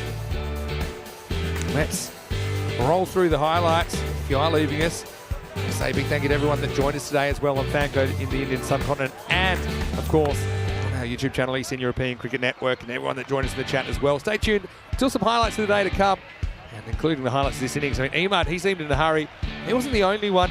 But again, hard to get something going on this this ground, you can end up trying too hard. That's kind of what happened. Hasib Abdul just clipped the outside of Emad's off stump. Not the best shot I've ever seen Emad play, but he did have a good day, all things considered. Dulu, well, he drilled a couple leg side, didn't he? Fahad Ali had a bit more of a leading role in this game. He disappeared on winning the scorer's 10. So he came on and he just kind of made Bubba forget where he was for a second, didn't he? He pads up to a ball that he shouldn't have. And well, that was a bit of a bizarre dismissal, but it was an academic result in the end. Navid Chowdhury sent this up and out of the ground. That was all she wrote. And just like that, the stumps disappear, the players disappear, and Jandra Brescia's hopes, I think, disappear along with them too. Looking at the scorecard, and again, not too much to write home about. It was a pretty rough one for Brescia CC. They do get there pretty comfortably in the end. Chowdhury finishing off with the bang, but Dulu stuck around for a little bit. I think also Emad, like the day that he had. As far as the bowling went, well, it was always going to be tough. So he did get the big wicket of Bubba Hussain, but it was a consolation wicket for sure. Nothing more than that. And Chandra, yeah, they'll finish with a 5-5 record. Promised so much, I think, at the beginning, but proof is in the pudding, and they just couldn't get those crucial wins they needed to get them into the semi-finals.